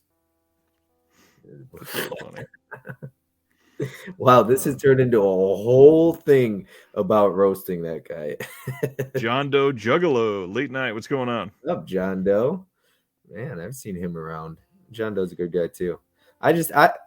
You know, at times, like I did this whole menu. Jim, Camp Nowhere is amazing. What do you mean? I did this Alpha Dog. Well, Alpha Dog's a good one. I really like Alpha Dog. But I did this whole stream talking about the menu, and it was talking about passion and desire and how sometimes you just go through the motions and people kill your desire. And that's why I love this, like the people in the chat, man, and the people in the comment section. Like Mizzy's been here since the beginning. Sibinar, Stan, Anthony, so many people. Like I noticed that stuff. Don't think we don't notice. We may not say anything, but we notice and we appreciate it. I know I could speak for Ryan on that. I could speak for so many more people on that. Like when I'm hoping to do 1,000 subscriber, like thanks, whatever, congratulations. I want to do more like a thank you, because I don't get to 1,000. It's not me, it's you guys subscribing. You know what I mean? It's hanging out. Otherwise, I'm bored. I don't want to do this crap if the people weren't here. Why go live if nobody's going to watch? True. So true. We talked about that all the time. If you're not going to interact with the chat, why go live? Yep. You can just do a pre-recorded stream, or if you make it a private stream only or something where it's only members or something like that, or whatever. Sibner says, every time someone in the forums bitches about transfers, I want to post that scene from the menu where he just says cook. That is very apt. Love that. Did you like the menu? I liked it a lot. And what's funny is I walked away from it going, man, that was really good. And then I did nothing but think about that movie for like 2.5 days and went, man, I think that was a lot better than I thought it was. So the menu fucked me up in the way that it hit me hard with my own career. So I'm a personal trainer, and I will sometimes go through the motions of being like just showing up and doing it, but am I really putting love into it? You know what I mean? And I know Jim's a chef, and I appreciate the kind words, Jim. So like I love films like that could really make you think, like you said, 2.5 days just simmering your thoughts on it. Hey, I I like pineapple on pizza. I like Scream and pineapple on pizza. I So do yeah. too. I'll do one better. I watched Scream 6 recently and ate pineapple on pizza tonight. Hell yes, that's what I'm talking about. I like pineapple on pizza. One of my questions I always ask my guests is pineapple on pizza, yes or no? Most people say no, but it is such a fun topic. Sweet and salty goes good together, man. You got really good. I said this last time, and I recognize some of the same names like John Peters. I definitely recognized, but you've got really good people in your chat too, man. It's a lot of fun. I to agree. these people. I know, like you obviously do a really good job of having different people on your stream on your channel all the time. But I love hanging out. I wouldn't just say that, dude. And I think most people could tell because if I'm bored, I'll be like. I'll look out of it, right? Yep. I have such a fun time when I'm on your channel. It's so much fun hanging out with you. I can't wait to have you on my channel for the first time, man. It's gonna be a big panel, but it's still gonna be fun. Like, and I still don't know how I haven't made that happen yet. I'm like, I was telling people, I was like, he's got a really good collection, so I could see him coming out on top. We'll see. The whale is such a yeah. You got to check out the whale, man. Yeah, I know I need to. I still haven't seen it yet, Chris. It's on my list, I promise. Who? So, Anya Taylor-Joy. Anya Taylor-Joy and Florence Pugh are for Dan. So there's a blanket on Amazon if you want to get it, Sibnar, of Florence Pugh blanket. It's like $22. It's just all Florence Pugh. Is that the one that mid-level got? Yes, Tim Talks Talkies bought him. It's so funny. And he's not a fan of Florence Pugh at all. I love Florence Pugh, and I saw that. I was like, why is he complaining? I know, right? I was like, give me a Florence Pugh blanket. But there's a lot of actresses out there like that. You know who another actress I love that nobody else knows who they are, I'm sure. I love Taylor Russell. She's in Bones and what is it? Bones and the new one. Bones and All? Bones and All. That's it, right? Yeah. She's in that. She's in Escape Room. She's in Waves. I love Taylor Russell. I think she is absolutely. Oh, okay. I loved Waves, dude. Oh, I love Waves. I think it's one of A24's best titles. I actually like Waves more than I like Moonlight. Is that Moonlight? Yeah. I fucking love Waves. I love Waves. I don't really see those related in any way other than they're about a black family. I think Moonlight's the better film, but Waves was something special. That movie was incredible. And she's great, and the acting was great. Yeah. Do you like Anya Taylor-Joy? No, I love Anya Taylor-Joy. Okay. I've liked her in everything. Yeah, she's incredible. There's a distinct look about her that just does it for me. I love it. Mia Goth, such a great actress as far as like my attraction to her, not my favorite. Same. I think she was incredible in Pearl. Never once as I looked at her and went, damn. But my buddy Codebreaker is obsessed with her. Like he in Pearl. What's up? There we are. I told him earlier that we were going to go late, and he said you weren't lying. Dude, Nick, you're gonna have to rewind the whole stream. You got to watch it because it's turned into a Films at Home roast. Because I started a bunch of shit. Watch, this is gonna get linked to him or something. I don't care. I don't care at all. He tagged him in the damn videos, so. Yeah. I was like, get it. And then he told me, he's like, I got an email from disc something. And I was like, disconnected? And he's like, yeah, that's it. And I was like, that's my guy. I was like, Ryan's the shit, dude. And he's like, oh, I'll have to email him back. Because he doesn't know, you're getting emails from people after that or something like that. And it's like somebody might be trying to troll him. But I was like, no, dude, disconnected's the shit. Go. And I'm the worst about it. Like we said earlier, if you love people's stuff, to leave comments. I would, but like I'm working the entire time that I'm listening to people's stuff. I've watched Nick's stuff for a long time. Nick probably has no idea who I am because I've never commented on one of his videos. So I emailed him out of the blue. That was the first time I ever communicated with Nick, and I'm sure he was like, "What the fuck is this guy?" Yeah. Oh God, Seminar, don't get me started on that fucking guy. Don't. Oh my God, he's the fucking worst of all of them. The worst. And I heard he like took a picture of somebody's kid and put it on a Instagram or something. Stuart Little. Yeah.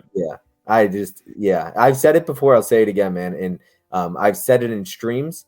I tell people it all the time, man. If you're looking for somebody to follow or subscribe or support that puts out the releases and gets the insider information, go to Disconnected. And Gore Forever is another nice guy that I get along with really well who does the same stuff.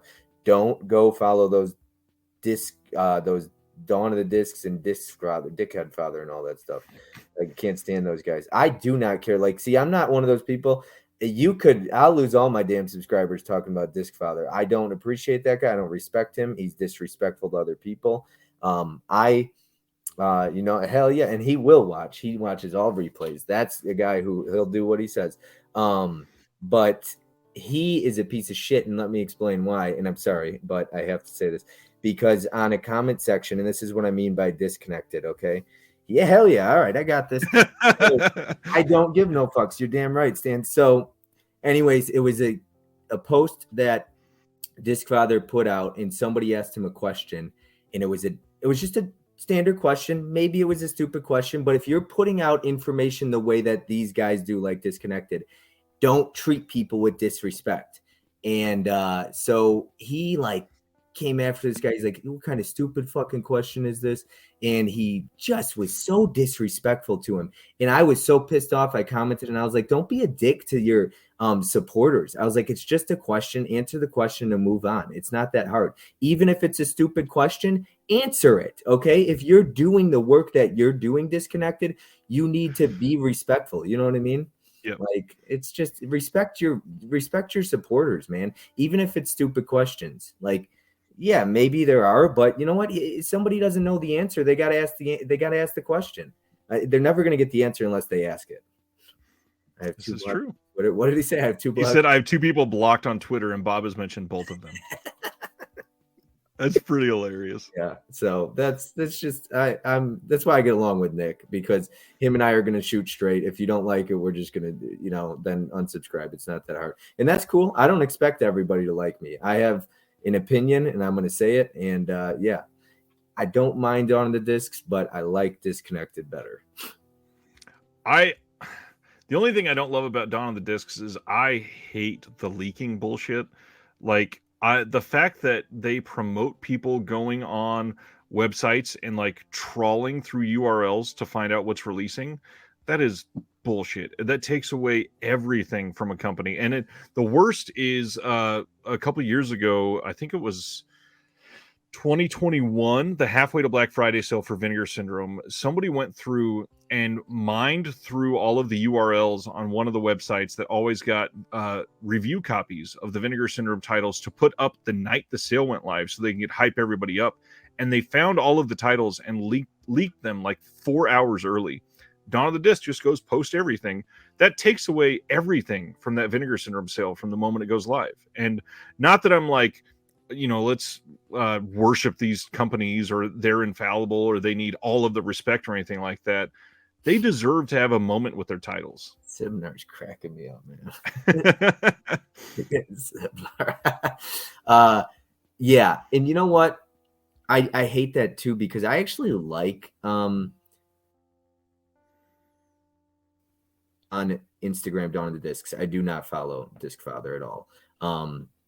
But the guys I interact with are Disconnected and Gore Forever. And I talk to you, if I got any questions, if I ever have any, you get back to me quick. Mm-hmm. And but it spoils the surprise. I kind of like seeing, and I always see you announce it after the company does. And I respect that, man. I just think it's the right move to do. Because I'm friends with so many of the labels, like Andrew Furtado from Severin has been like, hey, I just did this interview, man. Go post that we're putting this out. And I'm like, did the company announce it yet? Do you have the press release out for it? He goes, no, not yet. I'm like, well, then I'm not announcing it, dude. You deserve extra time with that. I've literally I've seen most of the details for what Severin is putting out tomorrow morning, and I can tell you what is in their big bundle and how much it's going to cost. And I haven't said a damn thing to anybody because they deserve that moment. Tomorrow's going to be a huge deal for Severin. And yet... you're Stan, 100% facts right there. And I love Rodney Dangerfield. Absolutely love him. Back to School is one of my all-time favorites. The Triple Lundy is one of the best I don't know, one of the best moves ever. It's just great. Oh my goodness, Ryan is untrustworthy. Or trustworthy. I read that wrong. I was like, what? Ryan is trustworthy. Yes, exactly, absolutely, and that's one of the things. And not only that, man. And once again, if I'm saying it, I mean it. Not everybody's a great host. You are a good host, so it's fun for me to come on your channel. I love coming on your channel, right? And it's just, and even the chat, when the chat stays in a stream, it says something about the host, okay, to keep his audience engaged. And you're good at what you do. You know what you're doing. And yeah, it's just a lot of fun. Like I've said, Nate's a really good interviewer. You know what I mean? Like he knows how to get the best out of somebody in a conversation. KB's really good at it. Like there's just some really good hosts out there that I get along with and love streaming with. I love ladybugs too. Ryan is the host with the most. Yep. See, Nick, I love. Yep. Ladybugs are great. You might like Scream exactly if you love. I wonder if Nick's seen that video. Otherwise, you don't know what the hell's going on tonight. That's really funny. Nick's gonna have to see on Instagram, but he might be blocked by now after that video he posted. Probably. Yeah. But so Nick was like worried that he was going to lose a bunch of subscribers. I was like, screw that. I was like, who gives a shit anyways? I was like, if they unsubscribe, they unsubscribe. I was like, but you'll know the real ones stick around. I told him, I bet you'll gain more subscribers than you'll lose because there's a lot more people that don't like him than you think. And I was like, that's why I emailed Nick. Yes. I was like, you're going to get a lot of support, dude. And sure enough, he did. He got more views than ever and his sub count grew. I was like, come out with it, man. Sibner says, going back to bullying, that's what a lot of them do, or I feel like they're talking down. I wandered into Disconnected on the eve of VS Black Friday and immediately couldn't believe this was available to just chat with all these great people while waiting for it to go live. Hell yeah, every time. I gotta come into more of your streams for sure. Yeah, Sebinar is awesome, Stan's awesome. It's very interactive too. Like it's just chats when they're quiet aren't nearly as fun. And it's not quite as fun if the host doesn't interact as well. And once again, there are times it's very difficult, especially if your chat's going off and you got things to get to. Look, we're 4 hours in. If he read every single comment, we'd be here for 8 hours tonight. Yep. Which, trust me, I could hang out with Ryan for 8 hours. I mean, I've done an 8-hour stream before, so I've done a couple that were either 6 or around 6, somewhere around there. Yeah, it's a lot, especially like. Somebody just said when I made you full screen, I got up and left. You can tell them. Did I get up at all? No, I didn't see. No, I don't get up. Like I've gone. I think one of the ones with Will. I went 5 hours, and then we stayed on and talked for like another hour. Never got up to go to the bathroom or anything that whole time. Well, that was like 3 seconds. You couldn't have been. I was full screen for like 15 seconds tops. Right. There's no way you would have time. I've put people full screen, and I'm like, I got to go take a piss, entertain the audience. I'll straight up say it. I've not done that at all ever. I got to put somebody on who's comfortable being full screen and could do it.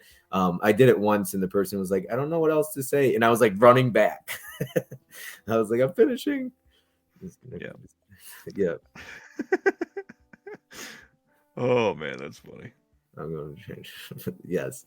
I just love hanging out. It's nice to be a part of a different community. It's nice to feel welcome too, man. Like when people treat you with respect in chats and stuff like that too. And that's the whole point of this channel. Like when I set out to make a community, it was to make it so everybody could be a part of it and feel like they were actually a part of it. Yeah. There's not a single person that I've had on that I would talk down to or feel like they were less than or anything. I can't wait. And I'd like to think that's why some of these people keep wanting to come back. I mean, I've got a huge stream scheduled for next month that people don't know anything about yet. That is going to be fantastic. And multiple of those guests are only coming back because the community engages with them and they love that.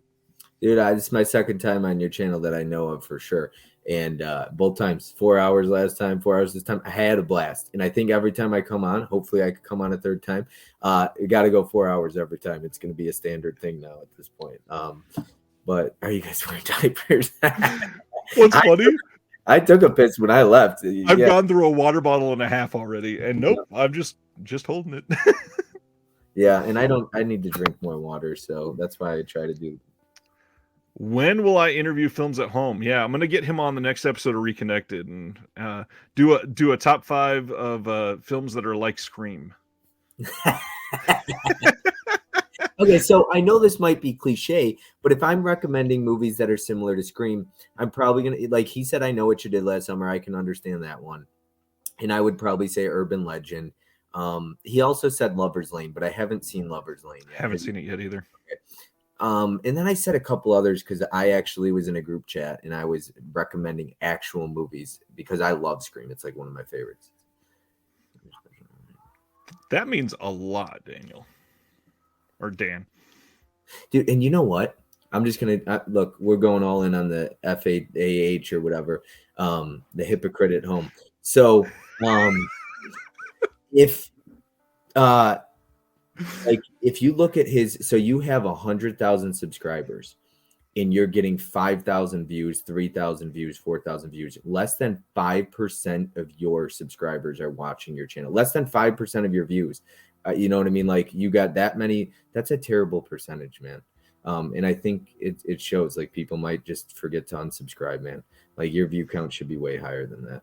I mean, I'm getting some of my videos are getting really terrible views too. Like my interview from on Monday, last I checked, it didn't even have 85 views yet, and that's really low for my channel. But once again, we talked about like what you're putting out. Unfortunately, interviews, reviews, out of theater reactions, they're just not getting the review. They're just not getting the. My interviews usually do pretty good, especially when they're boutique interviews with people from the labels. Yeah. So yeah, because like you did the Jerry. How did the Jerry one do? I don't even remember. It did pretty well, I'm sure. Are you one that really looks at views a lot, or do you try not to get caught up in that? Nope, don't pay attention at all. I don't too much at all either. I could look, and I'm not stupid. I know what does better, and I know what doesn't. Like people love to watch hauls.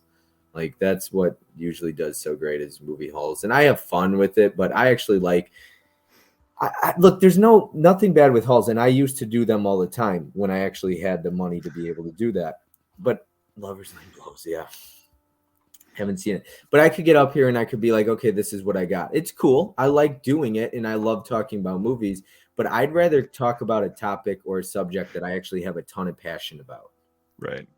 And actually, like that's why when I started the live streams and I started doing that, I'm putting out like the Remembering series, paying tribute to actors and actresses that don't get talked about. What it means to us isn't a review. It's not a out of theater reaction or a watch along. It's diving deeper into the meaning of the movie and what it personally means to you. So like we did The Menu and The Whale, and I enjoy doing that, and it's fun. And that's a reason why I haven't been able to put out pre-recorded content on my channel, because I don't want to just put out content to put out content if I don't have the passion to do it. I don't want to just be like, well, I'm just going to talk about this just to get content out there. No, I want to make sure that I have the passion and desire behind it, and I'm not just doing it going through the motions, because that's not fair to people that are watching. Yeah, and I don't cater to any of that crap. Like people love the haul videos. All my unboxing things, I only do those for patrons. It only goes to my Patreon. I don't ever do those for everybody else. And honestly, I really like my unboxings because I make them unique. I bring my kids in for most of them, and I'll be like, hey, I just picked up, I don't even know what title I'm reaching in here for. This would not be a good one to do with my kids, but I just picked up Hell of the Living Dead. What do you think this is about? And I'll show them the cover and the title, and my 6-year-old will look at it and go, Dad, what is hell? And he's done this in a video, and I'll have to explain some philosophical thing for my kid about what hell is. And yeah, some of my pickup videos are hilarious. Yeah. You when you, KB, and Nate got together, he goes by Nate or Nathan out of respect? Either one. Okay, all right, good. It was your kid in the video, right? Yep. Okay, good. I thought it was your kid. Yeah. That's the only one I know that has peed while kind of on camera is Will. Oh, really? He peed fully into a wine bottle after drinking the whole bottle. That's hilarious. Oh, geez. No,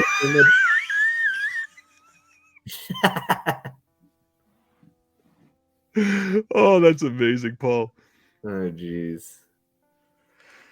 Oh man. Yeah. There's so much. What's the record? What My longest stream, like 5 and 45 minutes, something like that.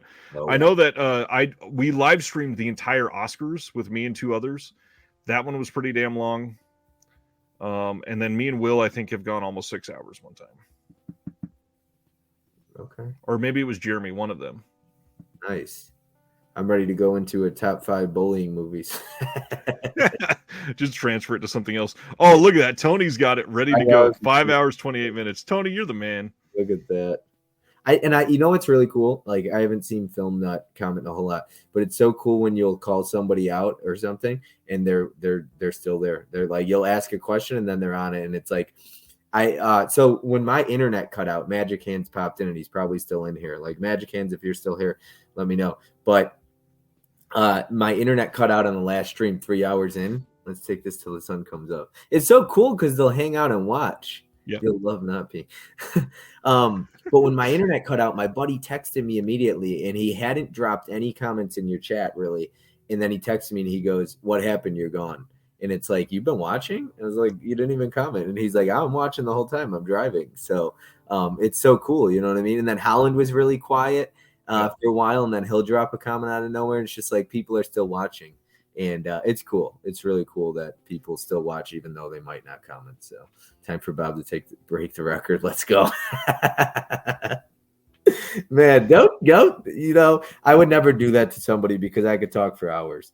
Like, so I could go. Too. I mean, I'm ready. Let's go. I could go all night. Like until the funny thing is, I've said this many times. Like, I woke up for work at 5:30. Well, it's after midnight now, but I woke up at 5:30 yesterday morning. Had a long day. I was exhausted.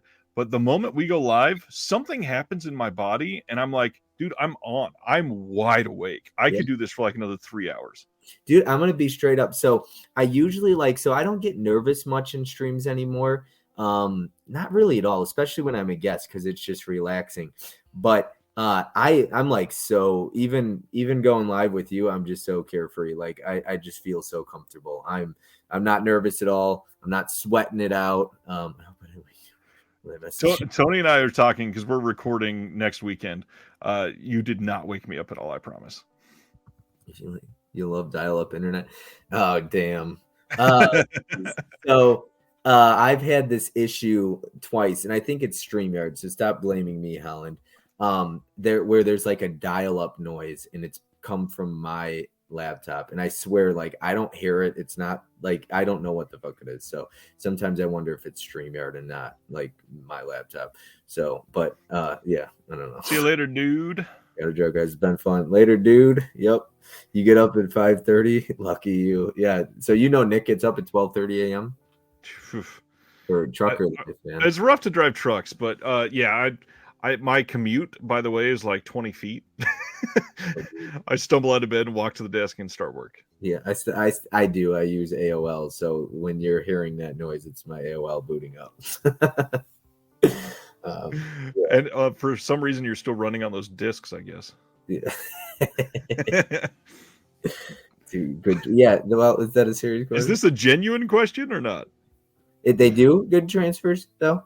Oh, okay. So that was a genuine question. Do they do good transfers, or is the guy just crazy? It's a little of column A and little of column B. So some of their releases are okay on disc, but most of them are not good. They make a lot of errors. There was a couple releases. Oh gosh, this was back in the day, like 4 or 5 years ago, where they had a dubbed film, I think it was, all in English. Yep, you're good. And then like a 20-second scene was in Italian only, and they flat out didn't translate the 20 seconds and said it's supposed to be that way. I personally, I don't buy anything from Dark Horse anymore because I don't trust them. Their 4Ks have not gotten great reviews from people that know how to review 4K titles, so I'm probably not going to trust those either. If you love the film, though, you're probably not going to get a better release from other people, so you might want to just grab it from them. They do bad stuff sometimes, but some of the movies that they've put out are pretty okay. They're not amazing, but pretty okay. Can go a long ways. All right, so I'm going to play the game, and we'll see if who in the chat has seen it. This is probably number one bully movie for me. Like, it's up there. Class of 1984 is so good, and it goes in places you might not expect it to go. Are you a fan? I am a fan. I love Class of 1984. Awesome movie. You get your reversible artwork. And then I also have the 101 Films release of it. And you have Oh, all of nice. those, right? I don't. I only have, gosh. Oh, I've got some down here. I've got like 10 from 101 total. Okay. Yeah. New Kids. Another one 101 Films put out. Sean Cunningham directed this, who directed Friday the 13th and Deep Star 6. Is that the one? I think he did Deep Star 6, yeah. Yeah. I didn't really like Deep Star 6 that much. It was okay. Let's see who else has seen this one. Tough Turf. Good stuff. She's beautiful. Kim Richards. Yeah. Looks so good. Yeah. I love this one too, man. Oh, yeah. And then, of course, we got Karate Kid. Yeah, that's an obvious one. Yeah. There's other ones. You got any off the top of your head that you love? I mean, Bully is a really good shot. Dazed and Confused, again, I'll mention it. That one was real important for me growing up for some reason. Always loved Linklater stuff. Jim. Good Yes. bullying films. Yeah. I mean, got to go with the classic Carrie, I guess. Some really incredible bullying scenes there. Oh, I love that steelbook. Really great design. Yeah, beautiful. Zavi put this out, and I think was it a Zavi exclusive? I believe it was when that one released, yeah, and then it's been elsewhere. Yeah, exactly. I know it's not a bullying movie, but are you a fan of the original Hills Have Eyes? Oh yeah, for sure. Yeah, we talked about that when we brought up Craven. Yeah, absolutely. Did you see the Mary Shelley's Frankenstein? The one Arrow put out? Yes. I have not ever seen that, no. Heard it's not very good. Yeah, Bully is brilliant. I agree. Does that movie offend you now? Most people are like so sensitive about how, he wears the mask and she thinks it's her boyfriend. And no. Revenge of the Nerds, you mean? I think it's tasteless and it's rape, but it doesn't offend me. Yeah. So for me, like a lot of people with Porky's and how they're watching the girls change in through the whole stuff in the shop, that's hilarious to me. It still is. Now I know it's also probably tasteless and everything like that, but these were made in the 80s and that was funny to do. I still love Porky's, everything about Porky's. And Porky's touches on some social commentary like racism and other stuff too. I really like Porky's.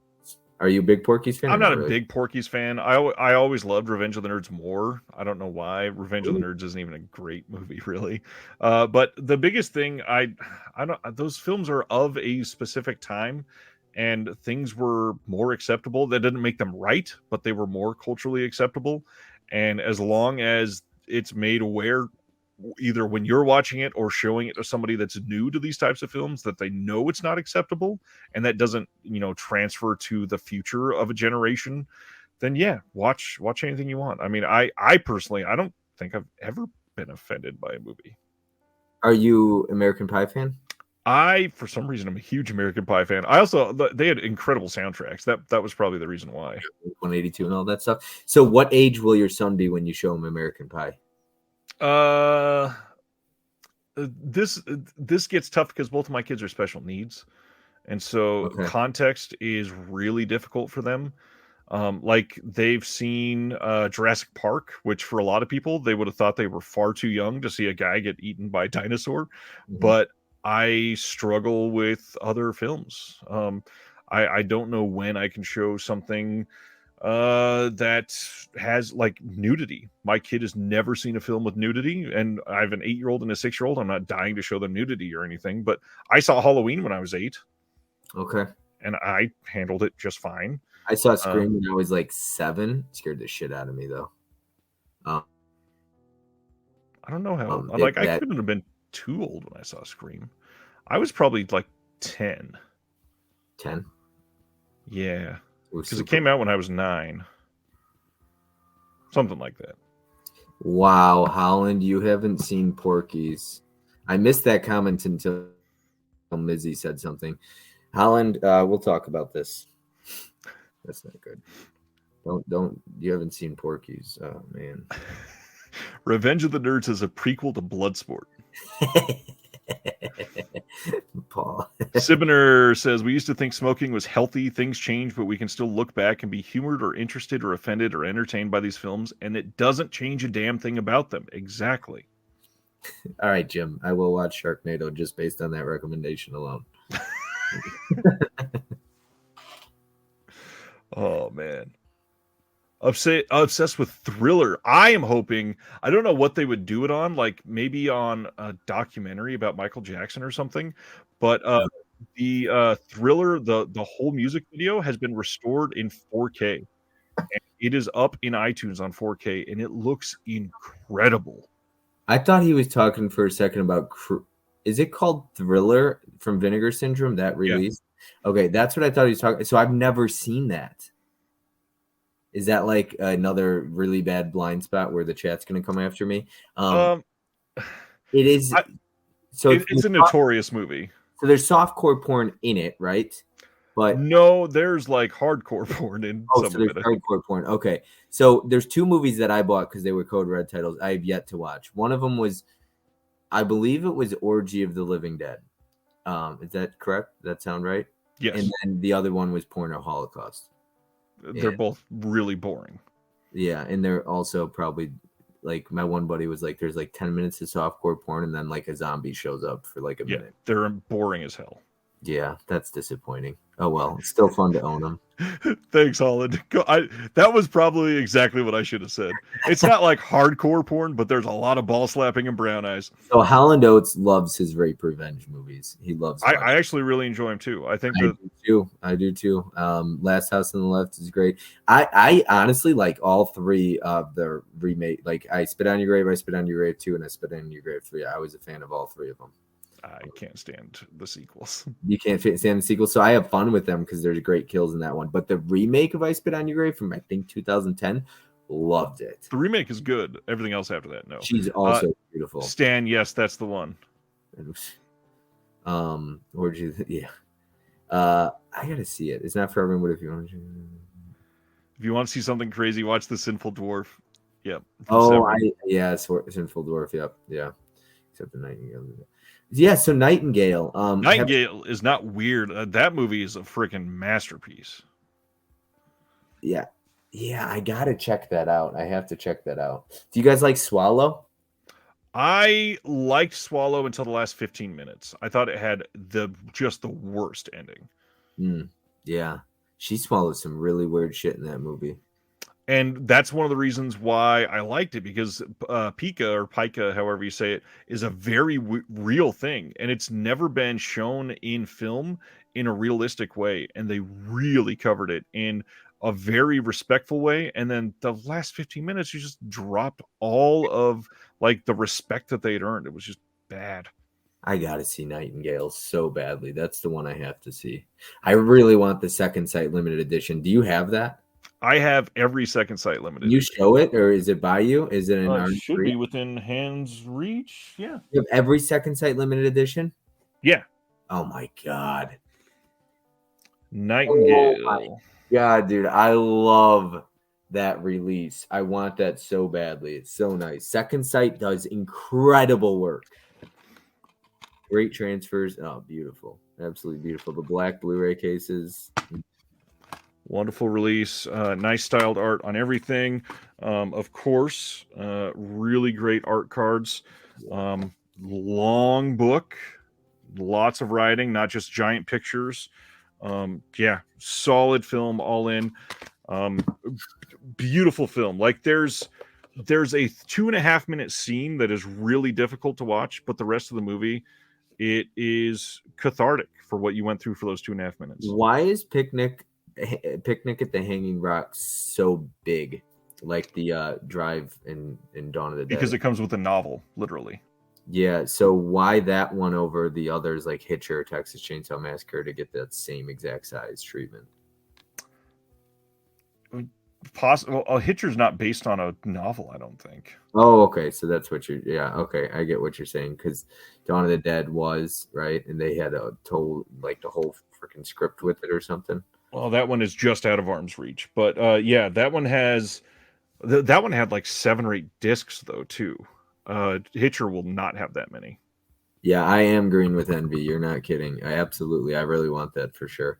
That's an expensive one. You know what other one I want? I love this movie, Revenge. I have like 4 versions of this movie. I do too. I have beautiful. Beautiful. That is a fucking awesome. I know I've been cussing a lot on here, so I do apologize. Cuss away, my friend. So I've got. Here we go. Speaking of great rape revenge films, these are steel books of them. I've got the one on my right. Yeah. Yeah, and then the back of them there. She talk about what is it? Matilda Lutz? Is that her name? Something like that. Oh my God, she's a beauty.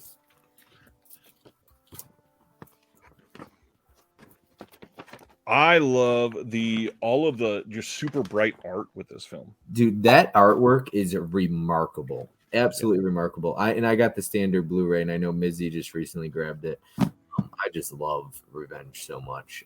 I think, and it's directed by a woman, and she did an incredible job with that movie. The art, the cinematography is beautiful. It's just super crisp. Revenge is so good.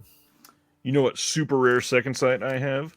The Return of the Living Dead Steelbook. This is the only Blu-ray release of this in the world that has all of the original music. That's a second sight? This is a second sight, yeah. You can see the logo right there in the corner. Bro, I would 100% pull that in the Steelbook tournament.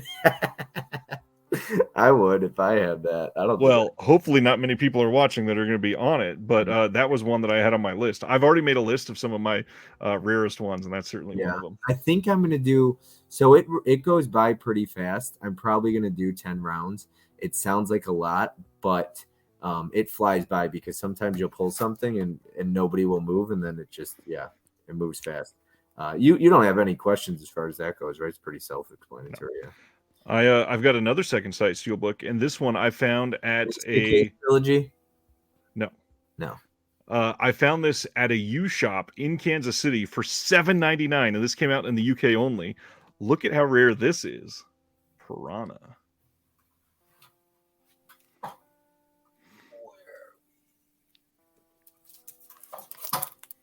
Nice. Yeah, hell yeah. So this is worth some money? I don't sell my shit anyway. It's not nearly as rare as Return of the Living Dead, but it's getting there. I don't sell my shit because I'm not like a hypocrite at home. Hypocrite at home. Did you ever see that video that he dropped? He was like, "This is why you should not buy on eBay and don't pay scalper prices." And then he's like, "So I got Dawn of the Dead for $4 at Goodwill and sold it for 90." He's like, "But after watching Nick's video, I went and sought out everything just so I can make my own judgment. I don't subscribe to Films at Home. I don't ever watch his stuff.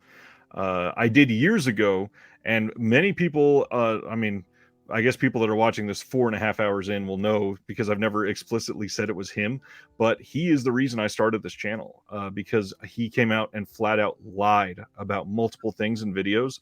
And I was like, I know more than him, and he has like 70,000 followers. I could just share the right information. I think I could do it better. Why don't I start a channel? Look, if you are watching this and subscribe to Films at Home, I vow for you to stop. Unsubscribe. I swear, I feel like he's just got sheep following him into the wrong. It's just crazy. Even Nick had somebody come over from his channel, and it's just like, just his guppies almost like. How does he pronounce that? Coppola? I don't want to go seek it out, but I would love to hear how he pronounces it. How do you pronounce it? Coppola. Okay, that's how I just said Coppola. Does he say Coppola? What does he say? Probably. Ben says I follow for the drama specifically. Oh, Ben. What's up, Ben? Okay. You're knowledgeable. You want a good life. Yeah, you would never.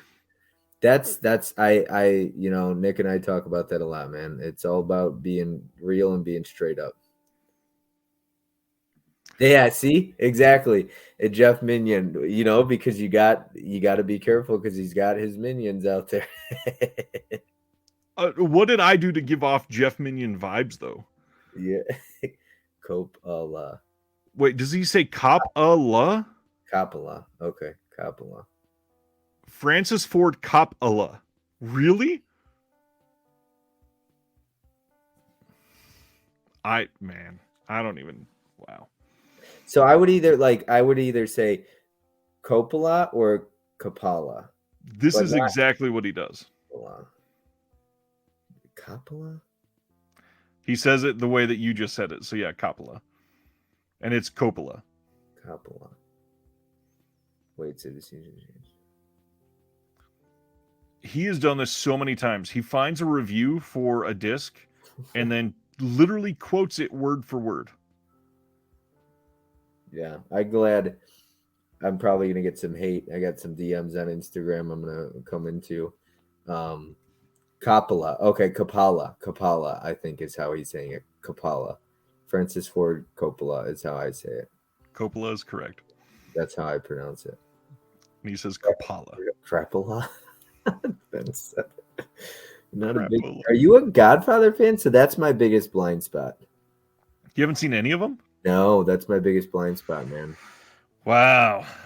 Yeah. I gotta check them out. The first two are masterpieces. Yeah, there's stuff that I haven't seen that would be a huge shocker to people. Wait, what? No, I didn't see this at all. Paramount sent him a huge hate letter? No way. Really? I would love to see that. Nick says, I didn't read the actual email. I just seen an email from somebody, and the first word I seen was Jeff, and I was like, oh, great, another minion. Oh, that's funny. Yeah.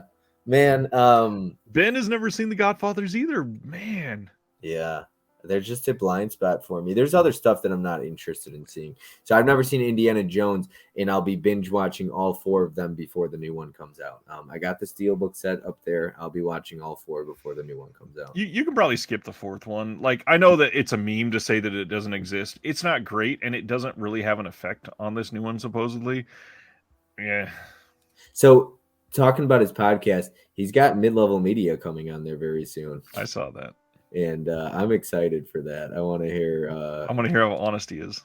Yeah, I do too. Like Ken, I'm sure he's not watching now. He's asleep, but I'll tell him. I'll tell Ken. I will come after you if you're not honest.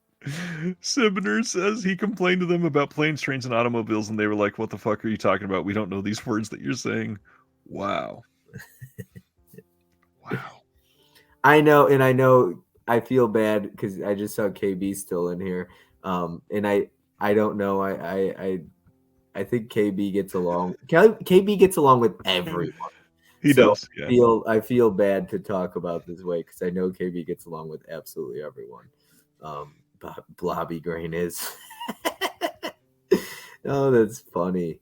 Well, yeah. There's look, you're gonna piss people off who know what they're talking about when you don't. You don't have to watch Kingdom of the Crystal Skull. So I fell asleep watching that one. I saw it in theaters and fell asleep like back when I was working at a theater when I was like 17 or something. And it's just not it's not I don't know if this is a hot take. It's not a terrible film, but it's a terrible Indiana Jones film, if that makes sense. Yeah. And that's the hard part. Is there is an incredible trilogy, and then you release that decades later, and it's just like, no, this doesn't work. Sebner just called me out for stop talking about yourself like you know everything. I'm sorry that I said that Scream is like Ellis Sweet Alice. I'm so sorry, Sebner. So sorry. No, it is one of those things that really gets annoying. If you don't know what you're talking about, just say I don't know. I don't know. But if I can, I'll look it up and get back to you if I can. But it really bothers people when you do know what you're talking about. It's like talking about Dolby Atmos when you don't even have a setup for it. So you can't speak on something that you don't experience, I guess. That just doesn't make a whole lot of sense. I know you weren't talking about me, Sebner. I had to have fun with it. My biggest thing, there was I don't remember what title it was. It might have been like the House collection that Arrow put out in the UK. When they release titles that come out in the UK and the US at the same time, they are region-free discs. They don't bother doing different discs. And He said these are region B locked, so nobody in the US can watch them unless you have a region free player. And I don't know why, but that just got to me because so many people could have been open to these films. And while you're taking those away from them, you're just flat out lying because they're region free discs. It's not that hard to go and research. Stan really doesn't know who he is?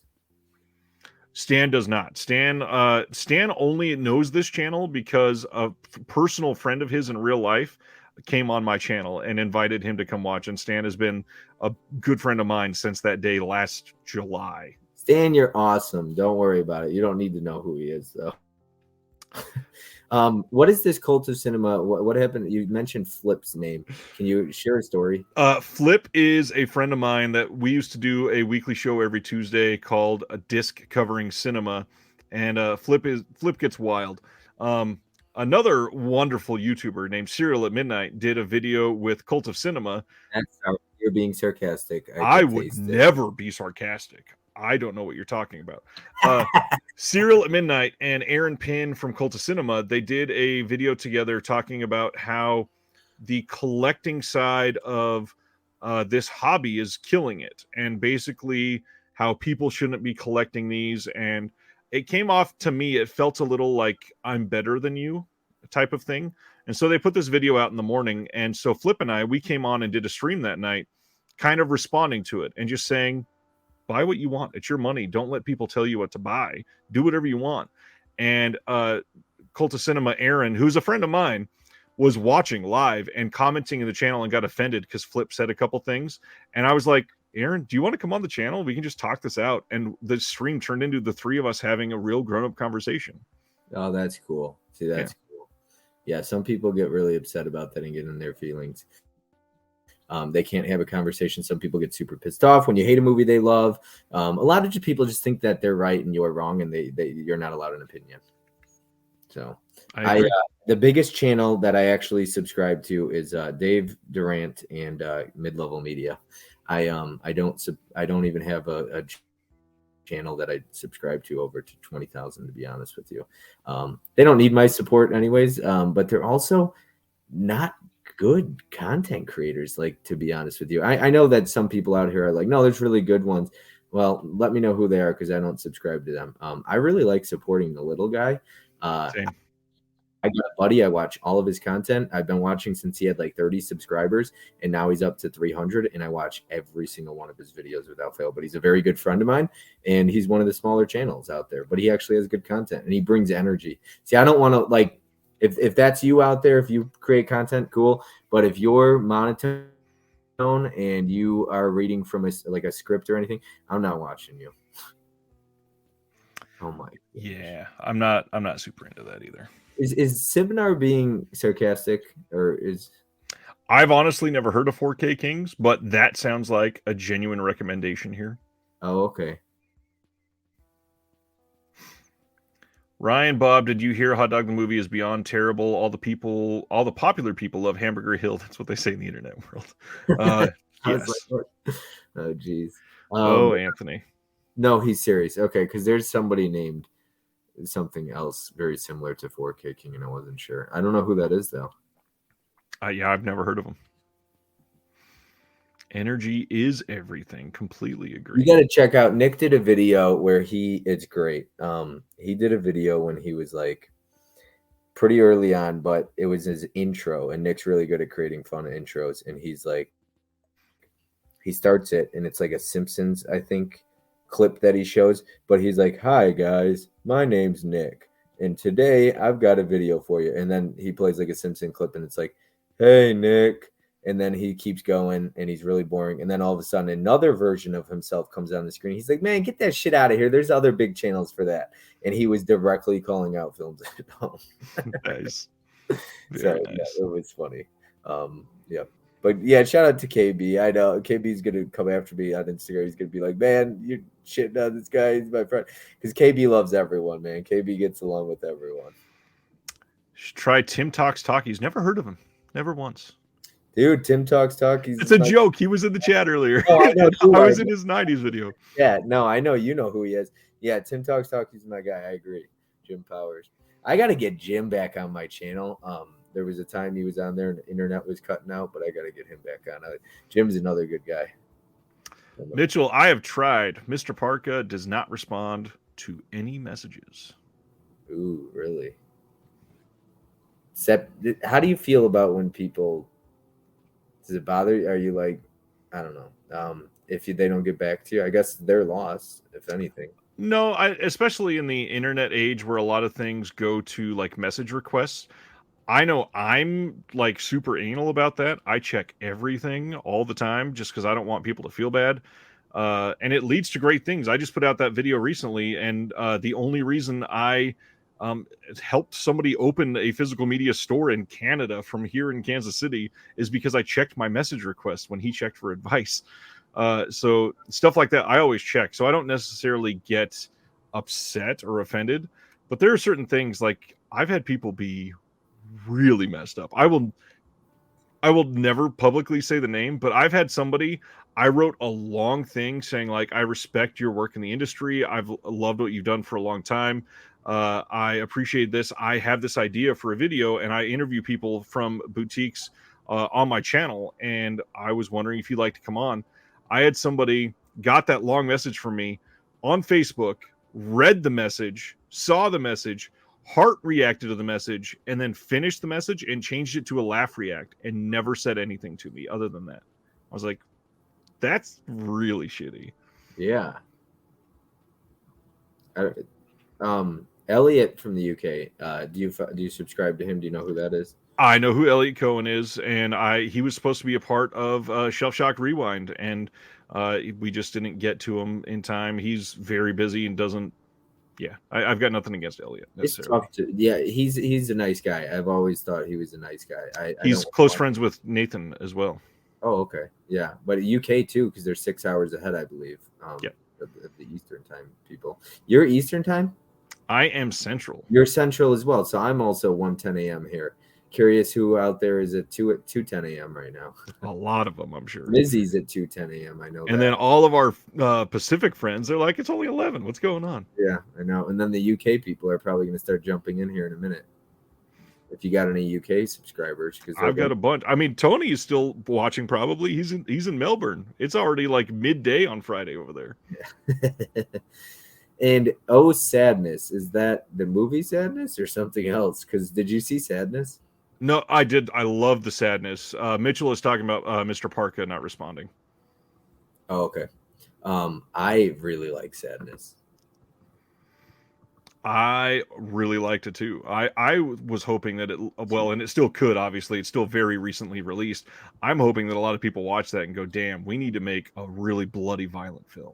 The question is Subnar going to be able to hang tight with us? It's 2:10 over there. He seems to do just fine every week. I don't think Sibner ever goes early. Sibner, yeah. Yeah, no, there's some really cool people. It was the same thing last time. I was engaging with your chat the whole time because they were awesome. So, yeah, really cool people, man. Stan, 1110 in LA. Nice. West Coast, Paul. Wide awake here in Boston. Yeah, 4:10. Look at that. 4:10 p.m. on Friday in Sydney. Dang. Wow. Nice. Yeah, I'm a night owl too, man. I don't know. Are you? So I could be a morning person too, though. Just give me a little bit to wake up. I'm forced to be a morning person because of my kids, but I would much rather stay awake till 3 a.m. and then sleep till 11. Do you know, like, obviously, you know, KB, do you know have you ever met any of these other people in here? I met John Peters on here. I've obviously met Nathan. I've met a few in LA last year when I went. That was one of the most odd things is I went to Monster Palooza and I think we were by the Vinegar Syndrome stand, and there's a couple that watches the channel. And I was watching somebody read through some of the Vinegar Syndrome titles, and we were all wearing masks because we're inside during a pandemic. And somebody said, that sounds like Ryan. And I was like, what? And I turned around and they were like, it is Ryan. I was like, how? That's so weird that you would know me by my voice. That's amazing. But I met a guy on Black Friday, I was at Disc Replay, not the ones that I'm banned from. That's a whole nother story. So I was in Indiana, and this guy he saw me and he goes, "You look really familiar." And I was like, "Really?" And he's like, he's like, "You have a channel on YouTube, right?" He's like, "I saw you on Mid Evolution's channel doing a conversation with him." He's like, Nice. I recognize your voice. I was like, "That's so cool to meet somebody that knows you from YouTube." And I was like, "Man, that's the coolest thing." I was like, "Awesome." I mean, that's such a cool thing. Yeah, for sure. Yeah, Ryan, you do have a good podcast voice. I appreciate that. Yeah. That's like my biggest thing I hate about myself is my voice. I'm like, I mean, some people say you don't have a bad voice, but for me, I couldn't pronounce my R's when I was like in high school. So it's always been a self-conscious thing because I would say like Cherry, or my sister's name is Erin, and it would be like Eowyn. So it was a W, and I got bullied to no end for it because the kids are just cruel. They are. They are. Somebody said, that's crazy though. Oh, Flickering's got to get that on the charger. Yep. Sibner says, I always wonder if I'm talking to YouTubers on Reddit since everyone has different screen names. Yeah, I mean, I've got a completely different screen name there. If you like Ryan's voice, you like Barry White? I like false comments. Wow. I like I said earlier, I was a super fat, like, and I'm still super fat, but I was like even more oddly sized when I was younger. And I got a job working at Carl's Jr. in California when I was 16. And I have had, there was a car full of like 4 middle-aged women, and they came through the drive-through. And when we had people call out, they stuck me on the drive-through. And I had somebody in this car, middle-aged women, they came up and they were like, can you give us directions to the freeway? And we could see the freeway from the drive-through. And I was like, are you serious? And then after I gave directions, the lady was like, okay, but is there like a Starbucks nearby? Can you tell us where that is? And the lady that was driving goes, no, shut up. We live here. She knows where it is. She just wanted to hear your voice. And I was like, what? That's awesome. That's good stuff, man. Oh, jeez. It felt so weird for little old religious me to be hearing that. I was like, this can't be real. This is my buddy right here. This is Magic Hands. He just texted, loving the stream. Awesome. So he's still hanging out. You see, like, it's cool. He'll text me directly. So nice. Yeah, it's awesome stuff, man. And then Mizzy's been here all 6 hours. Like, he was like, I got to watch your stream tonight. I appreciate it. You know, it's really cool having people come over from my channel and hang out to support me.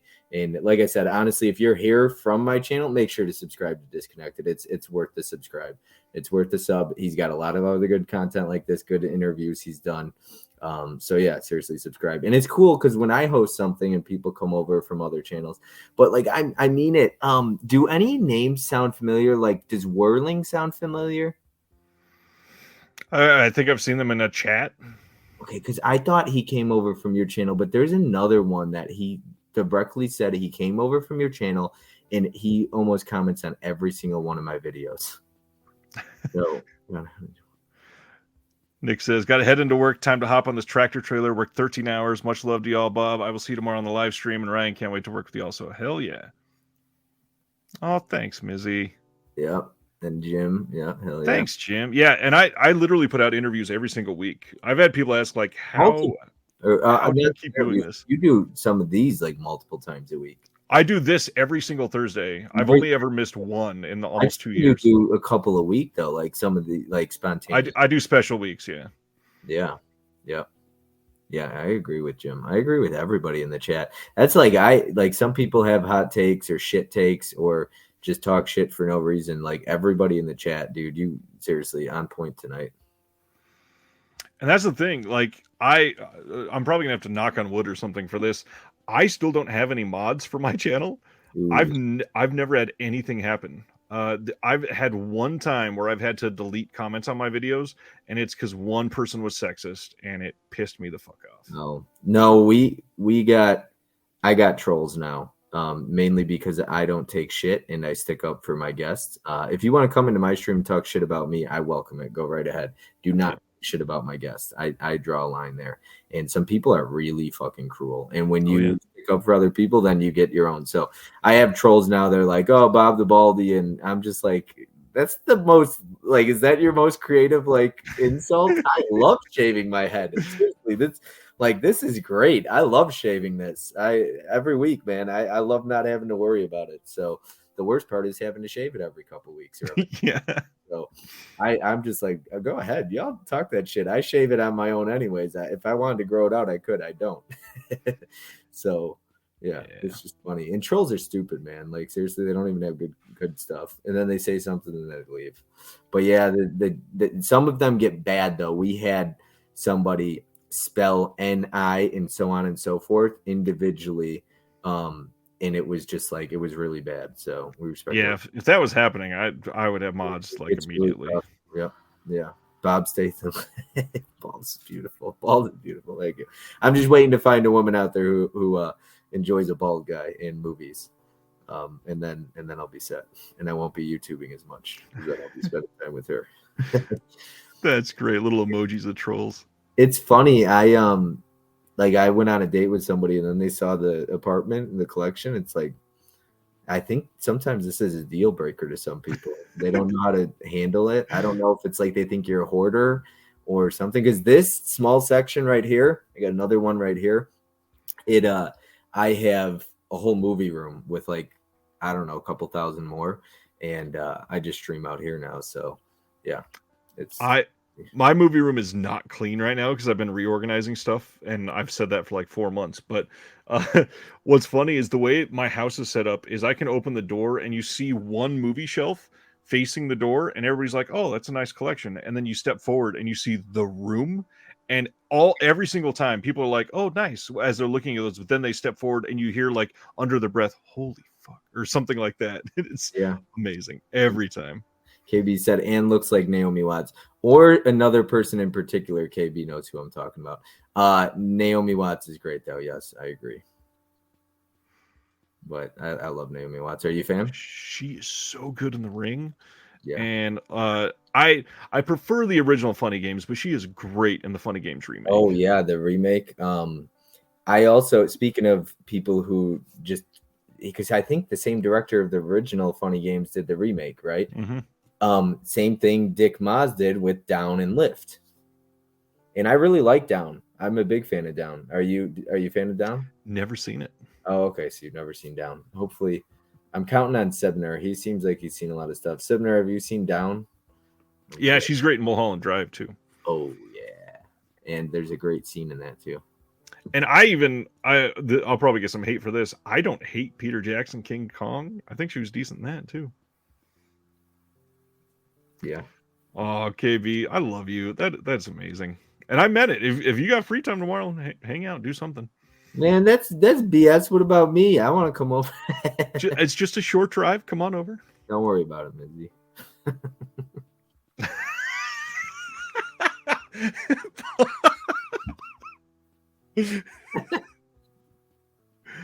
Love it. Turn offs, no way. It is one of those things.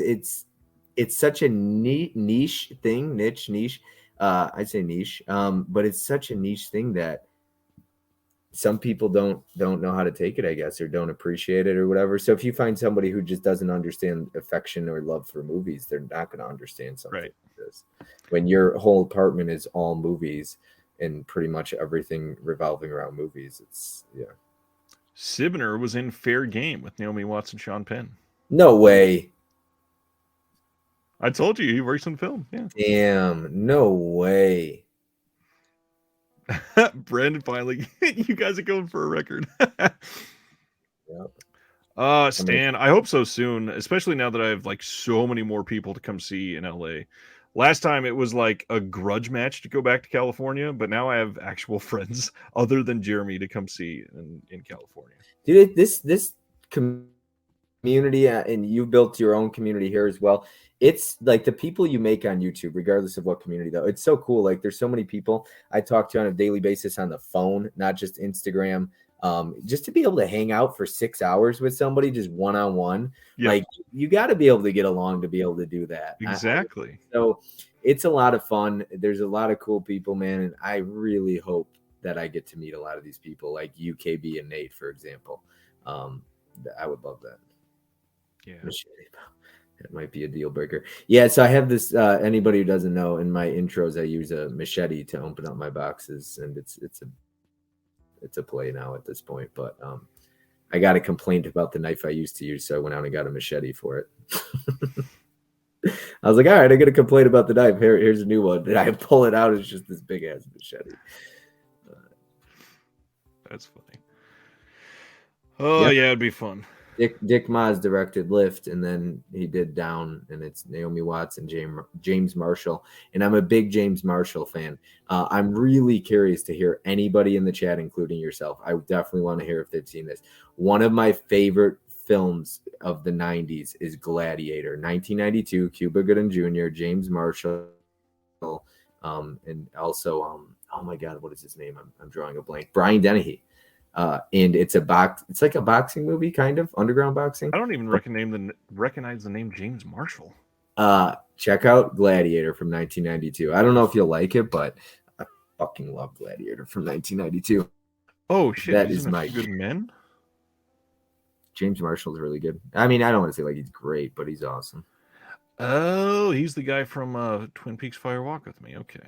Hopefully you enjoy it, Stan. It's a lot of live streams and not a whole lot of pre-recorded content. You don't drop a ton of pre-recorded content, right? It's a lot of live streams. I used to do a lot more than I do now.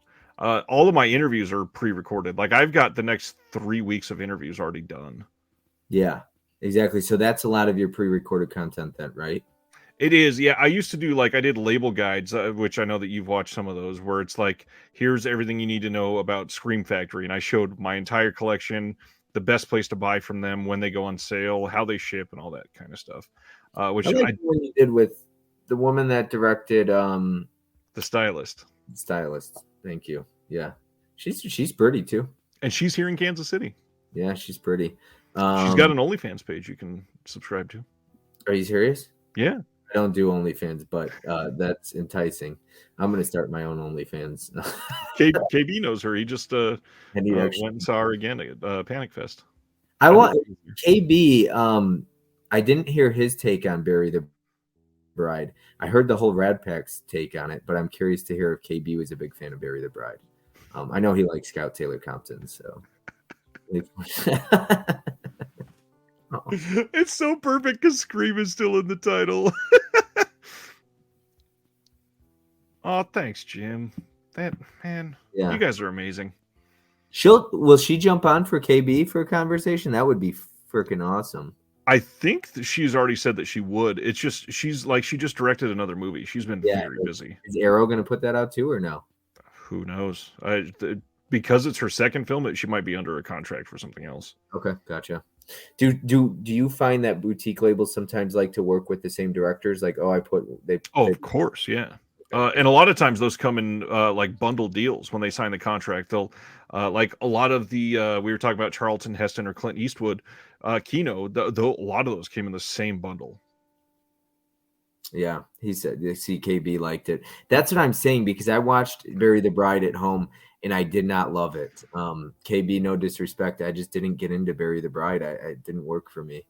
That it worried me about that one, because I think a lot of the reason I didn't like Allegoria was because of Spider-One's directing.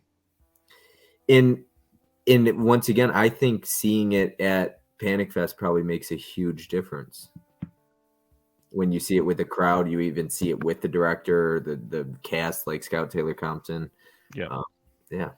And I guess the one actress in it, you might know her. She wrote the script for Bury the Bride, and she's directed a couple of her own movies. I'll get the name. Yeah, it's just not. Jim says Bury the Bride was very good considering he had 10 days to shoot it and had a very low budget. Okay. Yeah, I feel like I'm just being disrespectful. I don't know. But it's my opinion, her name's Chrissy Fox, spelled Krsy, and she wrote Bury the Bride. She wrote a movie called I Live Alone, and a movie called Frank, and she directed Frank and I Live Alone. And then she was an editor for Allegoria. Yeah. This is what she looks like. She was like the final girl-ish in Bury the Bride. Interesting. Bury the Bride or The Jerk? There you go. Chrissy Fox is Spider-One's partner. Oh, okay. That makes sense. Yep. So hot take, this might lose me some subscribers. I'm not a fan of The Jerk. I get that. I got so much crap for that. I just did not like it. Of course, Stan. What their daughter called Hymns? Huh. So I assume KB met Chrissy Fox as well then, if he met Spider-1. Probably. Yeah. Good place to tell it. Ooh, Michael Fassbender. No, it's a different Frank Sibner. It's Frank from 2021 with a 3.9 score on IMDb.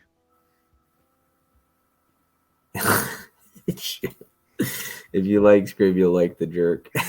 Oh, that's hilarious. I love that that's still ongoing. It is. It's great. I hope somebody screenshots this and posts it on their Instagram or something, or tags Films at Home. Oh, geez. See, so nobody can claim about me though. Like anything I say in here, I'll say directly to your face. Same. So if Films at Home messaged me, I'd tell them exactly my thoughts. So yeah, and if you're gonna put out content, yeah, you got to be aware that some people might not like it. Love The Man with Two Brains. Gunpowder and Sky just put that out, right? No, that's a Warner Archive title. No, I'm sorry. The Gunpowder and Sky titles is something We Eat Brains or We Love Brains. Oh, Eat Brains Love. Eat Brains Love. How was that? Awful. I hated that movie. Yeah, all right. The slipcover's cool as shit, though. It's the same director that did Idle Hands, and it's not good. That is true, Sebinar. If you like Scream, you'll like the DMV. That is true. I need to know what movies has Sebinar been in. I mean, obviously, we got one title earlier. Yeah. I need to know. What was the title that he was in with Naomi Watts? I can't believe he did a movie with Naomi Watts. And Sean Penn. I mean, that's a big deal. Dude. This is the second video I put out with the Sean Penn name drop in like the last month. Better the slip, the worse the movie. That's sometimes the case.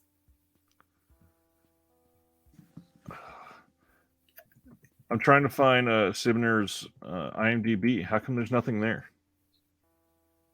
I'm next to Sean Penn in the film. What is your name on Letterboxd? IMDb. Or IMDb. Also, I want to hear your take on the whole Severin films when they made the podcast and they called us slipcover enthusiasts. I'm totally fine with it. Okay. I think the people that complained about it were being extra shitty. And even though it was a little bit of a petty response, I think it was hilarious.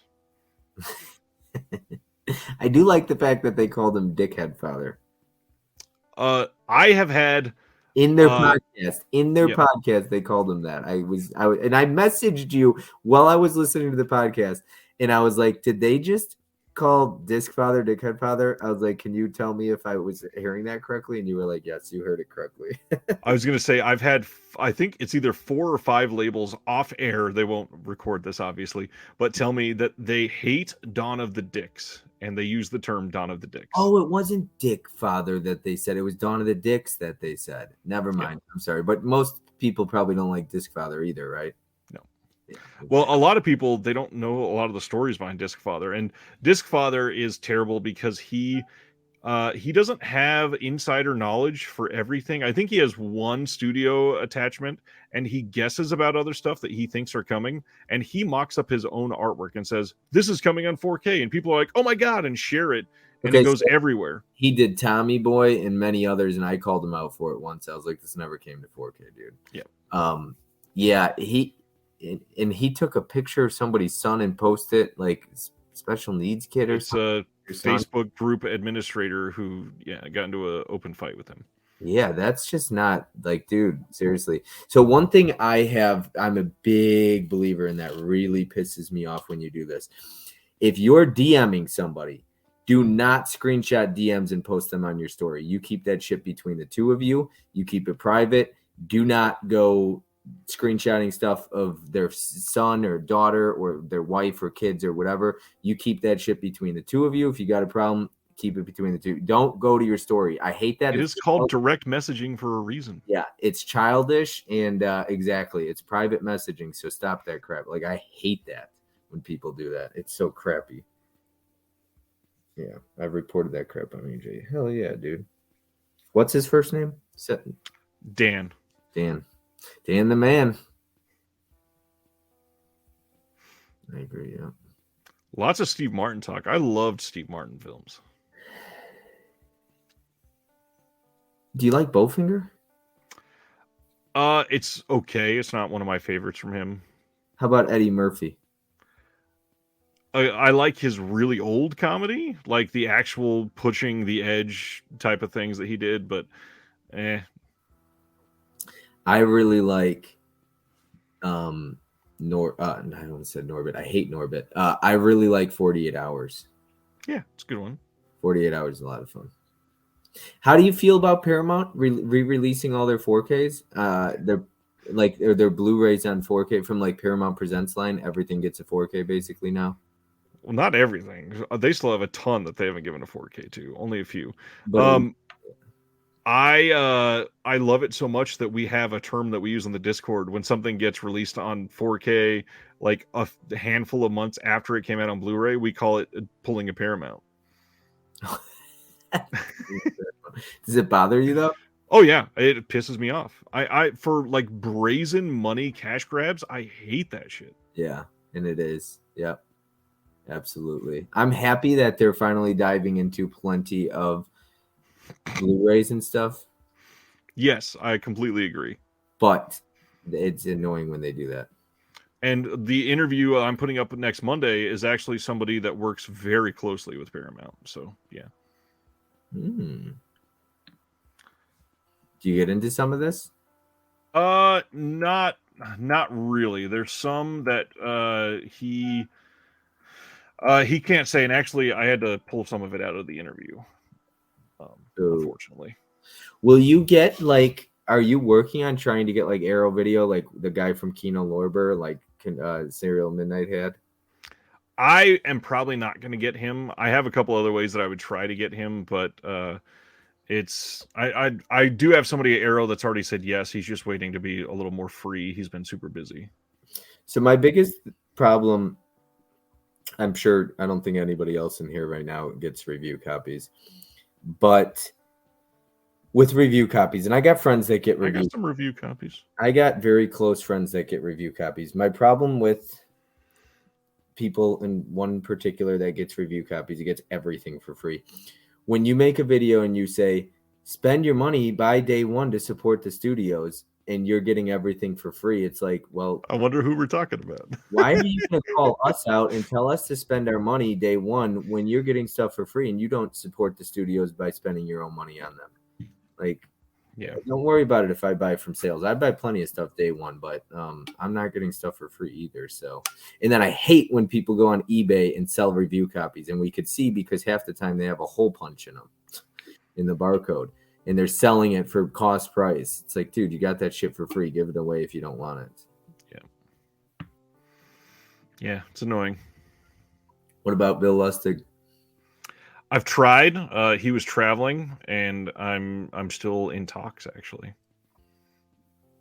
Yeah, see, every time I buy a Paramount Presents, they get announced on 4K. There's like, you got 48 hours, another 48 hours, and then a few more that recently just got announced, I believe. There's some, yeah, not too many. And we can't get the Warriors. How does Imprint get that? It's because it's a different country. Yeah, the rights, because it's a small population in a small country. Like Australia is literally like the same population as Texas. That's it. Yeah. Ooh, Trading Places. I've never seen Trading Places. Whoa, Trading Places is amazing. That's the one with Jamie Lee Curtis? Yes. Yeah. Okay. Yeah. I got to see Golden Child too. And those are Paramount Presents titles. Mommy Dearest is on there. Yeah. Do you like Paramount Presents? No. I like the setup, and I think that it was a nice step. What they've turned it into is really shitty. Elaborate. We're all friends here. Just that the fact that they put their titles out on 4K after doing it on Blu-ray, the fact that they put out like Airplane didn't have a new scan and it looked terrible, and they're just like, here, let's put it in this boutique style release and get 6,000 people to buy it. That wasn't a good scan.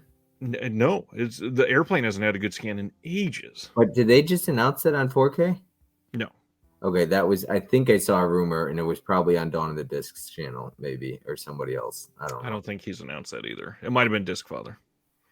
Gotcha. Are you friends with Dawn of the Discs? No. No.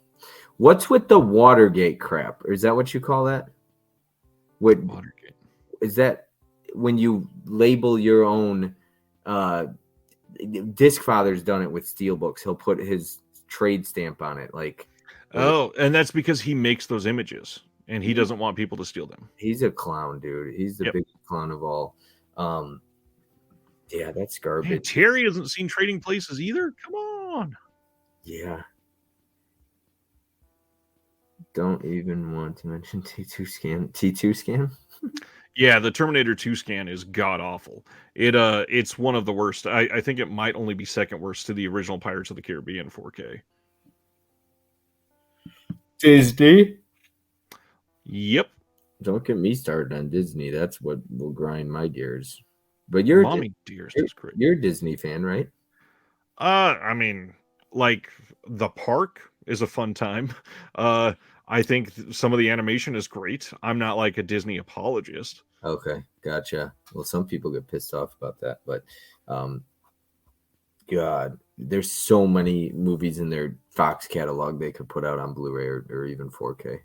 Yeah, absolutely. And with Iger taking CEO back or whatever, it is something that I'm kind of hopeful for. I really hope they do. I feel like the focus on vinyl in the entire like pop culture, physical media world, and the fact that we are building vinyl pressing plants might wake some people up that people are genuinely a fan of holding physical media still. Mm-hmm. Are our numbers growing, do you think, in the physical media community, or are they just kind of staying the same? I mean, technically on the movie side, they're still going down. But if we invest in it, and if we have some of these studios that show up with incentives for people to buy them to get them hooked on it, I could see them easily getting a rise again. Isn't that what they're doing with collector stuff, or do you mean something else? I mean, like if they started treating Paramount Presents in the US like we get of. This is a weird example, but like if Paramount would release something like with this quality in the US and it was say $30, that would go a long way. Is that Screen Factory? It is, yeah. I don't know why this is the closest one I grabbed. Okay. Jim said that Weekend at Bernie's, I think he said box set would be nice. Do you like Weekend at Bernie's? It's fun. It's not a classic in my opinion, but I think it deserves an upgrade for sure. All right, let's talk. Can we talk about the Toxic Avenger 4K? Sure. Are you excited about that? I'm not excited. I'm glad that we're going to get uncut releases, and that's what will probably eventually get me to pre-order, or not pre-order, but to buy it. I'm not okay with a $93 price tag for a Toxic Avenger set. Yeah, that is terribly off-putting. Amazon put it up for like $143 originally. Well, it'll go way down by release day, but yeah, I'm open to it at least. I love Toxic Avenger. Even my Patreon, we do a movie watch along every single month, and we did Toxic Avenger a few months ago. It was a blast, and like half the people watching had never seen it. So it was just a lot of fun. It was perfect. Yeah, it is fun to watch those with people. I'm not the watch-alongs are hit or miss. It depends on who you're watching it with, I guess. Well, it depends on what you're watching too. It's got to be the right type of movie for that. Yeah, absolutely. Speaking of Stan, we got to get you back in the Discord, like active and back on all the watch-alongs. Come on. Have you seen any of the movies from the Sexy Box that Trauma did? Way back in the day, I know I saw Waitress. Mm-hmm. I loved a lot of those 90s. Waiting and Stuck on You, I believe, were the other ones, right? Stuck on You for sure was one of them. Mine, funny enough, is close. I don't remember where it's at. I'm trying to make room. I've got like, I wish I could show this, but I can't with the way my computer's set up. I have literally like 35 piles in this corner of this room right now of stuff that I had amassed over the last couple of years that I just don't have room for on the shelves that I was moving stuff around for. And my trauma pile is kind of close. I don't remember what all the titles were. Let me look that up. Because that doesn't sound right. I have it. No, I'm pretty sure Waiting, Stuck on You, and The Waitress. I know Stuck on You is one of them for sure. Okay, so it's The Waitress, Stuck on You, and The First Turn On. The First Turn On. Okay, yeah. What am I saying? So yeah, I'd seen Waitress years ago, years and years ago. I'm like, I love Fraternity Vacation's another one. Scorpion, or who put out Fraternity Vacation? Crap. Why am I? It sounds like a Scorpion title. It had to be Scorpion. Or wait, is this? Yeah, it is Scorpion. Scorpion releasing. Yeah. I really like Scorpion releasing. I don't think I've seen this one. Fraternity Vacation. Yeah. Tim Robbins. They called Tim Robbins' mother in it. And Barbara Crampton's in this. That's right. Yes. Man, Fraternity Vacation's a good time. Who in the chat has seen Fraternity Vacation? That's a good one. I love my raunchy comedies, man. The 80s. You know what? Oh my God, I love Private School. I laughed my ass off at that movie. Private School. There's no better bareback riding than oh my God, what is her name? It's why am I drawing a blank now? Betsy Russell. Betsy Russell, good stuff. Oh man. Mitchell says I have an entire under the stairs closet of movies in plastic totes and piles. I've got KB can testify to this, and actually I might be able to show the shame closet. I haven't done this on a stream in a long time. Let me see. Everybody gets the special treatment tonight. Hopefully this is visible.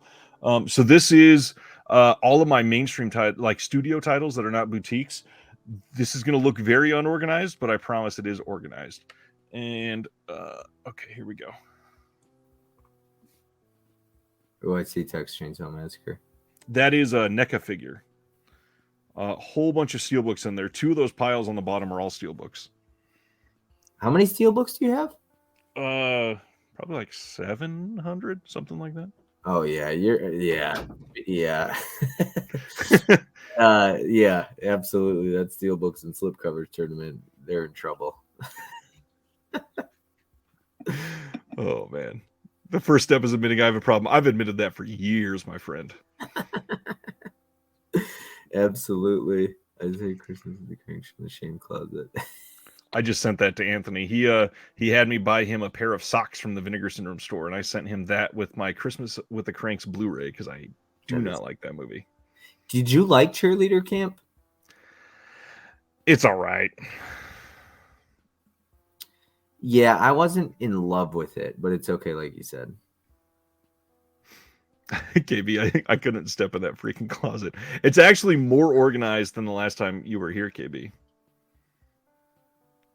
Oh, Tony, I'm going to figure this out soon because we're planning this year.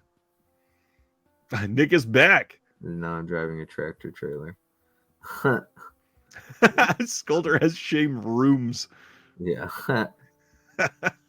I'm not ashamed. Like, when people ask about guilty pleasures, I'm like, I don't know. I don't find anything guilty. Like if I love something, I'll admit it. So I guess I have guilty pleasures though, like stuff that would be guilty pleasures. Are you big into collecting the Titans of Cold Steel books? I don't have a single one anymore because they are such shit. The plastic around them, like the Yep, cases, they're so damaged and crappy. they And are awful. I had one, and I put it up in a raffle and got rid of it. I really like the steel books themselves, but man, rough.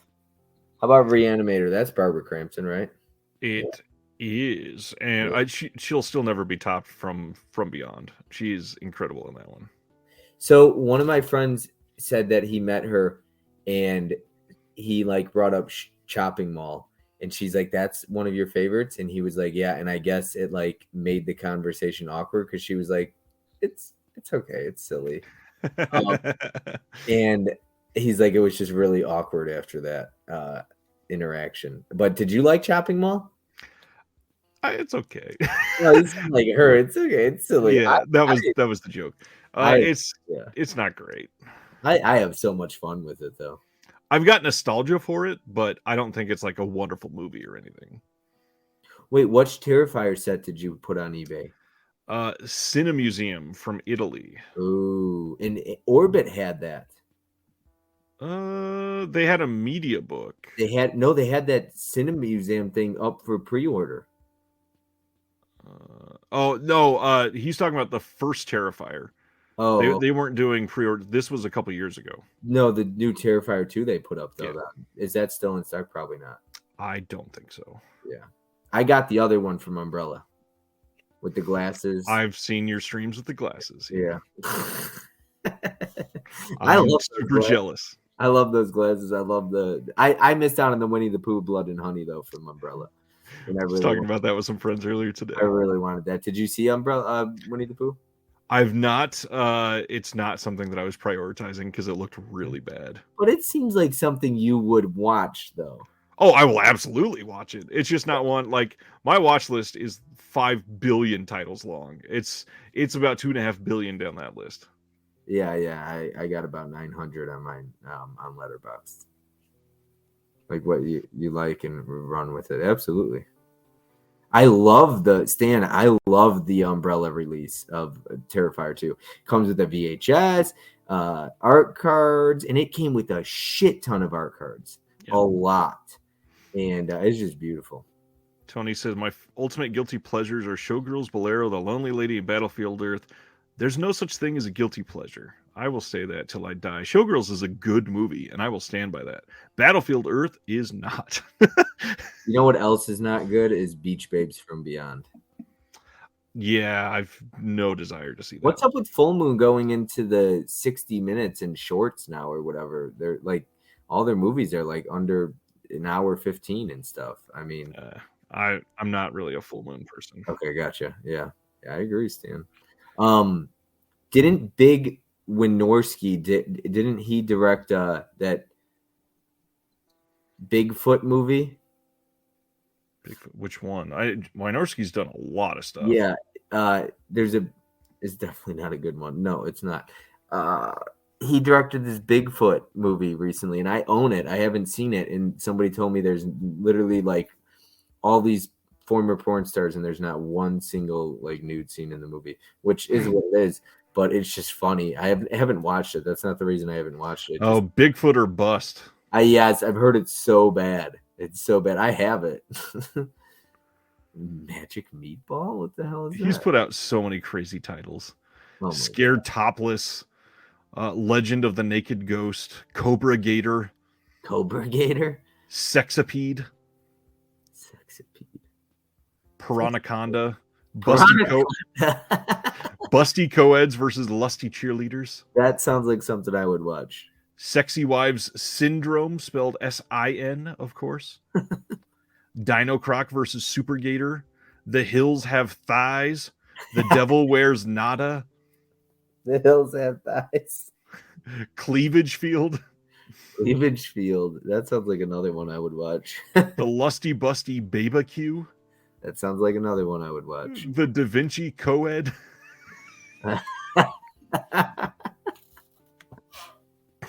Oh man, these guys sound like something I would watch. What the heck? I need to get more up on his titles. I've seen The Witches of Brestwick. Oh man, it's a pattern. Stan said. Alabama Jones and the Busty Crusade. Alabama Jones. Waiting for my copy of Lawrence of Her Labia. The Bear Wench Project. Yo, you gotta read. What is Seminar's A comic? cock on her lips now. Oh man. Seminar said, "Waiting for my copy of Lawrence of Her Labia." Oh man. That's. Woo. I got a. Skolder, that was Jim Wynorski. I got a friend. She said she was looking forward to catching the replay of this stream. We'll see how far. We'll see if she gets to this part. To 5.5 hours.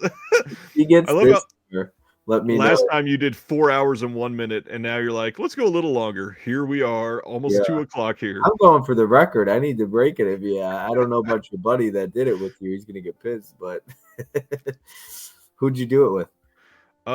It's been a fight between Will Dodson, who is a film professor, and then Jeremy Long, who's a comedian.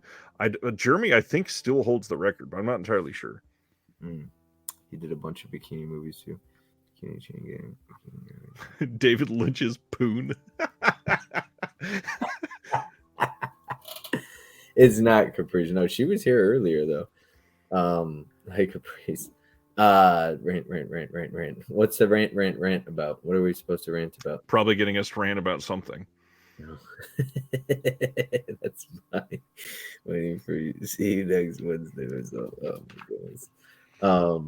So much good stuff. So funny. No, there was one thing I'm like, what was it? It's what the hell is the movie called? I have to look it up. I'll find it on my letterbox. Give me a minute. It's Stan Geezy wrote a treatment for a proposed Wynorski film called Bikini Cave-In. Have you Stan's done all kinds of stuff. Sorority Babes in the Slime Bowl-orama. Yeah, I've seen the first one. I'm not going to see that sequel that just came out. Oh, it looks really bad. It really does. You had Linnea Quigley, Brinky Stevens, and Michelle Bauer. Yep. Are you a fan? It's a good movie, yeah. Yeah. Are you a fan of Michelle Bauer? Oh yeah, she's good. Yeah. And it's Brink Stevens, I believe. Brink? Yeah. Okay, my bad. Yeah. Yeah, all three of them are great. Yeah. I couldn't believe. Yeah, they've been in a couple things together. Yeah. Sounds like an Oscar contender. Close Encounters of the Perv Kind. Oh, she directed the sequel to Sorority Babes. Yeah. Really? Yeah, and that one just came out recently. Wow. She's directed 3 movies. One of them's called Terror Tunes 4. Not even official. And then a 36-minute movie called Personal Demons. Wow. Ben, was it as bad as it looks? Because it doesn't look good. I have no idea. I'm very curious now. Is Full Moon still selling that overpriced 8-ball? Yeah, probably. Oh, the box set that they came out with is still in stock, right? The most one. Their stuff lasts forever. Box set or whatever, yeah. And dude, when it comes to Full Moon, I never buy from them unless it's during their sales because it's 50% off. Yep. Like I got Baby Oopsie for $10. Baby Oopsie fan at all? I'm not. Did you see it? No, I didn't. It's not appealing to me at all. I did not like Baby Oopsie, but I do have some friends that did enjoy Baby Oopsie. I didn't. There's a second and third one that they just came out with too. I've got I've probably got like 6 or 7 Full Moon titles that I really enjoy, and that's about it. Castle Freak is so good. Castle Freak's amazing, but Tourist Trap is still their best title. I don't like Tourist Trap. Tourist Trap is a psychological mindfuck of a wonderful movie. Maybe that's why I just couldn't get into it. But Mizzy, he gives me shit all the time for owning Baby Oopsie. Oh, Ed Wood Blu-ray box set is definitely needed, Tony. Cinderella from Full Moon, the adult Cinderella. Yep. Yeah, I know you get the 10 free movies. Yep.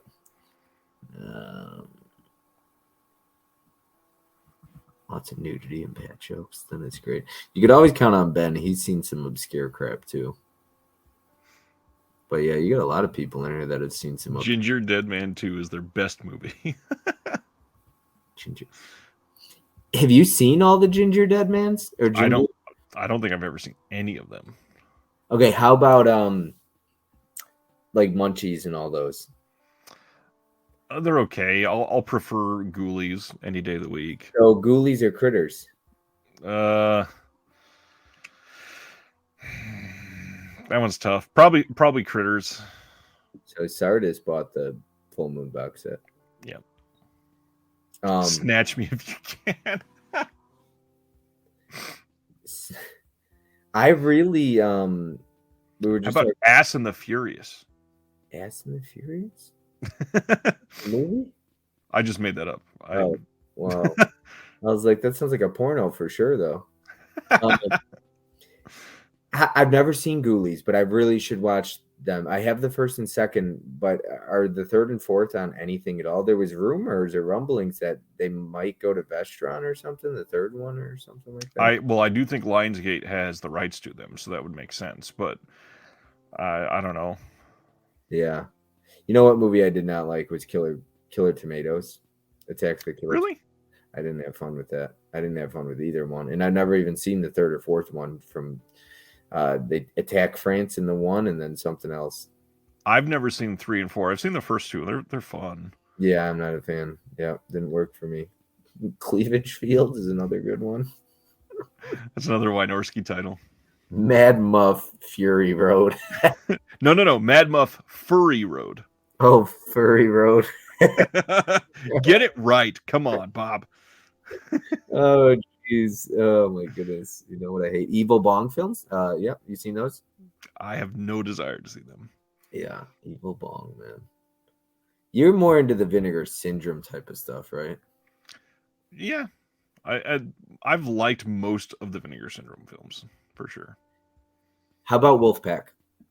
I still have not seen that. A lot of the VSAs I'm behind on, actually. Okay, yeah, that's one I haven't seen, but I need to. But I like Dead Heat a lot. Dead Heat's a good movie. Dead Heat's very fun. I'm just looking at Linnea Quigley's like filmography. Can we talk about how great she looks in Night of the Demons? She looks amazing, yeah. Yeah, the Night of the Demons. Are you getting that horror workout Blu-ray from TerraVision? Is it sold out already? Not yet, I don't think. I would. What did she? Let me take a look. Brad is in my Discord, and he posts updates on the stock all the time. Why would I get shit after Top Gun Maverick came out? Hold on, I'm not following. He's got to elaborate. I'm slow here. Long night. Getting tired. Do you know the joke Sebiner said? I don't, because I still haven't seen Top Gun Maverick. Okay. I like Top Gun Maverick. So as of a week ago, Horror Workout had 739 left.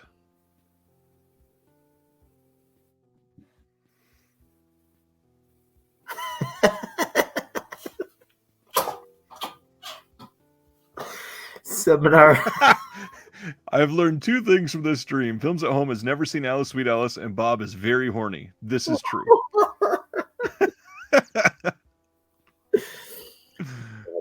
Oh, that's hilarious. That's hilarious. It is. A Girl School Screamers Trauma film. I haven't seen that one. You haven't seen a lot of Trauma, huh?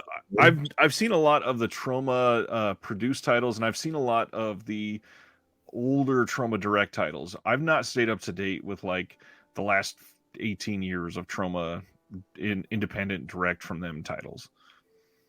Yeah. But like Mother's Day is great. That's a really old Trauma title.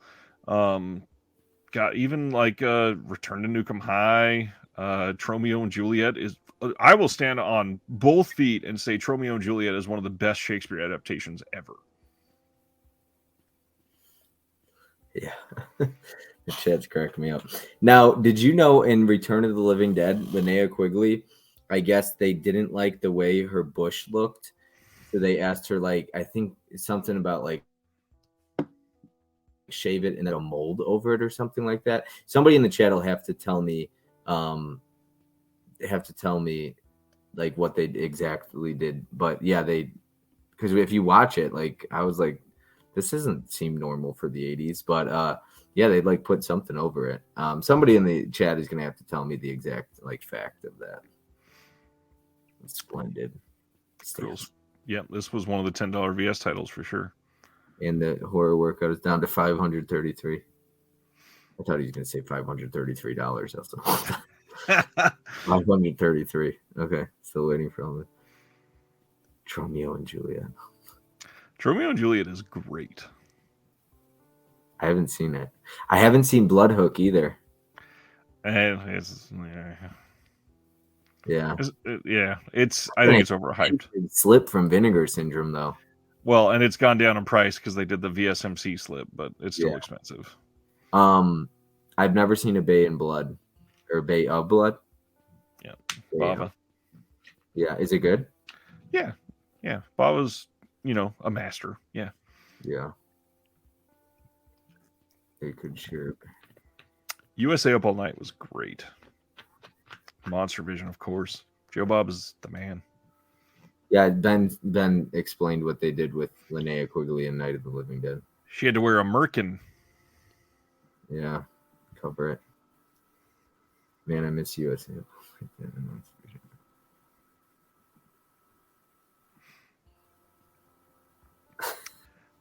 Well, I'll throw it out here is if you are willing to stay here live for 5.5 hours for conversations like this. We talk like this all day in the Discord. Sign up for the Patreon in the description below. And it is a really fun community. Plus, I put the link in the chat earlier. So what I've heard of Discords, but I'm not sure what exactly they are. So you'll have to.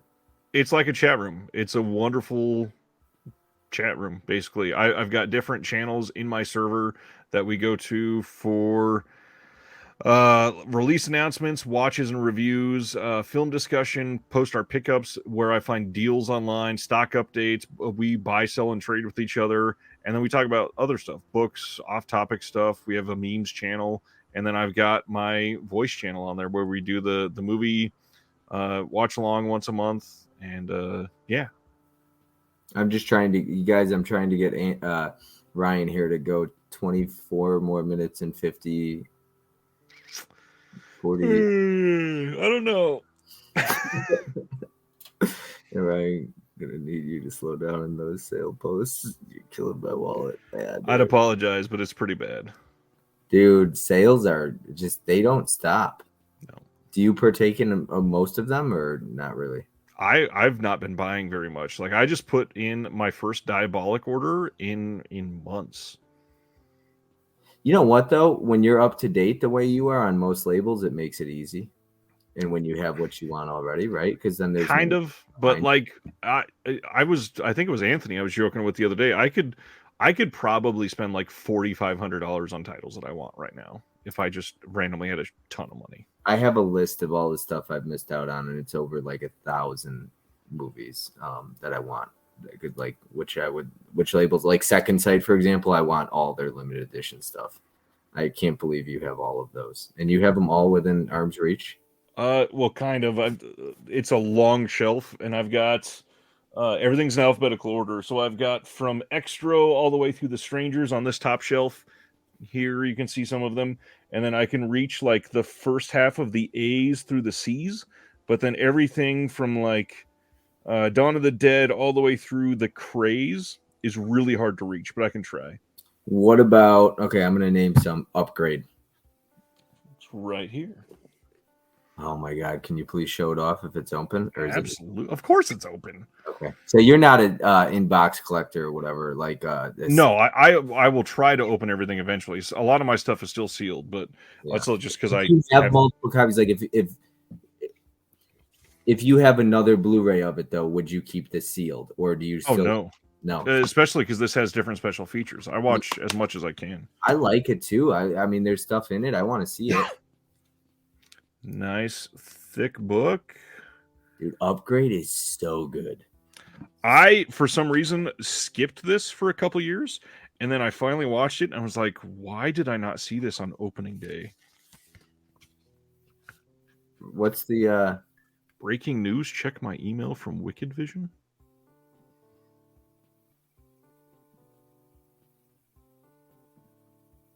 love upgrades. I don't have an email. What? What? Somebody. Oh, Anthony. You know what's funny is I just put away Tokyo Decadence. It was literally right here on the table this week, and I just put it away. Oh man, Unearthed Films. Lovely giant poster. Oh yeah, that's nice. Vampire.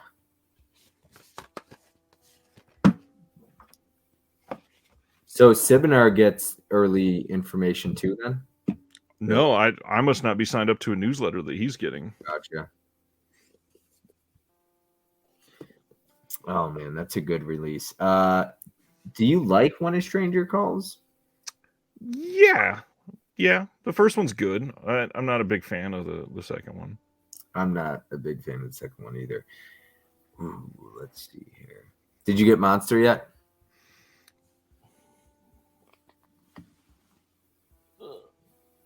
That's another really good movie. Charlize Theron. Fairly recently, so this one was still sealed. I will open this one though. Live unboxing. Whoa. All right, here we go. Wonderful movie. Do you keep the J cards on? With Second Sight, yes. Not always. And I don't necessarily know why I do. But Well, Zavi puts like glue on their freaking J cards. It's hard to take them off without leaving a bubble. Here is the release. And it's a little translucent cover. You can see through it. Or case, not cover. Yeah. The key has already been fully released, Dan. I don't know about Vampira. Did I get the replacement disc for that set? Which one? Monster? Is there a Second Sight replacement? I didn't know there was a Second Sight replacement for anything. I didn't hear anything about that. And then other than that, they got a whole bunch of art cards. So Mitchell said he leaves the plastic on and opens from the side. A lot of people do that. A lot of people do that, yeah. I don't do that, though. I don't know. It's just too much work, I guess, to try and make it. Yeah, for Monster. Jeez. I didn't hear anything about that. What was the issue with the disc? Audio mess up. Interesting. All right. And then here are the art cards. There's no nudity in this movie, I don't think, right? There's not gonna be anything crop up here. Oh well. Yeah, on there. You don't do you rip the tape thing on there, or do you pull it? Yeah, see, I do the same thing. I try to pull it out and put it back in. Yeah. I don't want to. I'm an original pressing kind of guy with everything. Like, I think the audio. Putting it back on as best as I can. Really good. So, like these Batman sets with Zavi. Okay, so their J cards leave. Let's see if I can get it on there. You could see a bubble. Can you see it? Yeah. That's the crap that their J cards do when you pull it off, and it's ridiculous. It's really stupid. Yeah. Let's see here. Let's see. I think the hardest one for me to get from Second Sight was this really old release of The Color of Pomegranates. This one is getting to be super rare. I don't even remember the release date on this. This has been a couple of years. Do you have Assault on Precinct 13? It's like a thinner one. Those must have been their early. Oh, you mean this one? Yeah. Oh man. I'm definitely gushing over here. And then look at this art. Like, this is a gorgeous release. Yeah, Stan. So Stan, when you open stuff, do you keep the J card on there then so you don't rip that off? Yeah, usually. The stickers on the plastic shears. But then this Color of Pomegranates, look at the thickness of this book. This is one of their older releases, and it is thick. Amazing.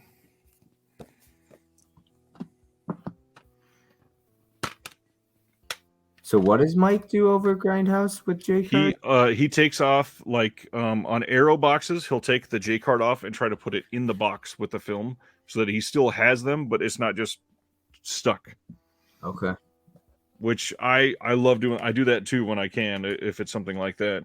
And actually, some of the Synapse stuff, like I think Massacre at Central High has that. Yeah. So they've got the little J card that technically you can take this off and put it in the steel, and it fits. Yeah, I don't do that.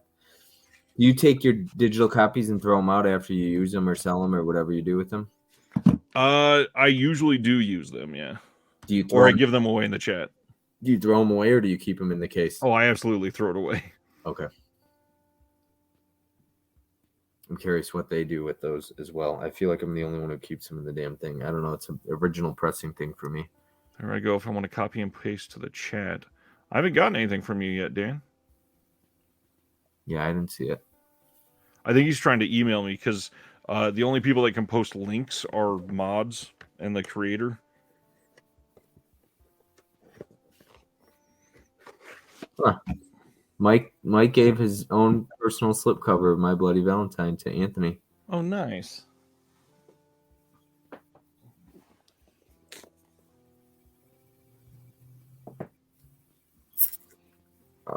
There's one more I was going to ask you about. The Babadook. Of course. That one is a gorgeous release. And this one, Shelf Shock Rewind Order 2. This release is stupendous. Thick one. Lovely release. And God, the art on this. Yeah, that looks really good. Just even you pulling. So first off, just the digipack here. And then let me in on the back. Nice, 2 disc. And then, of course, this is a 4K disc and a Blu-ray disc. Some really good art cards, nice size. But the big thing, hardcover book came in this. And then you've got the Baba Duk Duk Duk. And it is a thick book. It is hard to share.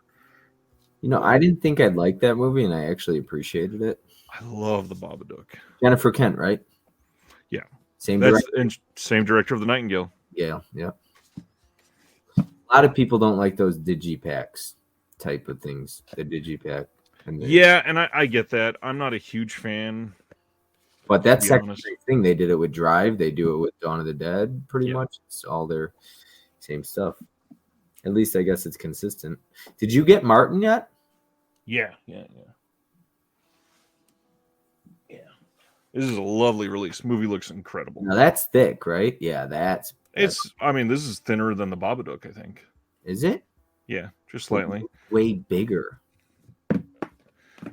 This is Martin compared to Texas Chainsaw.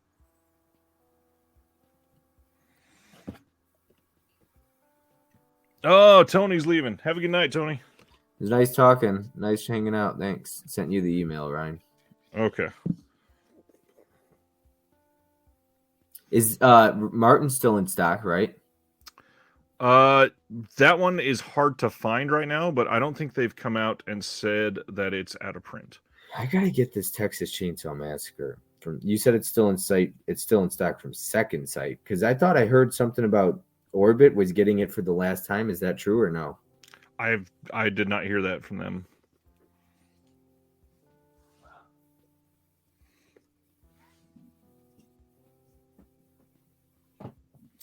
Yeah. What the hell, man? How much is it?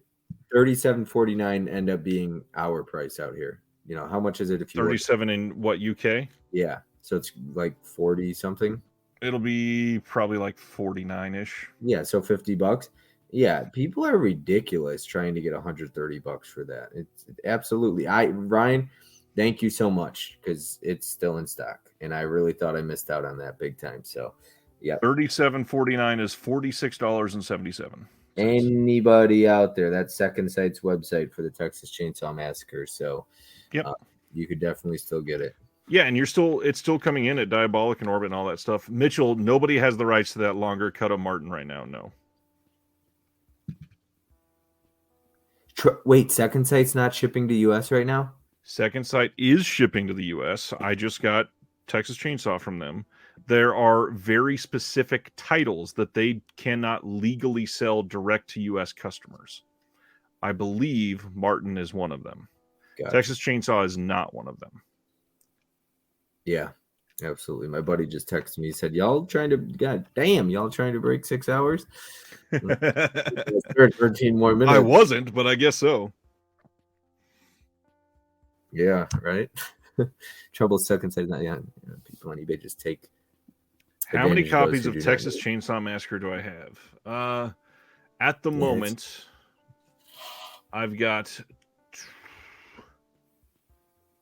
5 or 6. Ooh, okay. So I have the truck, the digibook, 3 steel books. I didn't get the 4K slip though. Did you? I did. Okay. I got to get the 4K slip and then the second site. That second site release, how is it? It is unopened because I literally just got it in, and I, like I said, I only do pickup videos for my Patreon.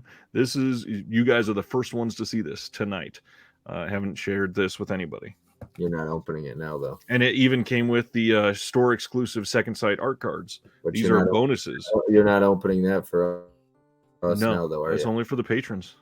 Sibner, I have not ordered from JB Hi-Fi yet. These are the store exclusives. Oh, look at that. It is so nice. Yep.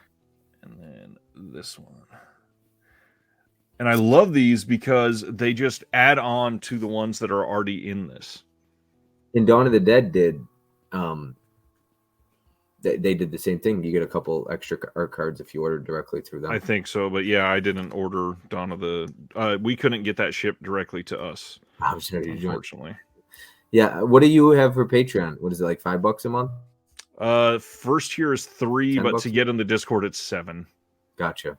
And then if you go all the way, I think my highest is $12 or $12.50, but you get to be a part of a giveaway every month if you do that last one. Nice.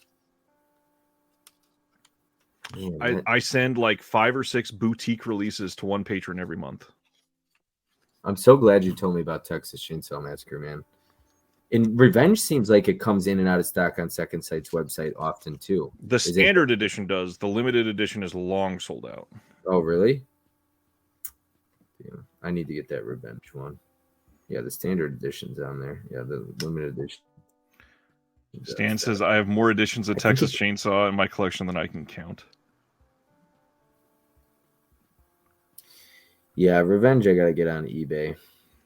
I got to get that. I want every copy of Revenge that they have out there. I do need to get the slip. I didn't order from Turbine the Texas Chainsaw Massacres. Did you? I have. I don't have the newest media books that they did, but I have one of their like 4-year-old Texas Chainsaw 4K steel books from Turbine. The steel is nice. It does not look like a good transfer though. Anthony's cracking me up.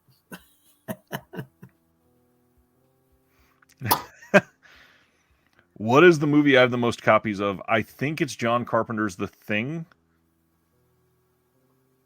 Or Halloween. Honestly, for me, it's my #1 favorite movie of all time. It's The Town. I think I have the most copies of The Town. I have like 8. I didn't even know there's been 8 different copies of that. 2 steel books. I have a digibook, a collector's edition of it. Yeah. But I think I have a lot of copies of something else as well. Oh, Scarface. I have 6 steel books of Scarface. Oh, Eric's here. What's going on, Eric? He's going to share his top 5 Synapse. Nice. The Ben Affleck. Yes, the Ben Affleck one. That he directed. Yeah, I got a lot of copies of Scarface Steelbook. Sibner says, my friend's husband shot that film, The Town. Are you serious? That's badass. Yeah, I gotta hang out with Sibner. Where does Sibner live? California? No, he's in New York City. Stan's got a bunch of copies of Life Force. Nice. I think I've got 3 of Life Force. Maybe 4. Scarface, the first one. There is Scarface, another one. Nice. There's another. Some of them have the same reverse, like back. See, it's just a bit cooler. And then there's that one, and then the back. So it's like the same for 3 of them. Huh. And then I got the comic book one and the pop art one. You probably know which one I'm talking about there. So there's 6 of those. And then I got the 4K that they came out with the World Is Yours. The nice little trophy thing. Yeah, exactly. I don't remember which Scarface I have. I'm going to look that up. It was really stupid though, because that World Is Yours edition, it's the collector's edition. It was the more expensive edition, and it came without a slipcover. Then I just have a regular 4K slip of Scarface, I guess. Yeah. So you do Blu-ray.com? You log it all? Yeah. Okay, sweet. Yeah, I love Blu-ray.com. KB says, Bob, I'll be cursing your name tomorrow while I fall asleep watching training videos. Eric says, my top 5 Synapse are The Demons 1 and 2 4K, Tenebrae 4K, Living Dead at Manchester Morgue, Suspiria, and Street Trash. Street Trash is a good one, too. A couple of honorable mentions. The Dorm That Dripped Blood, Mosquito, and The Kindred. Nice. Oh, yeah, Mosquito was pulled. Yep. I need to see Street Trash. You never seen it at all? I have the Blu-ray. I guess I should just watch it because I wanted to wait for the 4K, but that could be a year. Yeah, at least. Yeah. Somebody gets his dick ripped off in an auto yard, and they start playing freaking like Keep Away with it. I want to know. I do a lot of watch-alongs. I like watch backstage with Mizzy. I wonder if Mizzy's still in here. I would totally watch Street Trash with him one of these nights. Maybe I'm the oddball, but I don't think I own. Oh, you know what though? That saves a lot of money. I don't judge people like at all. So if people own 12 copies of the same movie, see, that's awesome. He's still watching from beginning to end. Look up Street Trash, Mizzy. Tell me what you think. Who's going to be Simpsons? I don't even like. Was Tony saying that the record for all of them, or was he just saying the Oscar stream was that long? I don't know what the record is anymore. Maybe I'm the. So do you like one copy is okay, and I'm okay if somebody owns 30 copies of the same movie. Are you looking? I don't care what anybody own. Whatever you want. Are you looking up your longest stream? Yeah, I'm trying to. How many live streams do you have listed though? There's one that you went 326. 428 with Will Dodson, not too long ago. Celeste, I remember I tuned into some of the Celeste one. You did a conversation with Celeste. So the Oscar show was 5 hours and 29 minutes. And then my longest with Jeremy Long was 5 hours and 6 minutes. So we are blowing those out of the water here. I see it, 5 hours, 6 minutes right there. So yeah, we're already longer than anything. 1.1K views. Yep, we went 4 hours and 7 seconds. Oh, you did? I remember watching that one. I totally forgot you did a conversation. You hung out with Born to Be Rad. Yeah. How the hell did I forget that? I remember that. Y'all were talking horror movies and 80s classics the whole time. That was a good 4 subgenres. Yes, sir. That was a good time. Yeah. Jeremy is definitely going to be pissed, Stan. And then if y'all break the record, I'm breaking it. Mizzy says my description is Street Trash got me hooked, and it's just about a dick being thrown around. Yeah, it's hilarious. Well, if that gets you hooked, Mizzy, you should check out the Last House on the Left, the original. There's a dick biting off scene, or the original I Spit on Your Grave, where she cuts his dick off in the bathtub, and he's like, it feels so good, it kind of burns or whatever, and then he's just like, what the fuck is his dick? Even better, I did a stream, I think it was last month, with Erica Schultz from Unsung Horrors, and we did a full episode like this where we went over the announcements, and then our discussion was on dick mutilation movies. Did you put Gutter Balls on there? I did not, but I did put Street Trash on there. Okay, Gutter Balls dick mutilation. It's like a transvestite, and it's like the most offensive thing you could cut. I don't know that I've seen too many more offensive movies, but like he already kills her and then cuts her like the dick off. And you remember that in Gutter Balls, yes? I barely. But they cut through the middle, so there's your penis, and they cut down the middle like this. Instead of cutting it off like that, they cut it like that, and then they show it like chopping in it. Yeah, it's messed up. Gray blue in the bathtub. Yep. See, Jay Mitchell beard. Yep. I love, like, I Spit on Your Grave and Last House on the Left. I don't want to say I love them, but I definitely really like both of the original I Spit on Your Grave. I just love watching the revenge. I don't think there's anything wrong with loving them. I think that they're very important movies. I mean, me and Celeste, we did a long conversation about rape revenge films. Mutilation, I Spit on Your Grave. I'm watching immediately. The movie. And I'm sorry. the penis was bisected. Yeah, it was messed up. And that's all like Gutterballs, all practical effects, right? As far as I'm aware, I don't think Nicholson can afford any CGI. No, it's messed up too. It looks great. I don't know. I love it. I thought it looked good.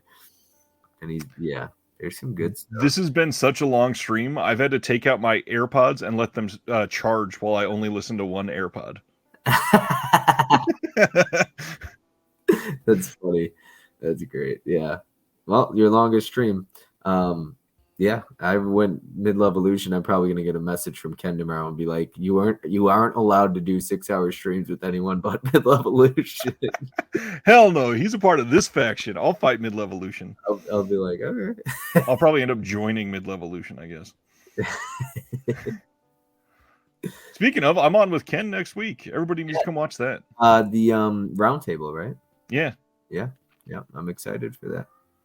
You'll be seeing me in there. Spoiler alert.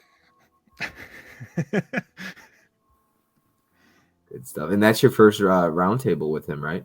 That is the only second thing I've done on his channel, other than that long, like 2.5 hour conversation we did. Yeah, that was good, man. That was only the first or second time I've ever watched a YouTube video on my TV. I always watch while I drive because it's like a podcast. I just gotta listen while I drive. I'm shocked. I went to check the comments on that thing. That video has done very well for him. He's gotten like 5,000 views on it. Oh yeah, he does really well. He gets a lot of views on a lot of his videos. His conversations do great. People love his conversations. How many views have you gotten tonight on this? Nice, Ryan and Bob on the round table. Yeah, the round tables are like a big event too. I'm gonna look right now. I'm at 307 for tonight. What? Okay, by the morning, that's going to be, I don't know, because I can only see 30 watching. Right? Yeah. So I can't, and there's probably way more than that. Well, and we had more than 70 at one point tonight. Why? Yeah, because you got to go on YouTube. It's really stupid because I can't see from that.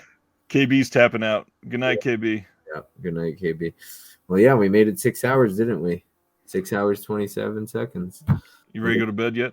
I'm going to actually watch a movie after this. So. God damn. Yeah, I don't sleep much, so I'm just. Yeah, neither do I. My wife would kill you if I didn't go to bed right after this. Yeah. I'm gonna have to download the audio for the podcast, get that uploaded, and then call it a night. Now, a 6 hour podcast, will people listen to this? I hope so. Like, do you get people like I met you through your podcast because I messaged you on Instagram. That's how I started following your page. And then I was like, and then all of a sudden you started posting the same, like the content, the releasing all the information. And I was like, oh, totally different channel. So, or different Instagram page, whatever. So yeah, different. It was just crazy. I was like, and that's how I listened to you. I listened to podcasts at work. Yeah. See, I need to get back into the podcast game. I started with Synapse Films and yours. And then one of my other buddies had a podcast. Oh, get to hit the line. Do it now. Do it now. I was waiting. Let's see. KB says everybody needs to hit the like button, please. Pearl Harbored my channel. That's my favorite line of the night. Jeez. Oh, that's funny. I don't care. He can come after me. I don't even care if he's got 105,000 subscribers. I'll tell him exactly what I said tonight. It's a fake. It's a clown. Can't argue with that. So, and he's got a bunch of people that follow him, and they don't even understand. They can't form their own opinion. All right. I think we're ready. Are you ready? Yeah, I've had a good time. It was fun. 6 hours. I've been sitting in this chair for a lot of minutes, like 385 minutes in a row. It's really cool though. They were saying go set the record, and we stayed. And Mizzy stayed, Sebinar stayed, KB stayed, Stan stayed, Mitchell's been here, Anthony was here the whole time. A lot of people. I'm just looking at the most recent comments that I see. Will and Jeremy are going to be pissed, and it's going to be hilarious. Yeah. And so Will and Jeremy, remind me who they are. Will is a film professor who lives in North Carolina. He is a close friend of Stan Geezy's. Jeremy Long is a comedian that lives in LA that I stayed with last June. And yeah, they've both battled to be the longest podcast a couple times, but both the longest before this was just over 5 hours. Yeah, very good time, guys. Love, you're awesome, man. Yeah, before I go, Stan, Sebinar in particular, I've been chatting with them all night. You guys were awesome. Thanks for hanging out. Anthony, you're another one. Flickering Waves has been here. Everybody that's been here, KB, Mizzy, the people who came in to support, me, make sure to subscribe to Ryan, great dude. And like Mizzy said, he already has. So all of you guys, it was fun. It was fun shitting on other people. Just joking, but it was. If you like Scream, like you said, go watch Milo and Otis, or whatever else they said, 2020 or whatever. So, yeah, no, it's been a good time. It's been a good time. And on my channel, if you subscribe, what you get is live streams. Mostly that's all I'm doing right now. I'll get into the pre-recorded content. I got a new series coming with somebody else on Monday, and I'm looking forward to doing that with her. I've got some other pre-recorded stuff that is coming out soon. I've got a really interesting video going out for patrons probably by the end of next week. That is unlike anything I've ever done before, to see what you guys think.